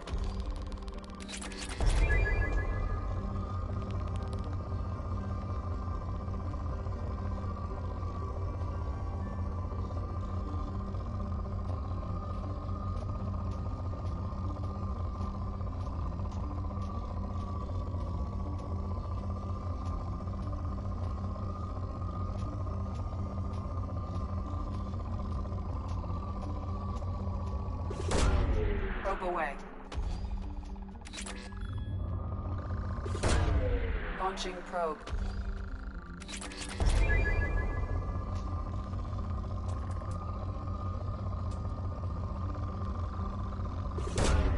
Probe launched.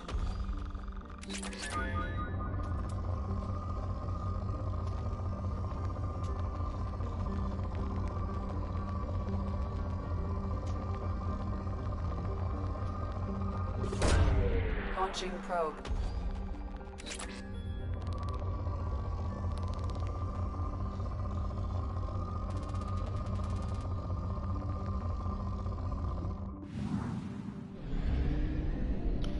Okay, so... Okay, so there's one still farther to the right? Damn, that's far out there.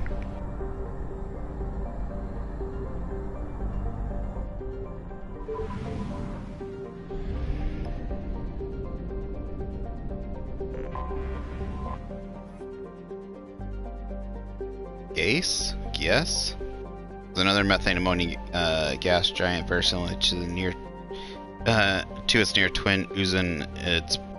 It presents a nearly featureless robin egg blue face to the universe. It's pretty.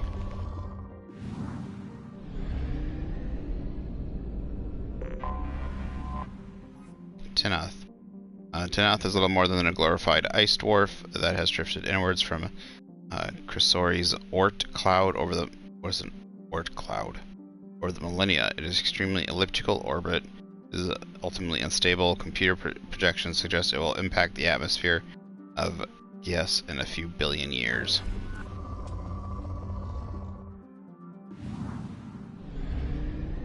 Oh, it'll actually collide with that. Uzun. Typical methane ammonia ice giant Uzun has 37 moons of various sizes. Chithis, one of the largest, orbits at a retrograde, suggesting it was a planetesimal that was captured by the gas giant gravity well. The planet itself is believed to be an extrasolar capture as well. Millions of years before Chithis came on the scene, evidence collected by planetary geologists suggests that Chithis was for many centuries a water world, heated by tidal flexing as its orbit circularized around Uzun. Planetary ocean, once hundreds of kilometers deep, must now be frozen solid. Some have recommended drilling test bores to see if life ever developed in Uzun seas. The question is considered academic. Basically, no one wants to pay the money to find out. Nidus. Nidus lies probably close to the red dwarf, Chrysori. This allows it to approach habitability, though it is quite frigid. It is tidally locked with a hot pole and a cold pole along the terminator. The temperature averages just above freezing. On the lee side, the temperatures are well below freezing. Nidus has developed a limited native ecology. Much of its clusters permanently attached around geothermal vents. There are, however, more advanced forms of life. Several arthropodal herbivore species wander back and forth across the terminator as they acquire nutrients available in both environments for sustenance. More dangerous are the omnivorous predator species that devour the arthropods. Most animal life on Nidus has limited vision, but finely developed thermal senses.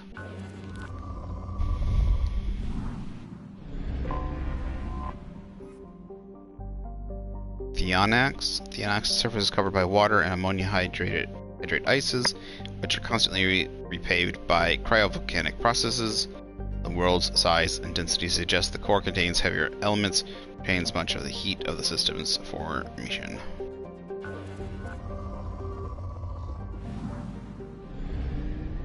Alright, the question is, are we going to make it back to the mass relay system?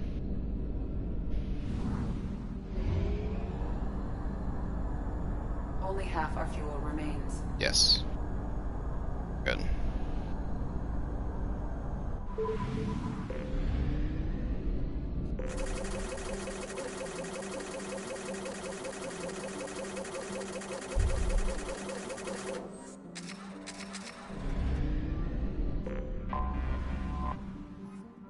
Sail. A sail is a standard hydrogen-helium gas giant. Though gas giants are known for their powerful magnetic fields, a sail's field is stronger than current models predict. Within the frost line of its solar system, where gas giants do not usually form, a sail is believed to have once been extrasolar.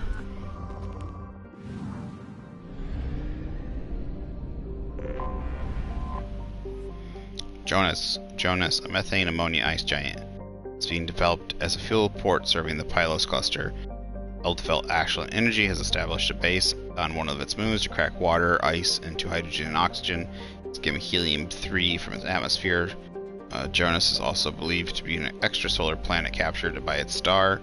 From orbit, Normandy sensors can pick out a hand-painted sign that some waggish employee has left outside the complex.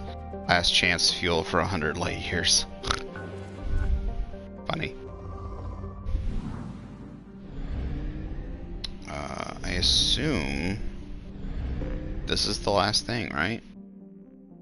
Normally is it like this? MSV broken arrow anomaly detected. It scans detect a rapidly decaying derelict ship in orbit over Jonas. Is this DLC? I can't remember. Geth signatures detected aboard the MSV broken arrow.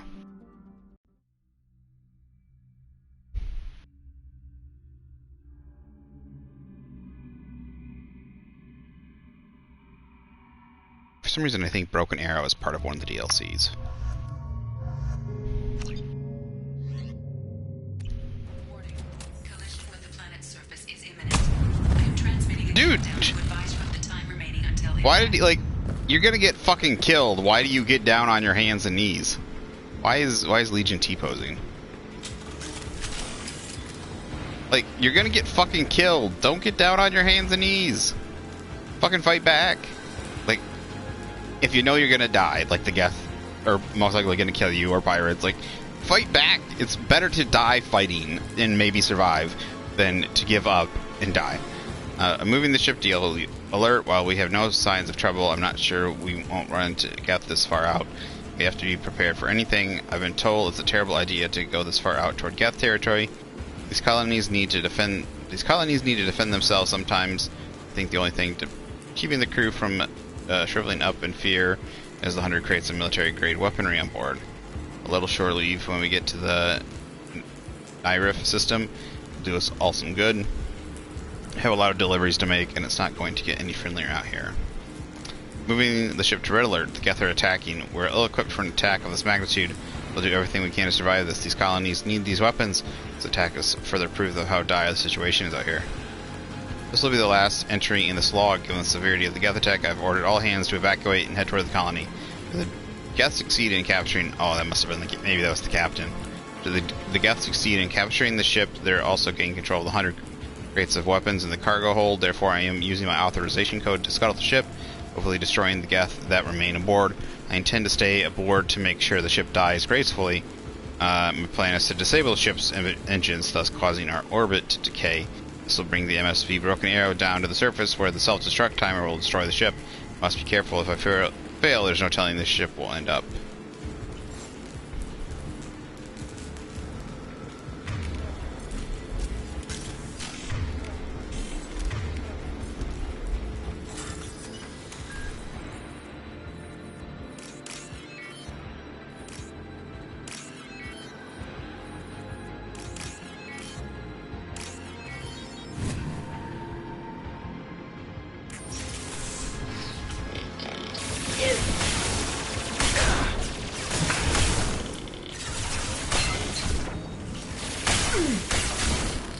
Target contact. Target.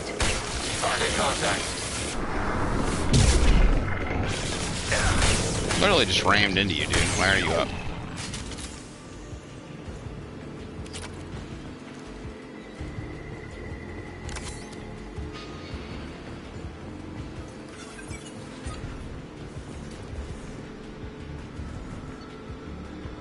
Offline.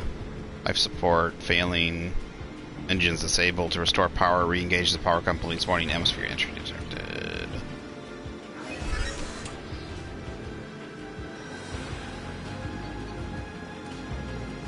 Okay.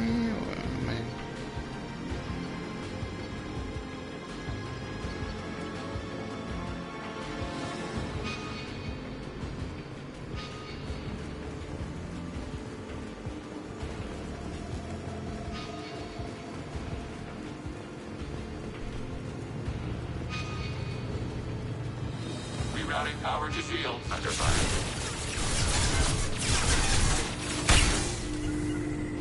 Right. Deploying. Target acquired.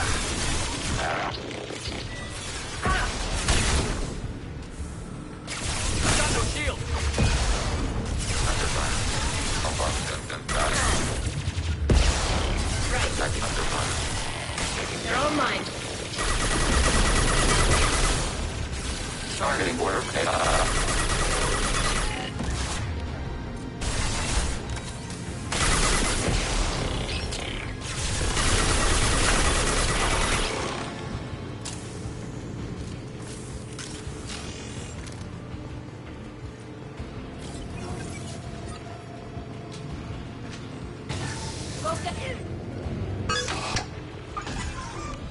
Interrupted my ass.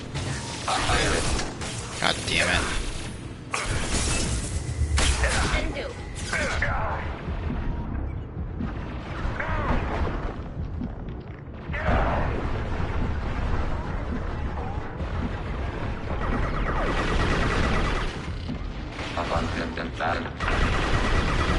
I watched that bar go all the way up.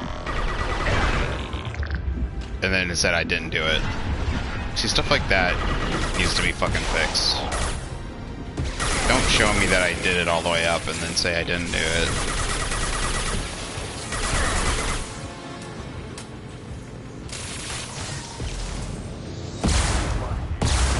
Again, it showed it all the way up. Finally, Jesus Christ.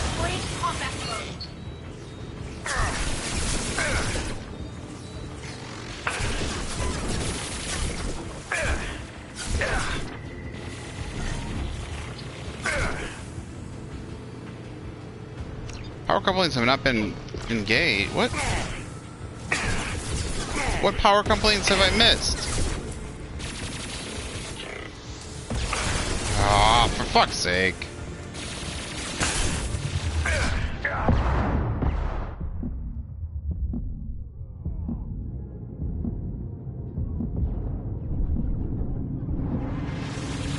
It says I've missed a power coupling. Was this a power coupling I missed back here? No. See, this is what's infuriating. Under fire. I got... Oh, there's the first one. Damn it. I was literally looking for that goddamn thing.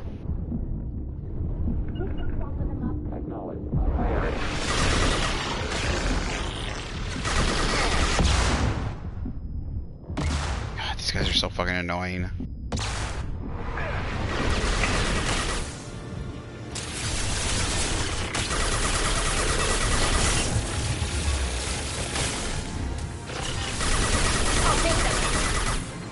Got it.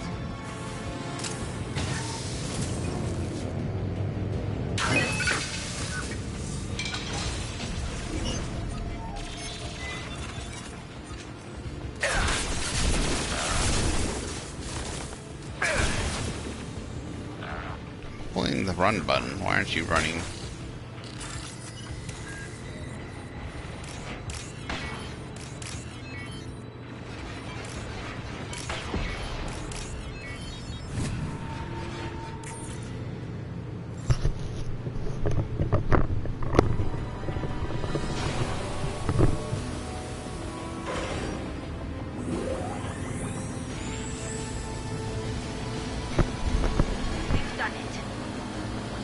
I just gotta get rid of the Geth. Wait, what? Oh, remaining Geth are disengaged. Colony is safe.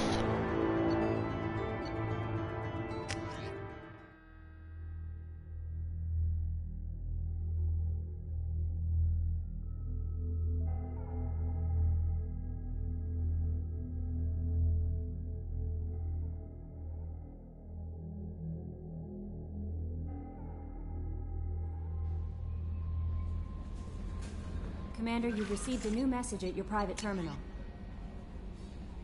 From Raphael Colon, governor of Argonne Colony, Jonas Normandy crew, retrieved your identity from the docking data aboard the MSV Broken Arrow.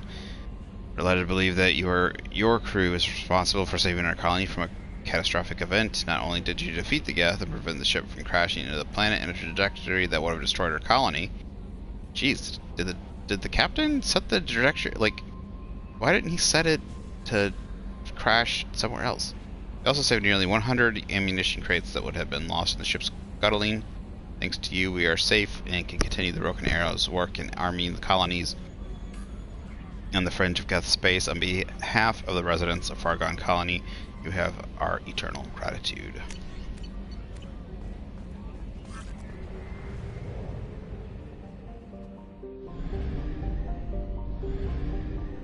Alright, that is a 100. So that should be 100 for everybody, except for the Arrival DLC system.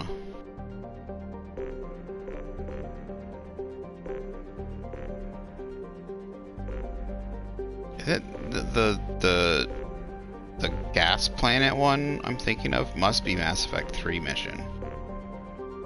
I thought it was a Mass Effect 2 mission.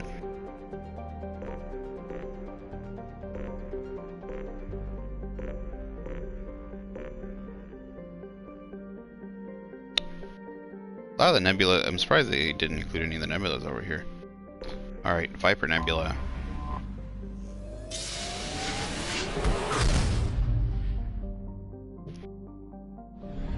Okay, it's all just this one system, so. Unaka. Tiny rock planet. Probably Unica's? Unica's atmosphere is a thin sheen of carbon dioxide and carbon monoxide. Unica has abundant metals, but hegemony protectionism makes mining on Artote more profitable for Batarian corporations. A few aging spy satellites circle it, watching the unlicensed mining operations. ED Travel Advisory. The Batarian hegemony consider any presence of Alliance military vessels in Batarian space as hostile. The Normandy SR-2, while independent vessel, strongly resembles the Normandy SR-1, an Alliance ship. Use of stealth systems is highly recommended.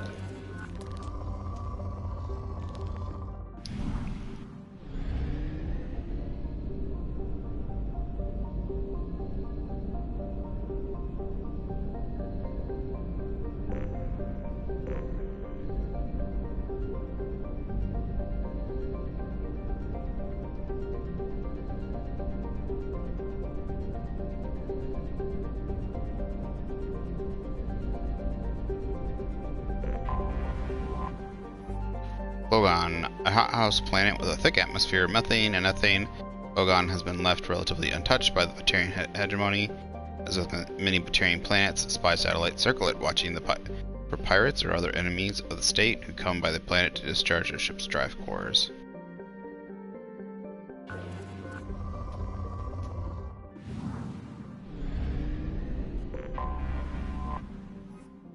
Ermola, a hydrogen-helium gas giant. Ermola is home to infrastructure that generates both helium-3 and antiprotons. Both sources of fuel are restricted to hegemony space. Both resources of fuel are restricted to hegemony ships, forcing merchant vessels to dock at Basuda to refuel before their journey. A sizable naval station is stationed at Ermola as ships guarding the installations from enemies without and within. As with other planets in the system, spy satellites are ubiquitous. ED's Travel Advisory. Oh, right. I feel bad. In Mass Effect 3, the Batarians get the brunt of the Reapers. They, like, get frickin' slaughtered. Because the Citadel people cut off all the mass relays so that the Reapers can't come through right away. At least I think that's what they do. And like, the Batarians are, like, stuck there. Like, yeah. I think the Batarians are, like, stuck there. And are just slaughtered. Hydrogen helium gas giant Batsuda is home.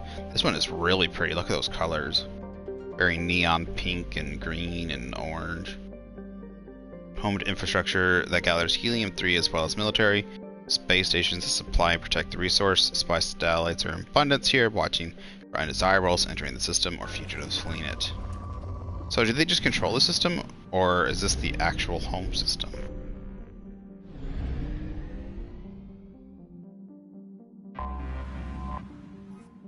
Aratote. Like Mount Everest inside an oven was how John Grissom described Aratote. John Grissom. While on a fact-finding mission to see if the garden world was worth contestation with the Batarians. Guess not. I guess it's the colonization world place. With the Batarians, his team ultimately decided that the planet's air pressure and oxygen content too low for large-scale human habitation. Undeterred, the Batarian hegemony colonized the planet's polar regions, began an extensive terraforming effort with cyanobacteria and invasive plant species. Alliance intelligence has confirmed that the colony has several Batarian military installations which are too close to human space for the Alliance comfort.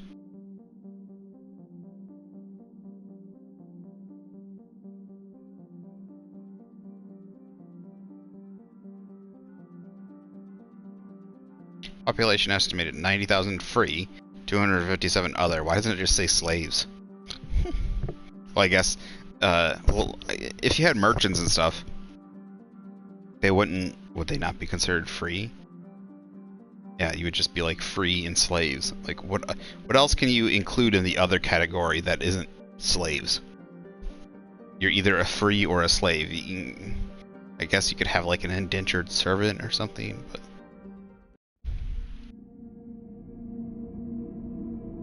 Fire some weapons more quickly by tapping R2. Oh, that's like, I know. Like a Cerberus rifle.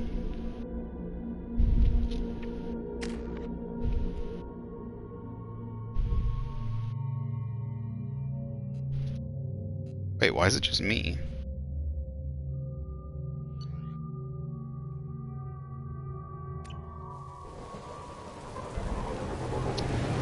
I played the Arrival DLC one time. I might be wrong, though.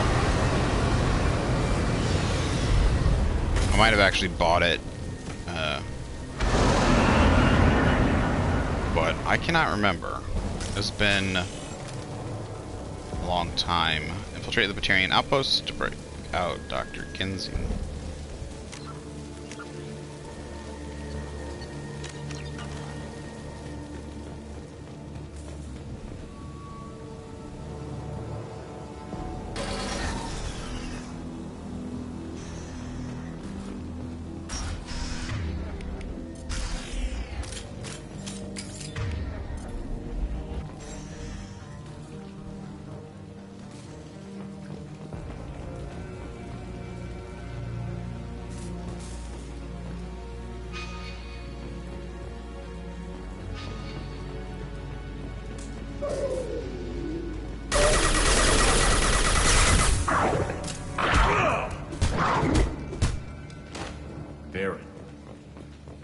Must send their prisoners down here to die. I have to find Dr. Kenson now.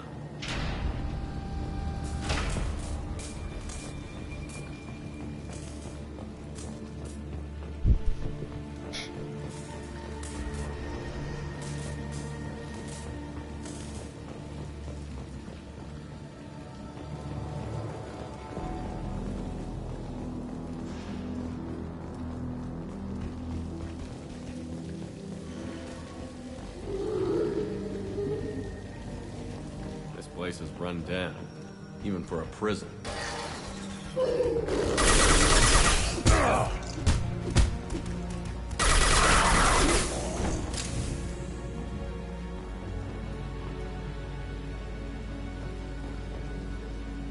What's the point of cutting the power to that? Can't go across. Just a human question. Get your hands off me!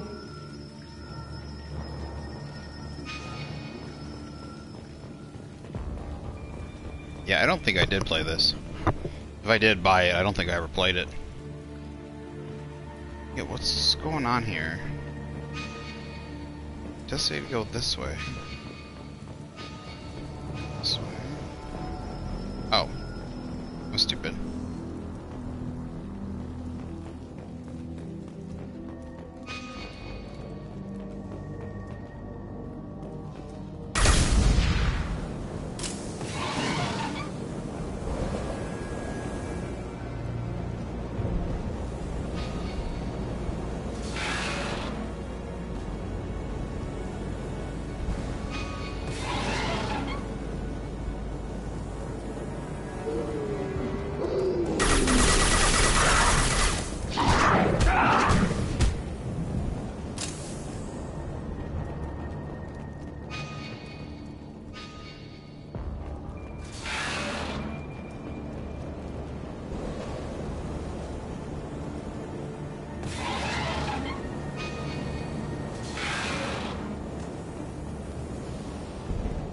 This.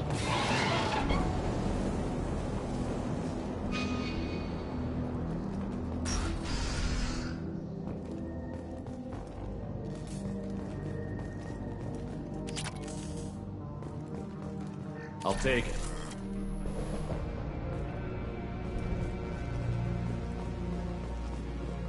I hear humans are scurrying like vermin out in the asteroid belt. Is anywhere safe from them? We should arm a mission to flush them all out. I'll be right back. My eyes are getting really dry. I gotta fill up my humidifier.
Alrighty. Oops, I'm sorry, baby. I didn't mean to step on your foot. I'm sorry. Sorry. Okay. Okay. Poor baby. Wanna come up? Wanna come up? No? I can give you a belly rub. You want a belly rub? No? Alright. Alright.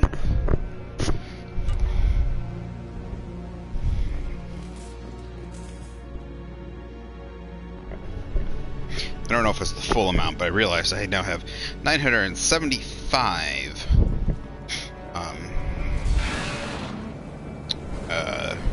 heavy weapons ammo.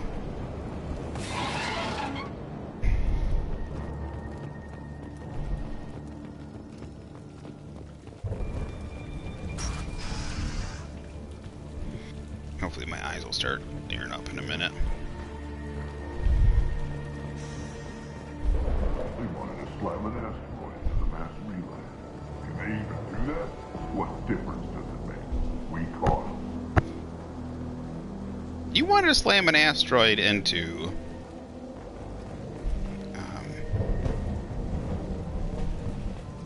a planet, alright? I love how all the stuff they use is pretty much all human stuff.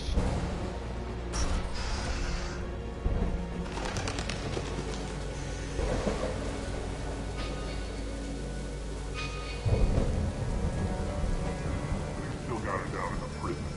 I'd just kill her. Interrogating a human's a waste of time.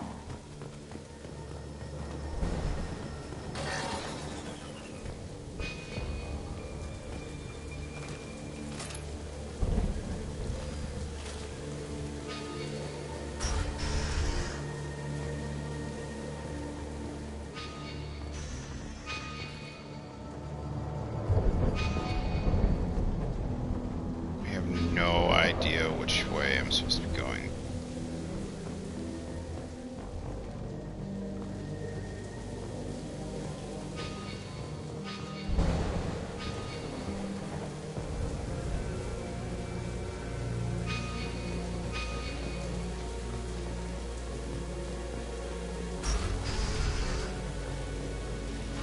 No way it would have worked. Relay can't be damaged, much less destroyed. Those humans will do anything for us, I swear. We have to make this one an example to the others.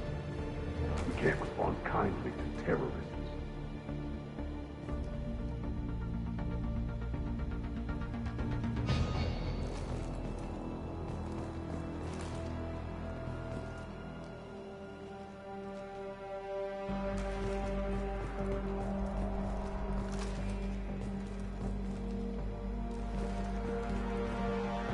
There's a shuttle incoming. Clear the hangar mesh.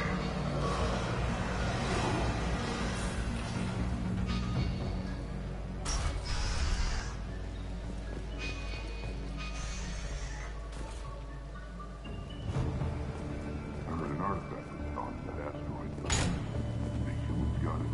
If they did, they'd have swarmed in and put flags all over. Wait, what am I supposed to do with this, eh? Eh? Okay? Okay.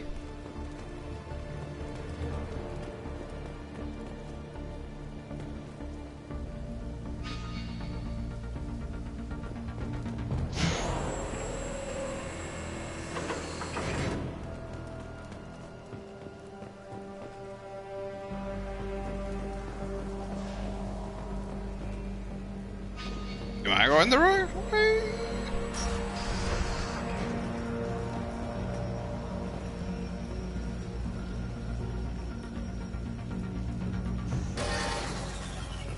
Our comm buoy intercepts paid off. We picked up a message to the Alliance coming from somewhere in the asteroid belt. We listened to the feed until we discovered an operation run by a human named Kenson, smuggling engine parts and guidance systems into the system from Omega. We intercepted Kenson's vessel and took her and her people into custody. Interrogation has produced nothing but frenzied rambling so far.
clear out all the junk from my eyes.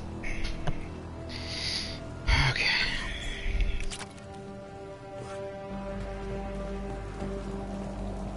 This one's apparently the mastermind. If she doesn't talk, kill her.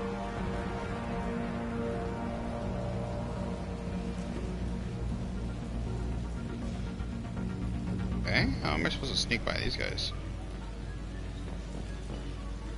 Okay, that works.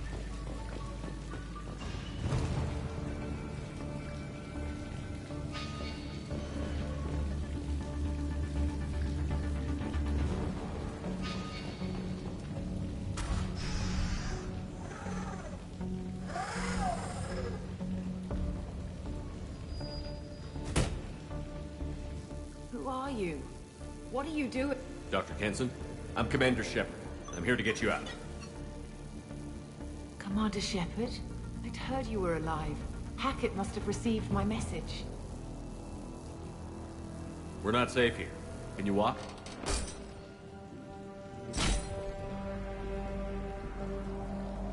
I'm fine. Just give me a moment. We The have to voice go. is somewhat Now. If we familiar. can find a console, I can hack security. Make us an escape path.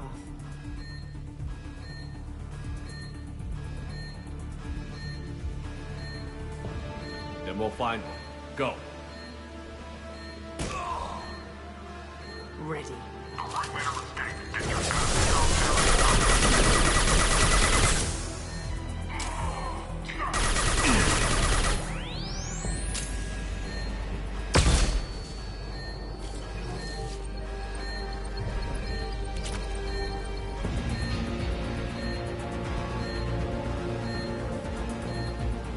that close it off.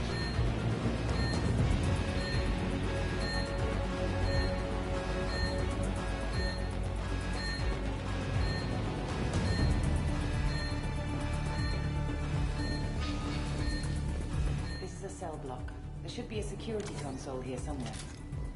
Access is restricted. Enter authorization code.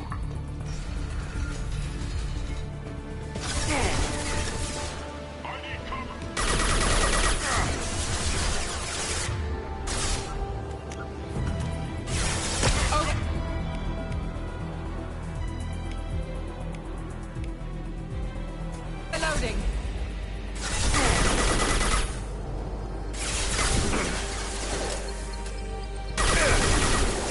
Incoming.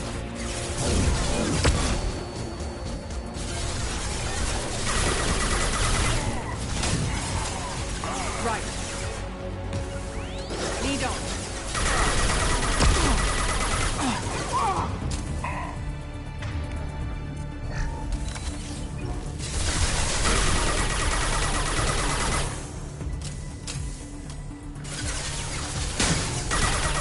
No problem.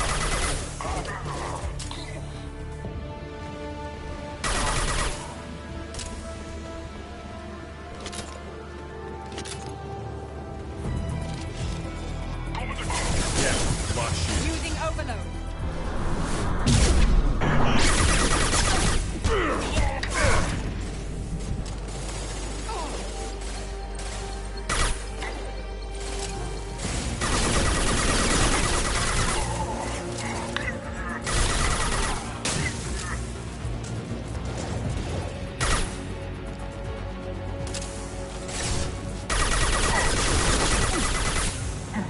Got it. Right behind you.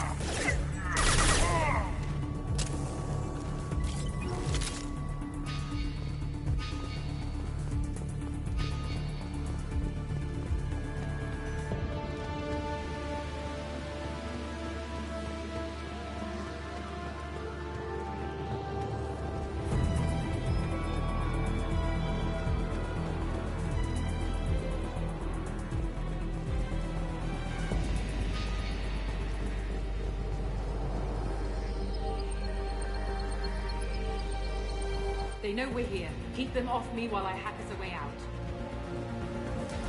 Suppress the teams to cell block. Now.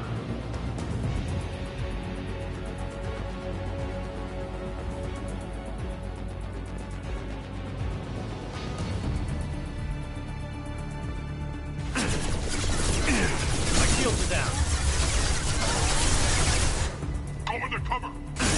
Jesus, they're just fucking bum rushing.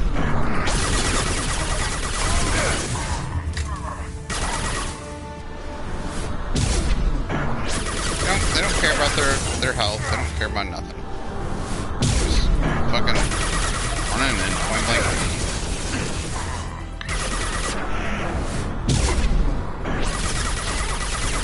They have no care.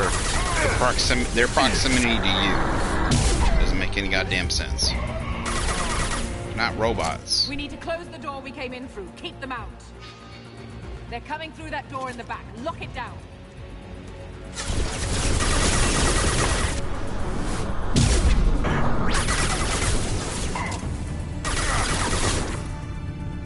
Okay.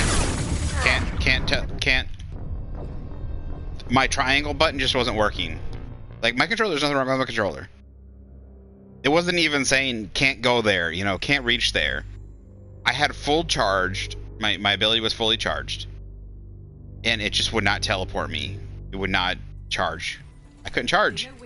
It was busted ass shit, is what it was. It's busted ass shit. It was just glitched as fuck. It was like other times when the ability just doesn't fucking work sometimes.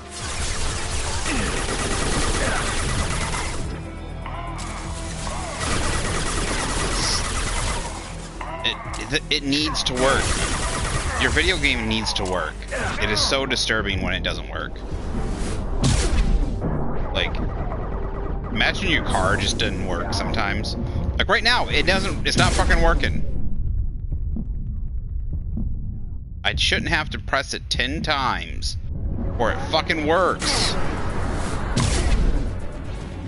We need to close the door we came in through. Keep them out. They're coming through. They're coming up from below.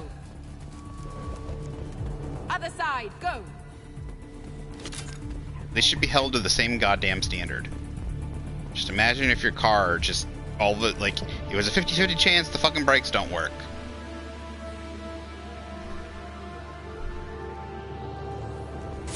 Why are video games allowed to get a risk? You know, just imagine like putting your DVD, it's not, I guess,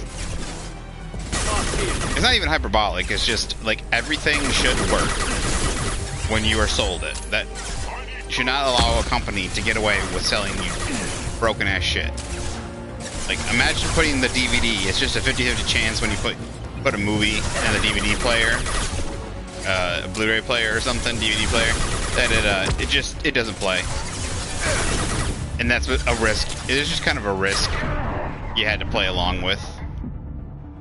It's just a risk of buying movies that 50-50 chance it ain't gonna work.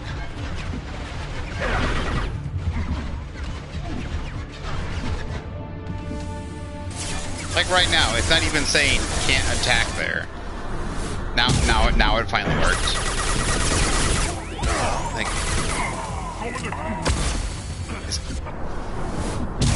it's just glitchy as fuck. It's driving me insane. Unlocking all doors to the hangar. Still need more.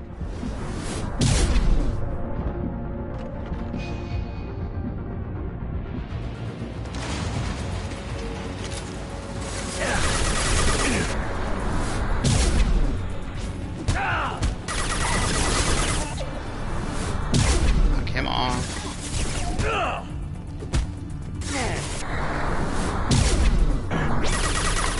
Bringing down their orbital tracking network.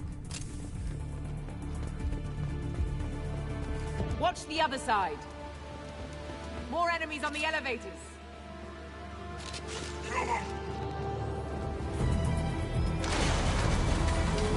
Are they breaking through the door? Looks like they're trying to hack the door. But I don't know if that's a thing or not.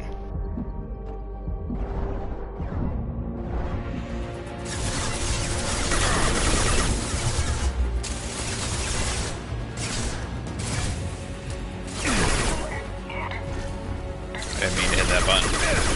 That was my fault.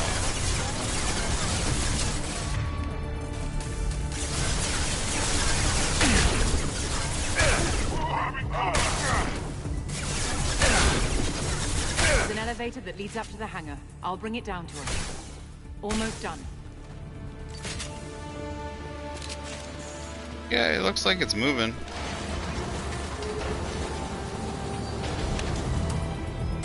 Hello.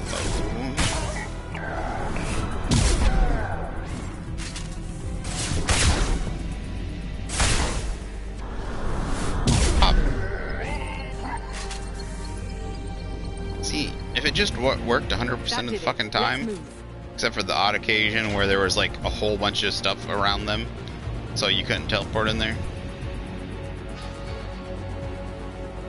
Get to the hangar. Do not let them escape. Oh, one last thing. The hangar doors are hard locked. We'll have to get those open the old-fashioned way. Leave that to me. We got him.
We have to break the locks on the bay doors.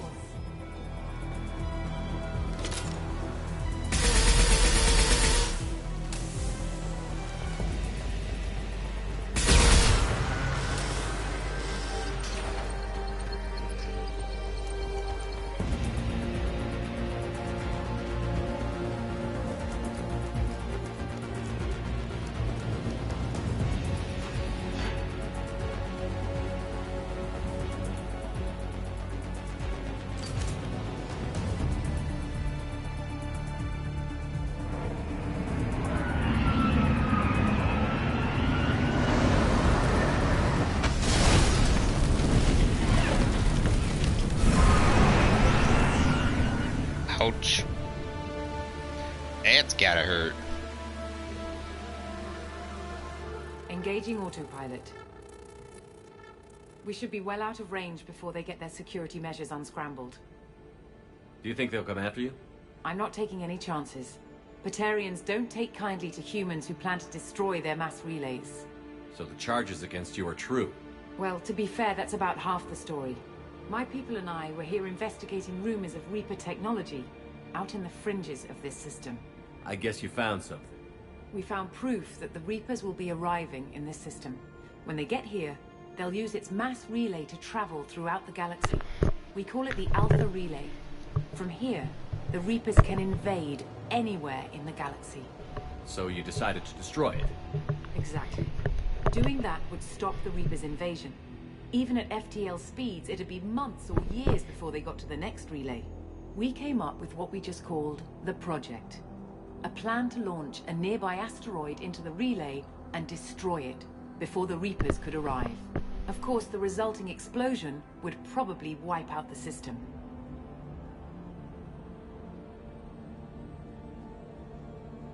Why do you think destroying the mass relay would destroy the entire system? Mass relays are the most powerful Mass Effect engines in the known galaxy.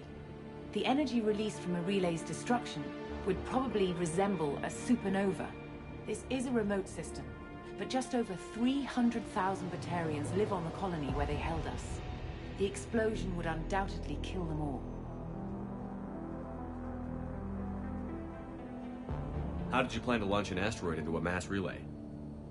Moving an asteroid just requires thrust and guidance, which are readily available in Omega's salvage yards. Get the right amount of power and a good VI to drive it, and you can pretty much just point and shoot.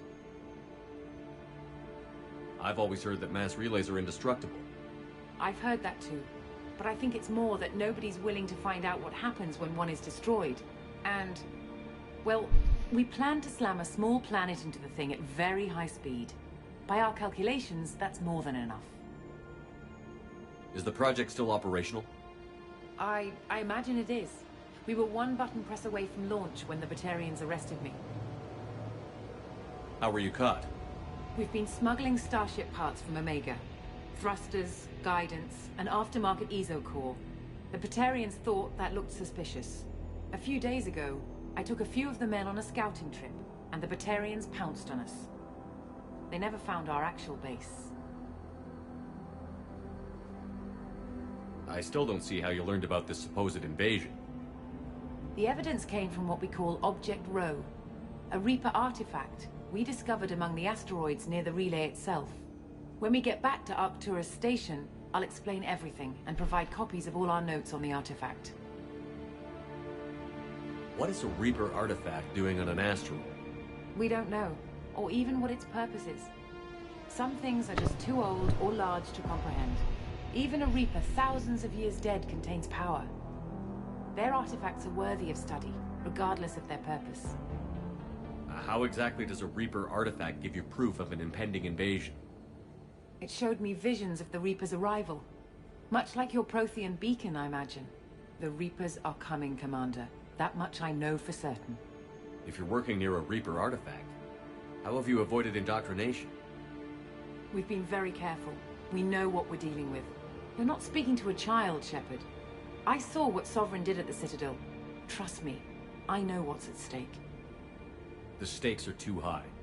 If you were willing to destroy a whole system over this, I want to see your proof. I guess I can't argue with that. Give me a moment. Kenson to Project Base. Good to hear your voice, Doctor. You coming home? Affirmative. And I've got Commander Shepard with me. Shepard? Really? Tidy up the lab. The Commander needs to confirm the artifact. Right. I'll get everything set up for your arrival. Project Base out. All set. Just sit back and relax. We'll be there in no time.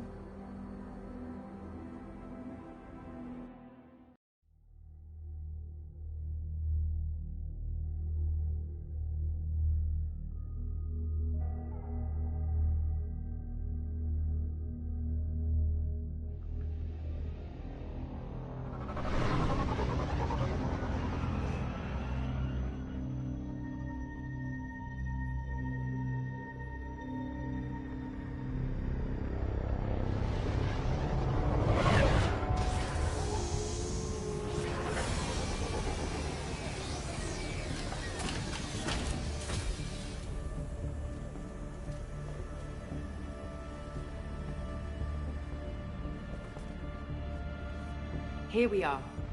Welcome to Project Base. What's this? That's our countdown to arrival. When that gets to 0, the Reapers will have come. Just over 2 days and counting. Puts things in perspective, doesn't it?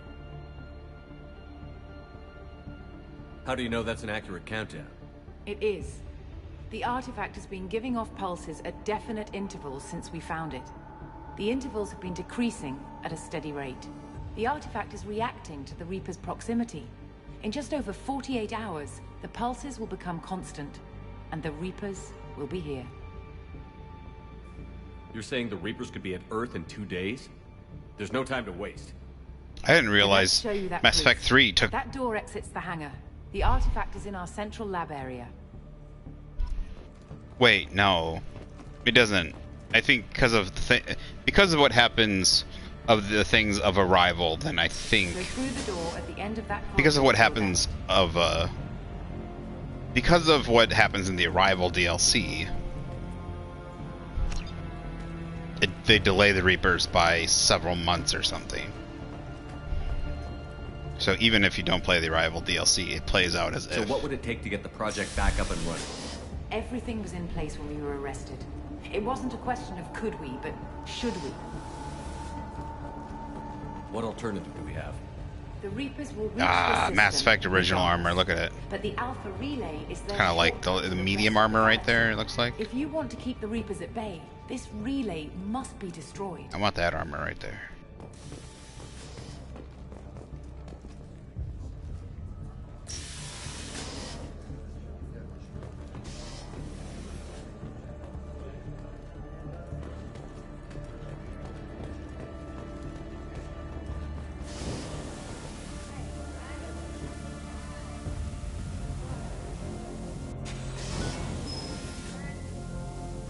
Hello?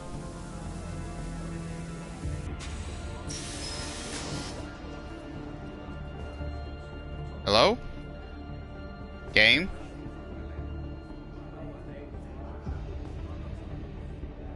See what I'm talking about? All this glitchy horse shittery. Look at this. Look at this. I am stuck in an elevator 2 floors up when the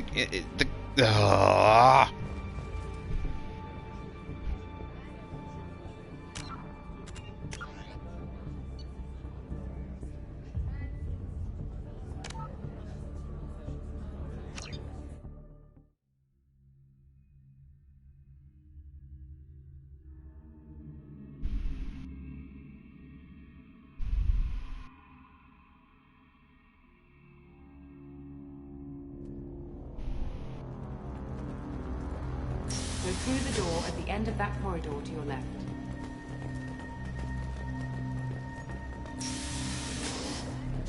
So what would it take to get the project back up and running?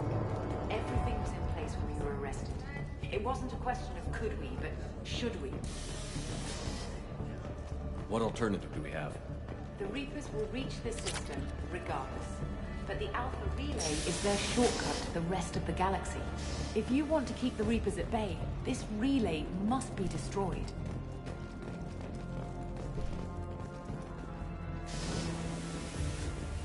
Thank you.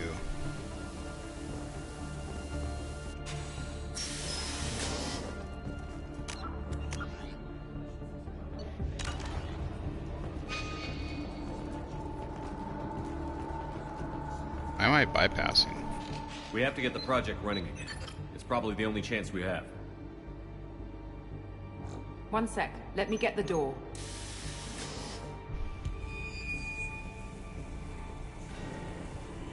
Commander Shepard. Why don't you just tell Batarians? You have the Reaper artifact just sitting here? Out in the open? When we found it, it showed me a vision of the Reaper's arrival. Kenson, this is not good. Give it a moment, Shepard. It'll give you the proof you need.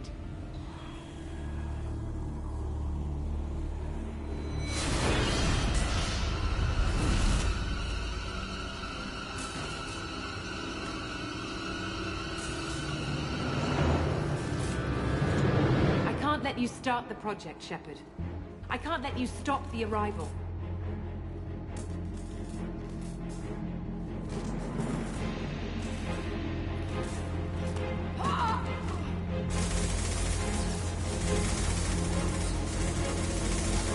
Take him down!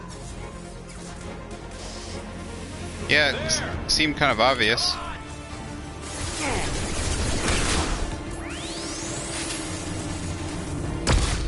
Why can't I target him? Okay. Okay.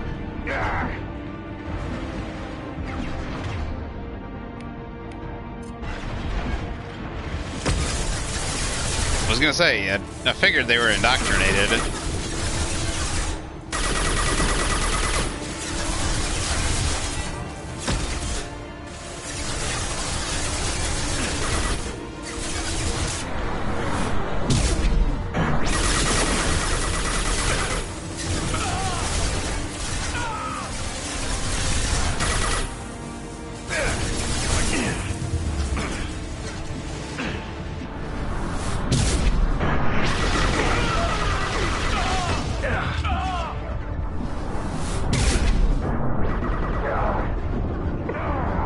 What the fuck, dude?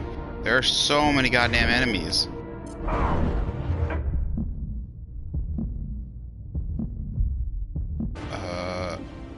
What just happened? Okay, apparently I wasn't meant to survive.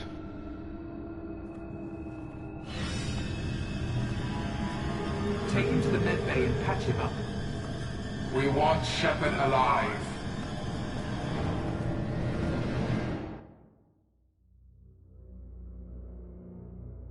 I guess I wasn't meant to survive that.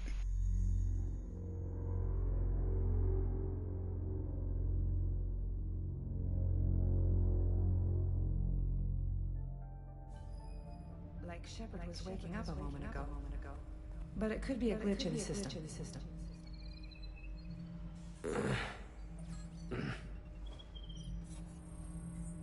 No glitch. The sedatives aren't working. Security!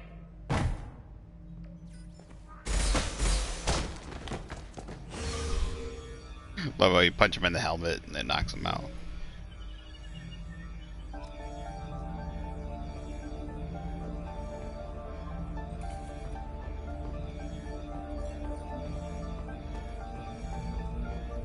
Step away. Security! I need backup in the med bay.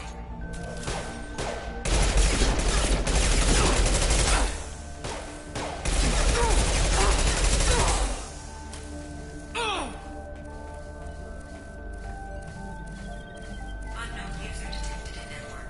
Engaging security.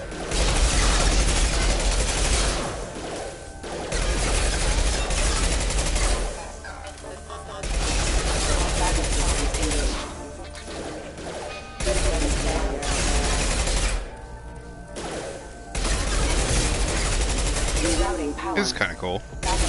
Engaged.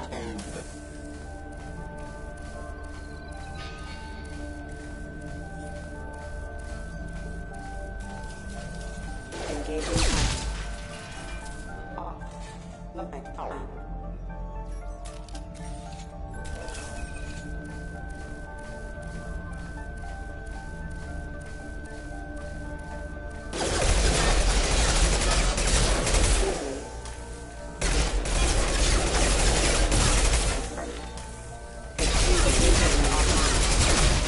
Impact.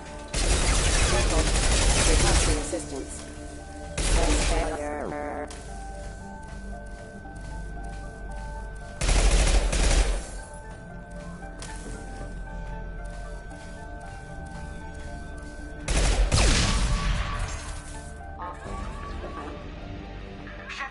The project is almost complete. I thought I'd feel a sense of accomplishment, but instead, I feel dread. I can't help but think we're doing something terrible.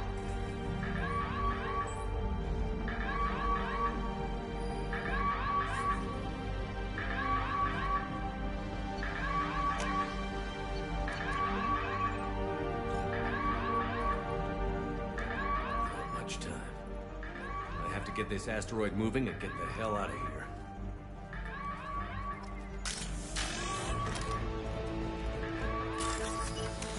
Apparently I'm okay with wiping out a whole bunch of Batarians.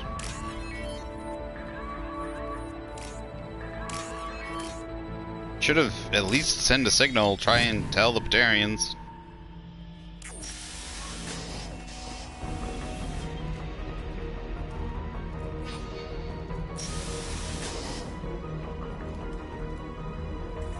When it's silent, when there's no one else around, I can hear it. Whispers in the back of my mind. I can't tell what they're saying. I spoke to Dr. Kenson about it and she seemed to understand. What the hell is going on?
teleport. It's like, it's acting like they're not even there. It's even giving me the red outline, and it won't let me do it. And not even saying, no, can't go there. The ability is just not working. It's like it's glitched in its base.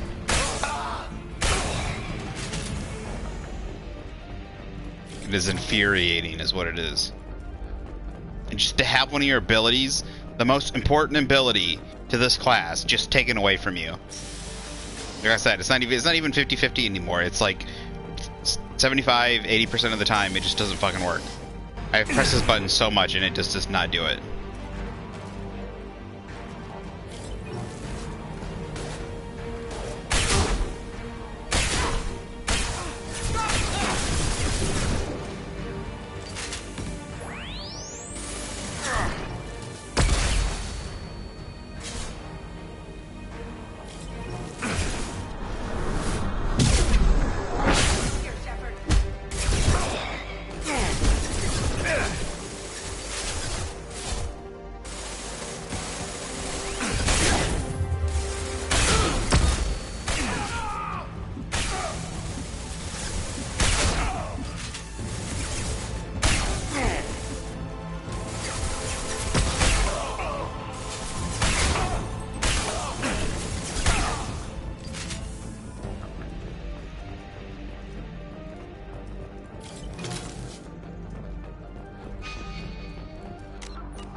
Like, I'm barely hit. That fire is so overpowered, it's fucking ridiculous. Like, I'm not even in the stream for a fucking second.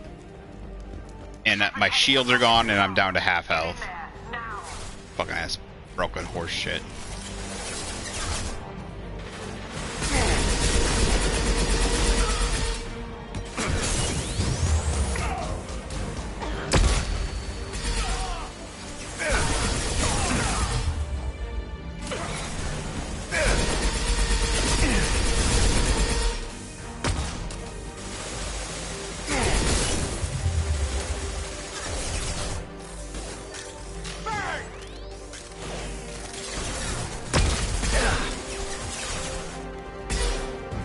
It really sucks playing by myself. Where's my fucking team?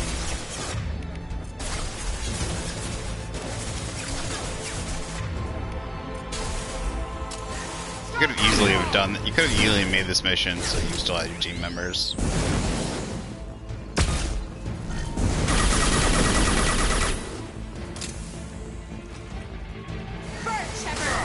God damn it! Fuck off, you cunt!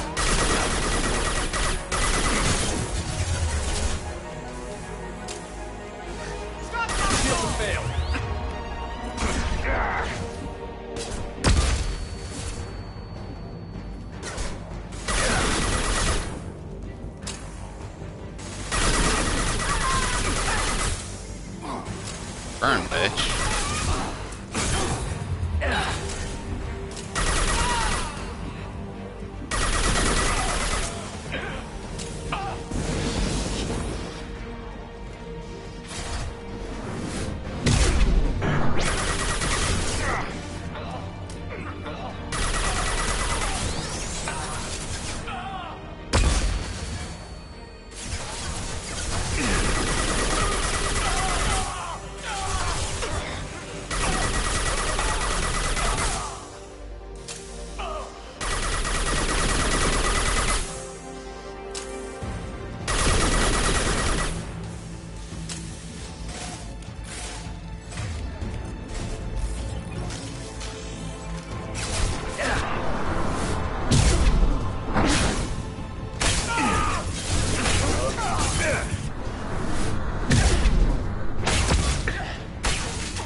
Fuck off! See? As soon as he hits you, it's instant death. He hits you, he stuns you, it drains your shields and your health all the way fucking down. I'm sitting there spamming triangle. I should be able to get out of my goddamn stun and use my ability. This is such a poorly programmed, fucking optimized piece of shit. God, BioWare. Fuck you. Like, fuck BioWare. I seriously wish BioWare would just fucking, like, dissolve as a company. They need to, like, someone that is better at making video games needs to get their IPs.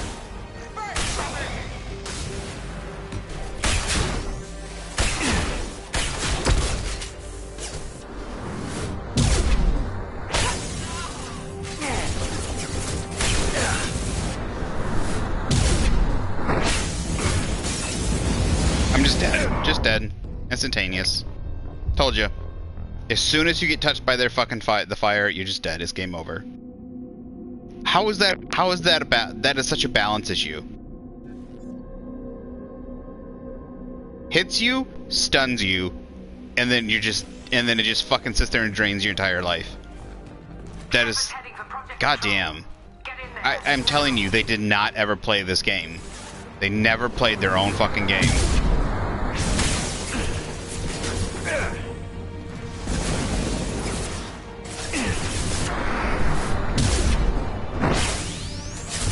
I'm aiming right at the dude. I am aiming right at the fucking dude. And it somehow went right by him. The bullets did.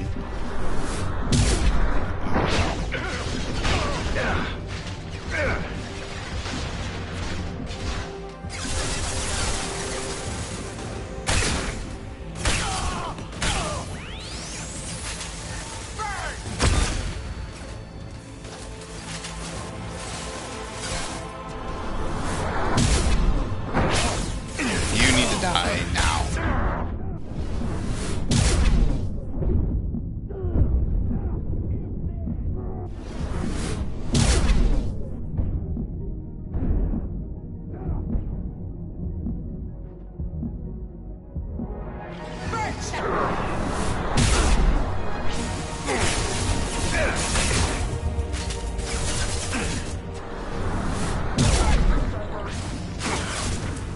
Okay, whatever.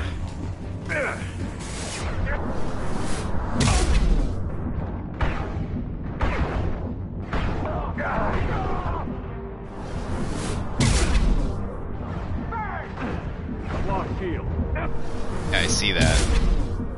Thanks for the heads up, you dumb fuck.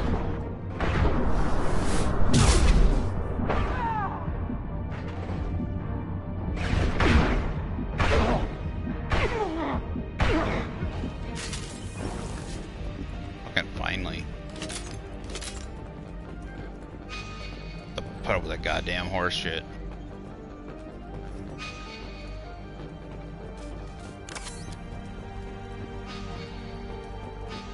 Where does it even... Where does it want me to go?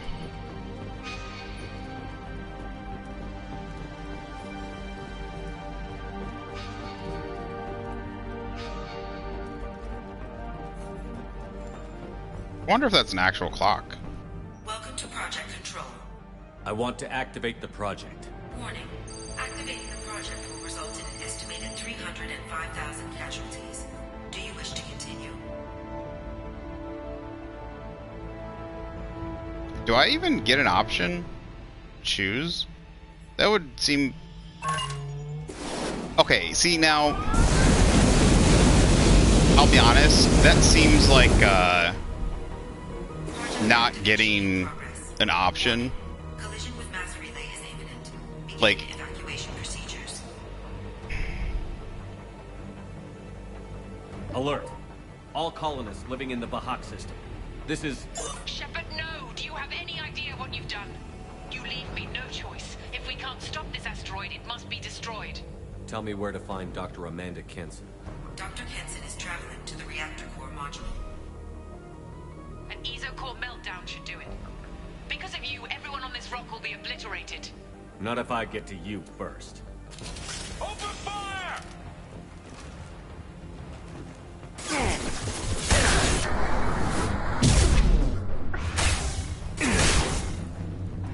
Did I warn the colonies? I don't think I did. Like, I got interrupted, so I don't think I did. I just think I got Paragon points for trying.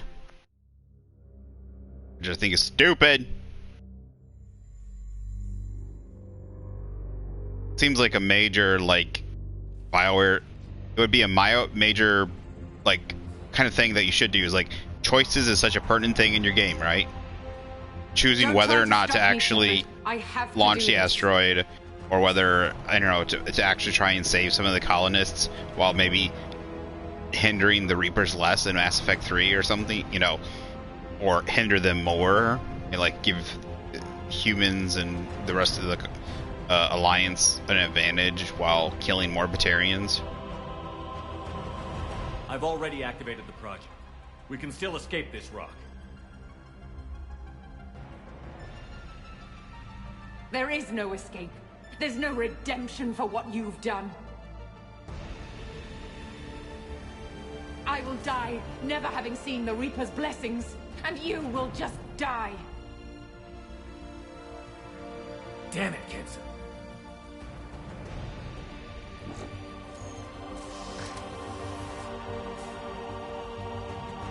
There!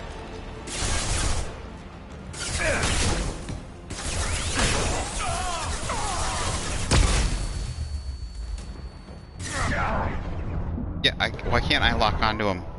I can't lock onto them. They're not locking. Finally. Jesus Christ. That might have been because of the grenade, but I'm not positive. Like, it stops me from using my abilities, but I'm telling you, I'm definitely not affected by the grenade all those other times. Like, right now. Can't use it on him. Ability just not usable.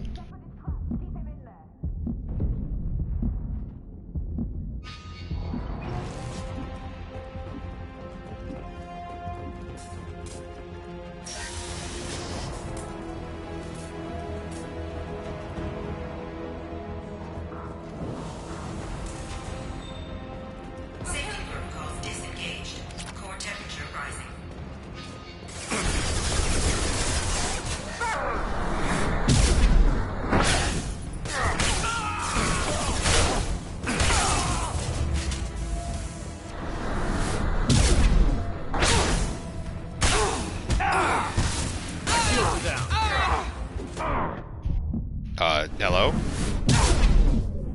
I almost died because of bullshit again.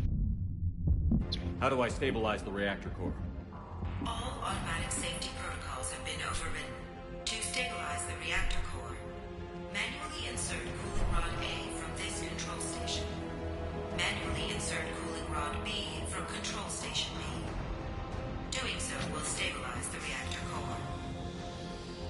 Cooling rod A reinserted. Reactor cooling process has begun.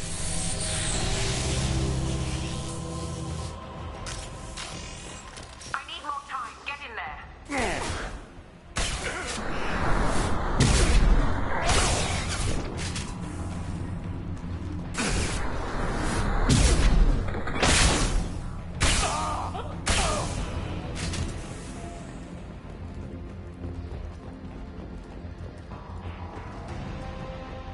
I hate these elevators. I'm just waiting for them to glitch out again. Please wait. Plasma venting in progress. Plasma venting aborted.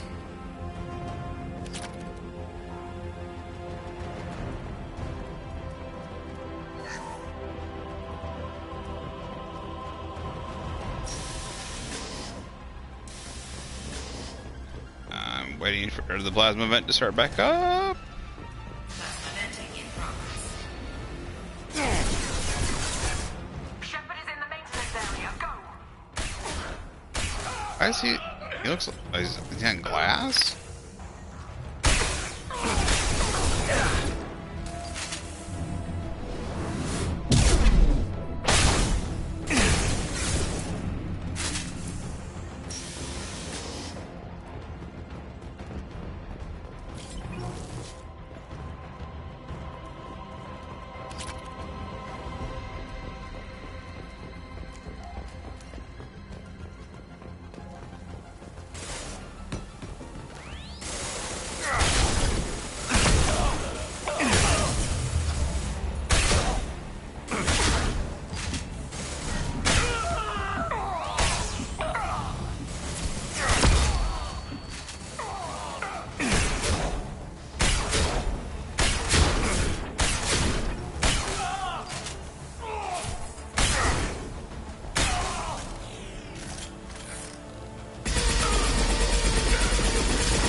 Gun below.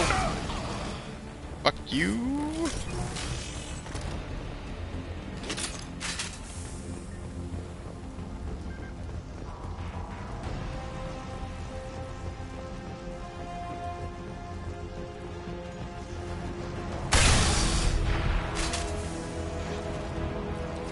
This is Williams. I've got Shepard locked in the maintenance area. Requesting backup.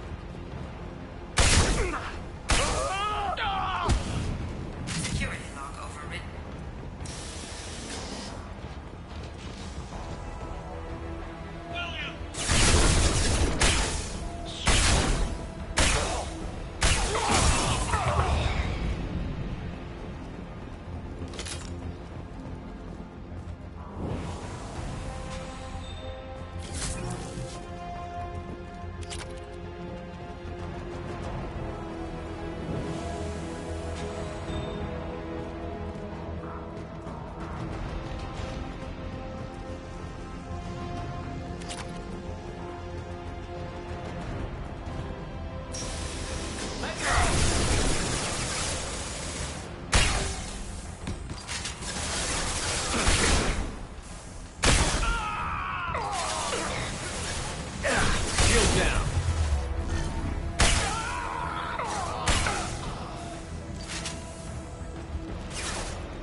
Are you not dead yet?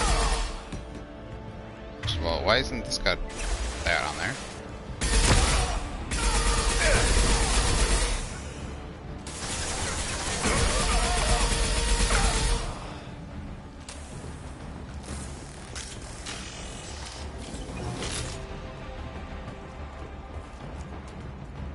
Reactor temperature approaching critical. Taking fire.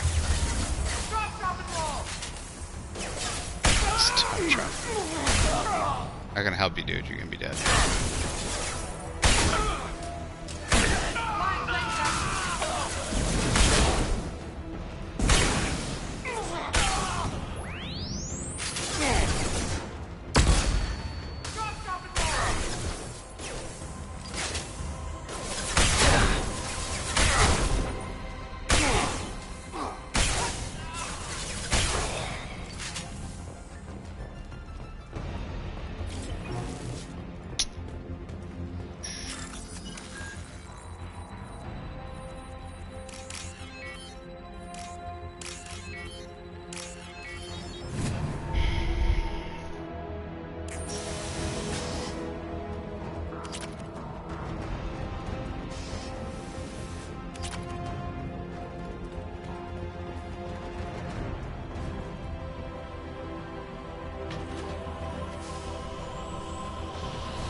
You've done nothing, Shepard. I can still override power to the engines.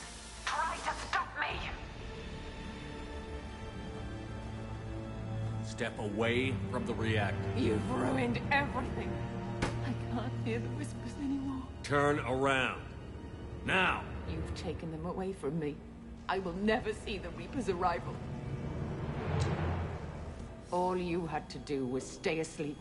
None of this had to happen. Kenson, you don't have to do this. We can get off this asteroid. No, we cannot.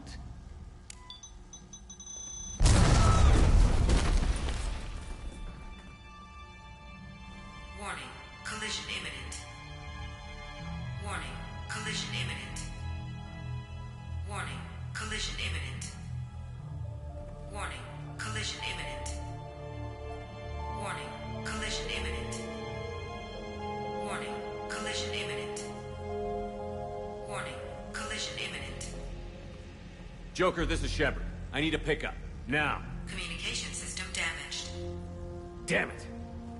Evacuation protocols in effect. All personnel report to escape shuttles. Where can I find an escape shuttle? Take the lift from this room to the external access. From there, proceed to the communications tower. The remaining escape shuttles will be located on the tower's landing pad. I have to get to that comm tower and take a shuttle. It's my only chance.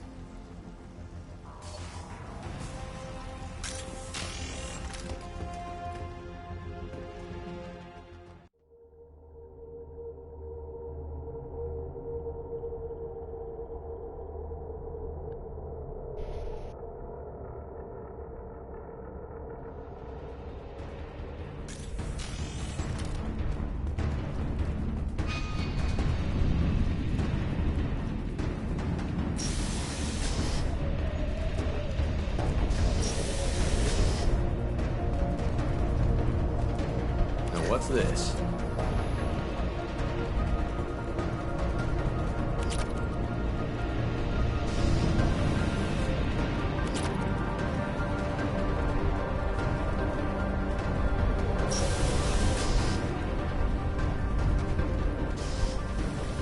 Warning, Alpha Relay collision imminent.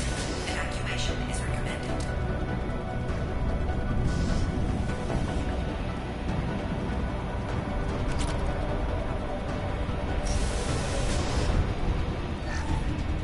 Normalizing pressure in airlock.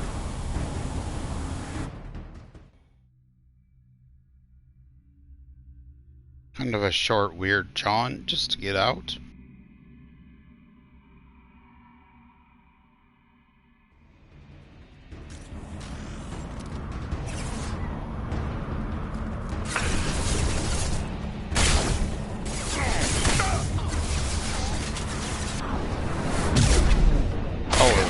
actually kind of a clock countdown. Alpha Relay is getting closer.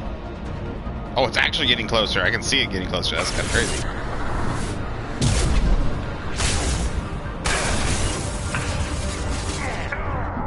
How about we... There we go. Oh, shit. I was hoping to kind of run through the enemies, but I don't think that's going to work.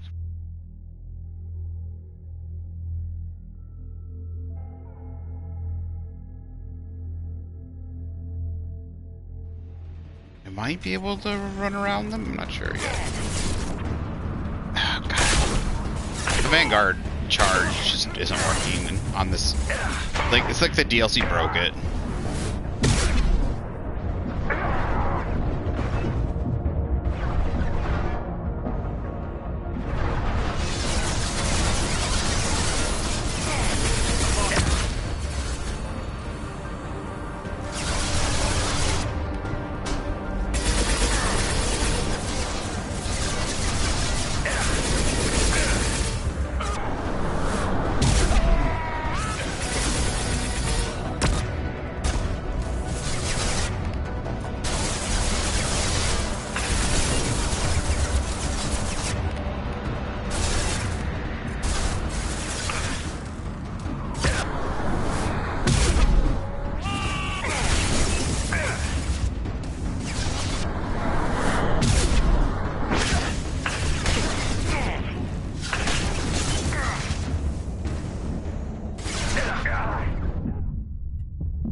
What?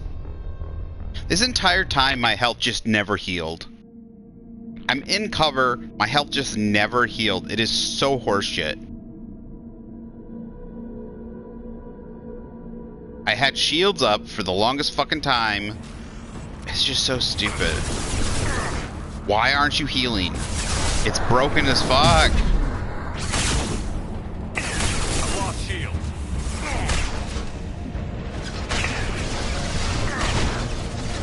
Fucking die.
Shepard to Normandy.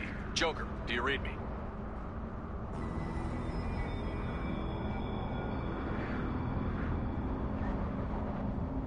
Harbinger. Shepard, you have become an annoyance.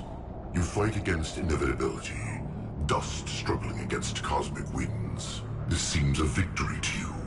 A star system sacrificed. But even now, your greatest civilizations are doomed to fall. Your leaders will beg to serve us. Maybe you're right. Maybe we can't win this. But we'll fight you regardless. Just like we did Sovereign. Just like I'm doing now. However insignificant we might be. We will fight, we will sacrifice, and we will find a way. That's what humans do. Know this as you die in vain. Your time will come. Your species will fall. Prepare yourselves for the arrival.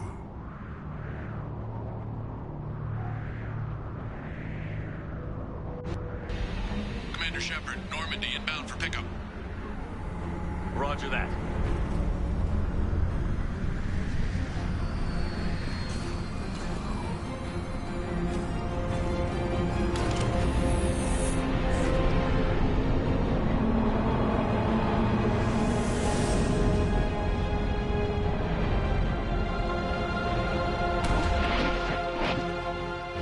Get us out of here, Joker.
And that's why you're on, so if you didn't play the Arrival DLC, that's why Shepard is, on lockdown, basically, at the beginning of Mass Effect 3.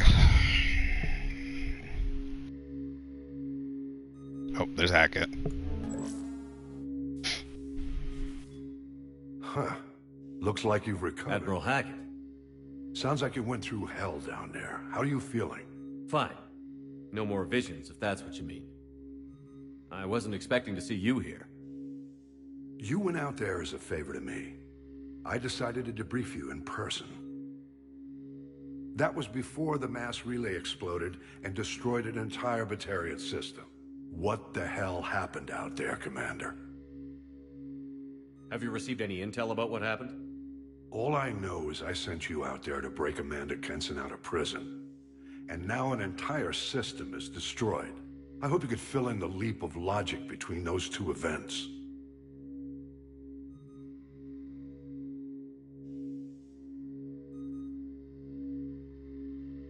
I confirmed Dr. Kenson's proof. The Reapers were coming, and destroying that relay was the only way to stop them. Kenson sedated me for almost 2 days. I started the engines with little more than an hour left. I tried to warn the Batarian colony, but time ran out. The Batarians report no survivors from Aratat. At least you tried. And you believe the Reaper invasion really was a threat?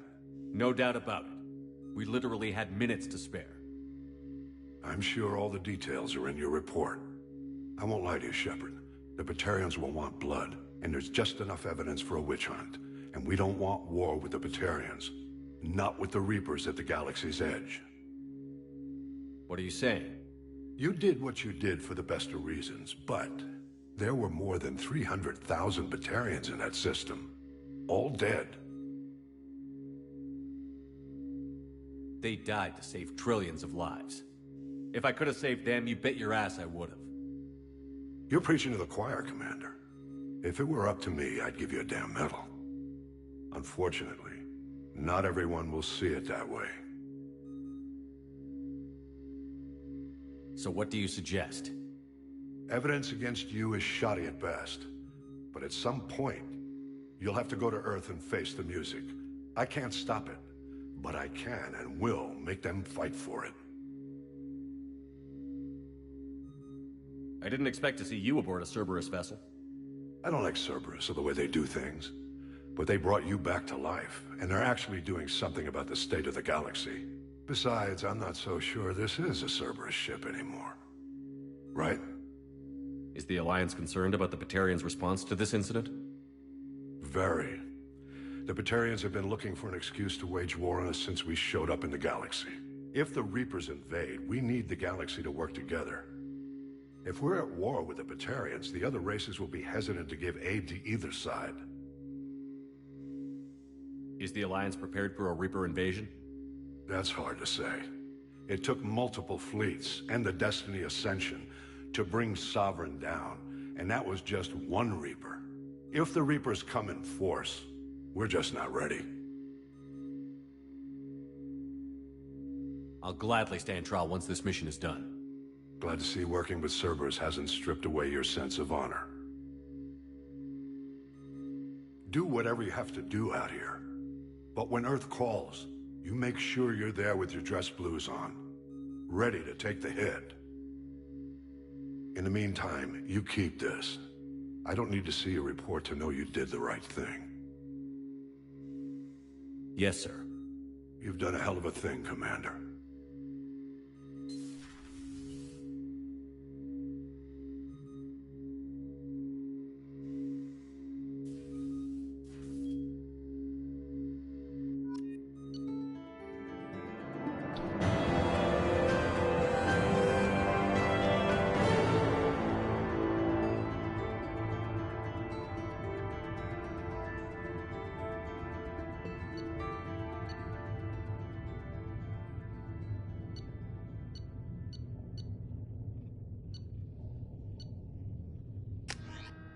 So...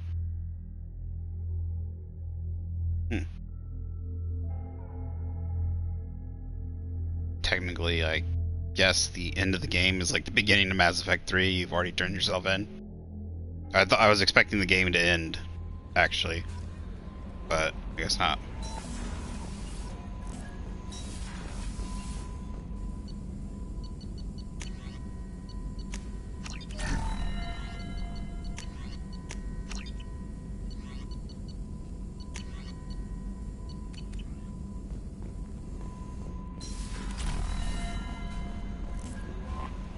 No messages for you, Commander.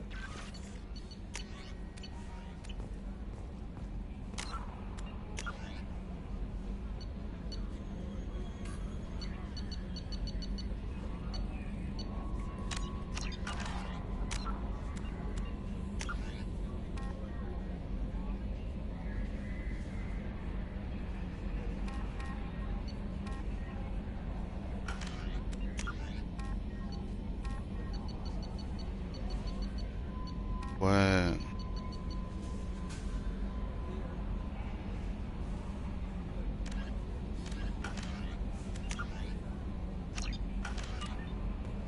So we have one thing left so far.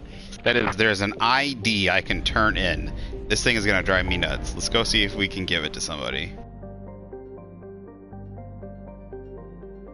I wonder if they'll arrest me if I go to the Citadel, but I kind of doubt it.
I'm sorry, but I can't let you board the shuttle with that.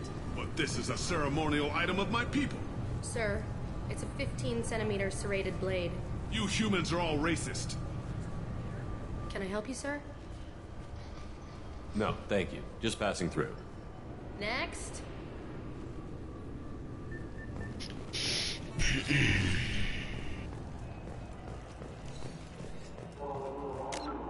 Let's check.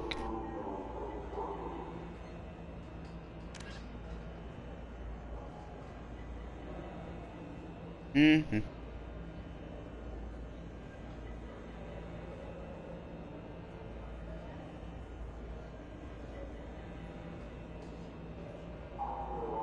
Might be somebody in, not the Citadel. It might be somebody on...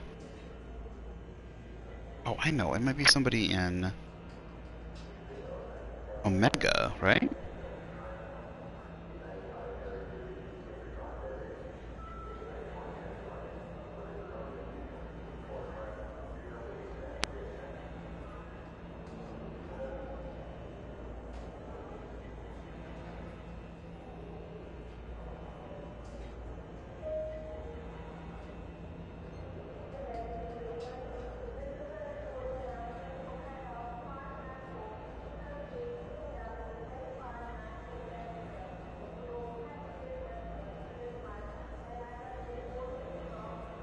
No, it is. It's on the Citadel. You have, it happens after Thane's quest, so...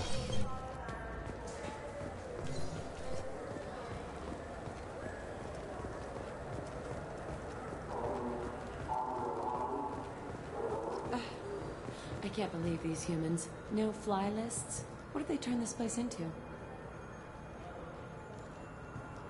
I overheard you talking. Having a problem? It's a private matter. Give me a chance. I might be able to help. I don't see why you would. Since your kind gained a seat on the council, they've taken over CSEC customs. There are hundreds of new security checks and travel restrictions. We've been flagged as a potential risk for Geth infiltration. They won't let us board a ship back to Asari space. Why would they consider you a risk? You're obviously not Geth. I don't know. They wouldn't tell us. We got on a list somewhere for some reason, and they won't tell us anything because it's classified. Who won't let you board a ship? I don't know who made the decision. Some pencil pusher at the shuttle port told us. The one outside the CSEC station? I'll see if I can get it sorted out. I'm not holding my breath. For some reason, maybe I'm getting Knights of the Old Republic. That one has a mother and daughter that's looking for an ID card.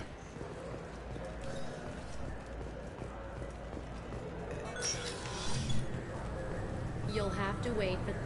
Can I help you, sir? I talked to a couple of Asari. They say customs won't let them leave the station, but they weren't told why. Can you help me out? I'm sorry, sir, but all matters related to station security are classified. We can't risk Geth infiltration. Revealing why someone is on a watch list might compromise the safety of CSEC's undercover agents. Did you talk with them? Did they seem like Geth agents to you? Well, no, but you can never be sure. Look, miss, I've fought hundreds of Geth. I can assure you that those two aren't Geth infiltrators. The lack of flashlight heads was kind of a giveaway. I'm not saying it makes any sense. Those are the rules I have to enforce. I can't get them cleared, but I can flag the case file for review. That will allow them to travel in the meantime. Is there anything else I can do for you? I'm fine. Thanks for your help. Next.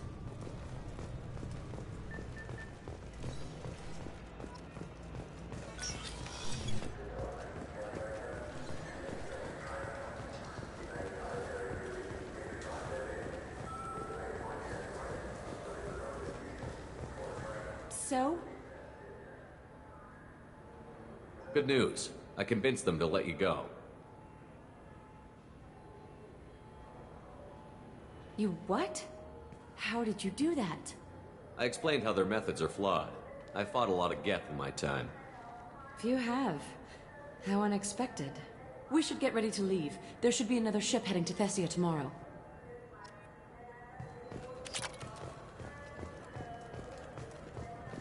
Yeah, well, here, let's go see if we got any shopping to do.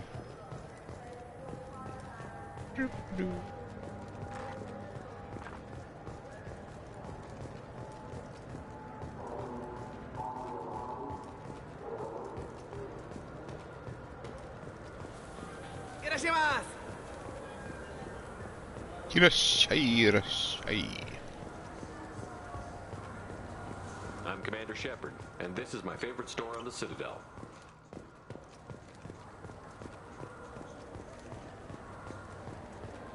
I'm Commander Shepard, and this is my favorite store on the Citadel. Dude, I've done every quest, I've done everything. I don't think, is there enough credits in your one playthrough to buy everything?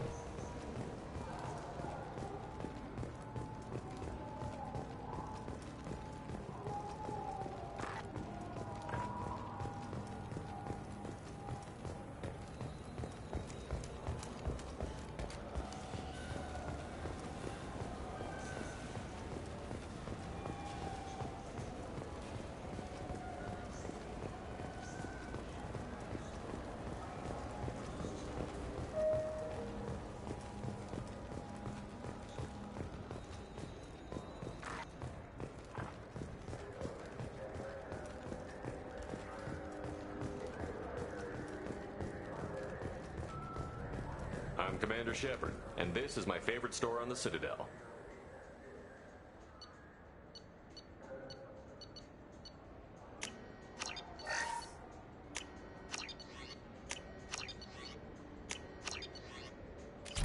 Yeah, I can't buy everything. I have no idea where I'm going to get any more credits. Guess I'll have to save that for another playthrough.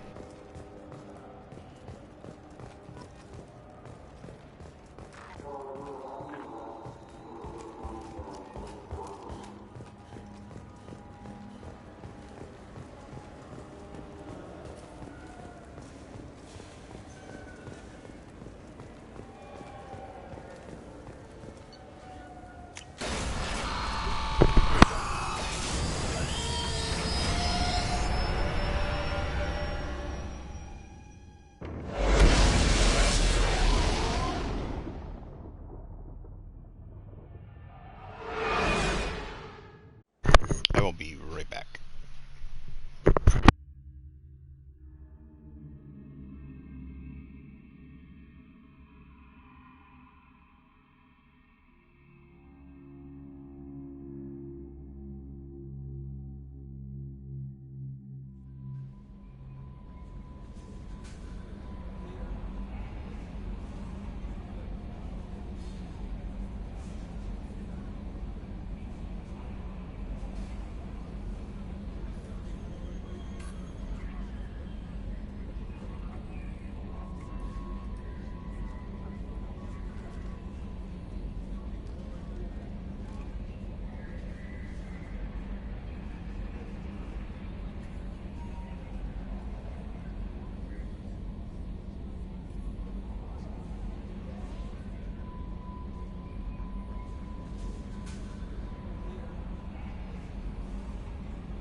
Okay.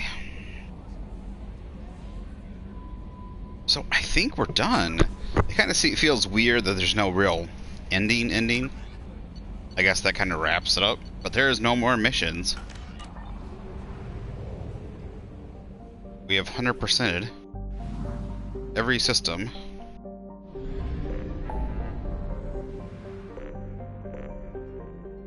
And that system's gone, so...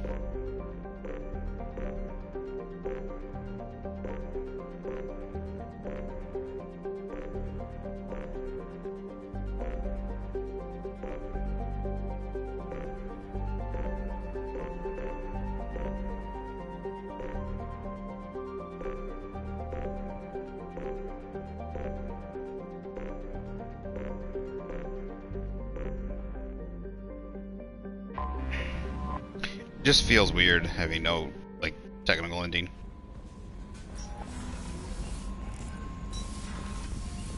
Alright, so let's just go ahead and save the game here, and I'm gonna go ahead and restart the stream.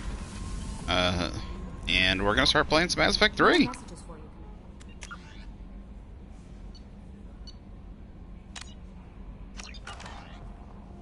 Alright, I will be right back. Let's get it going! See you guys in a little bit.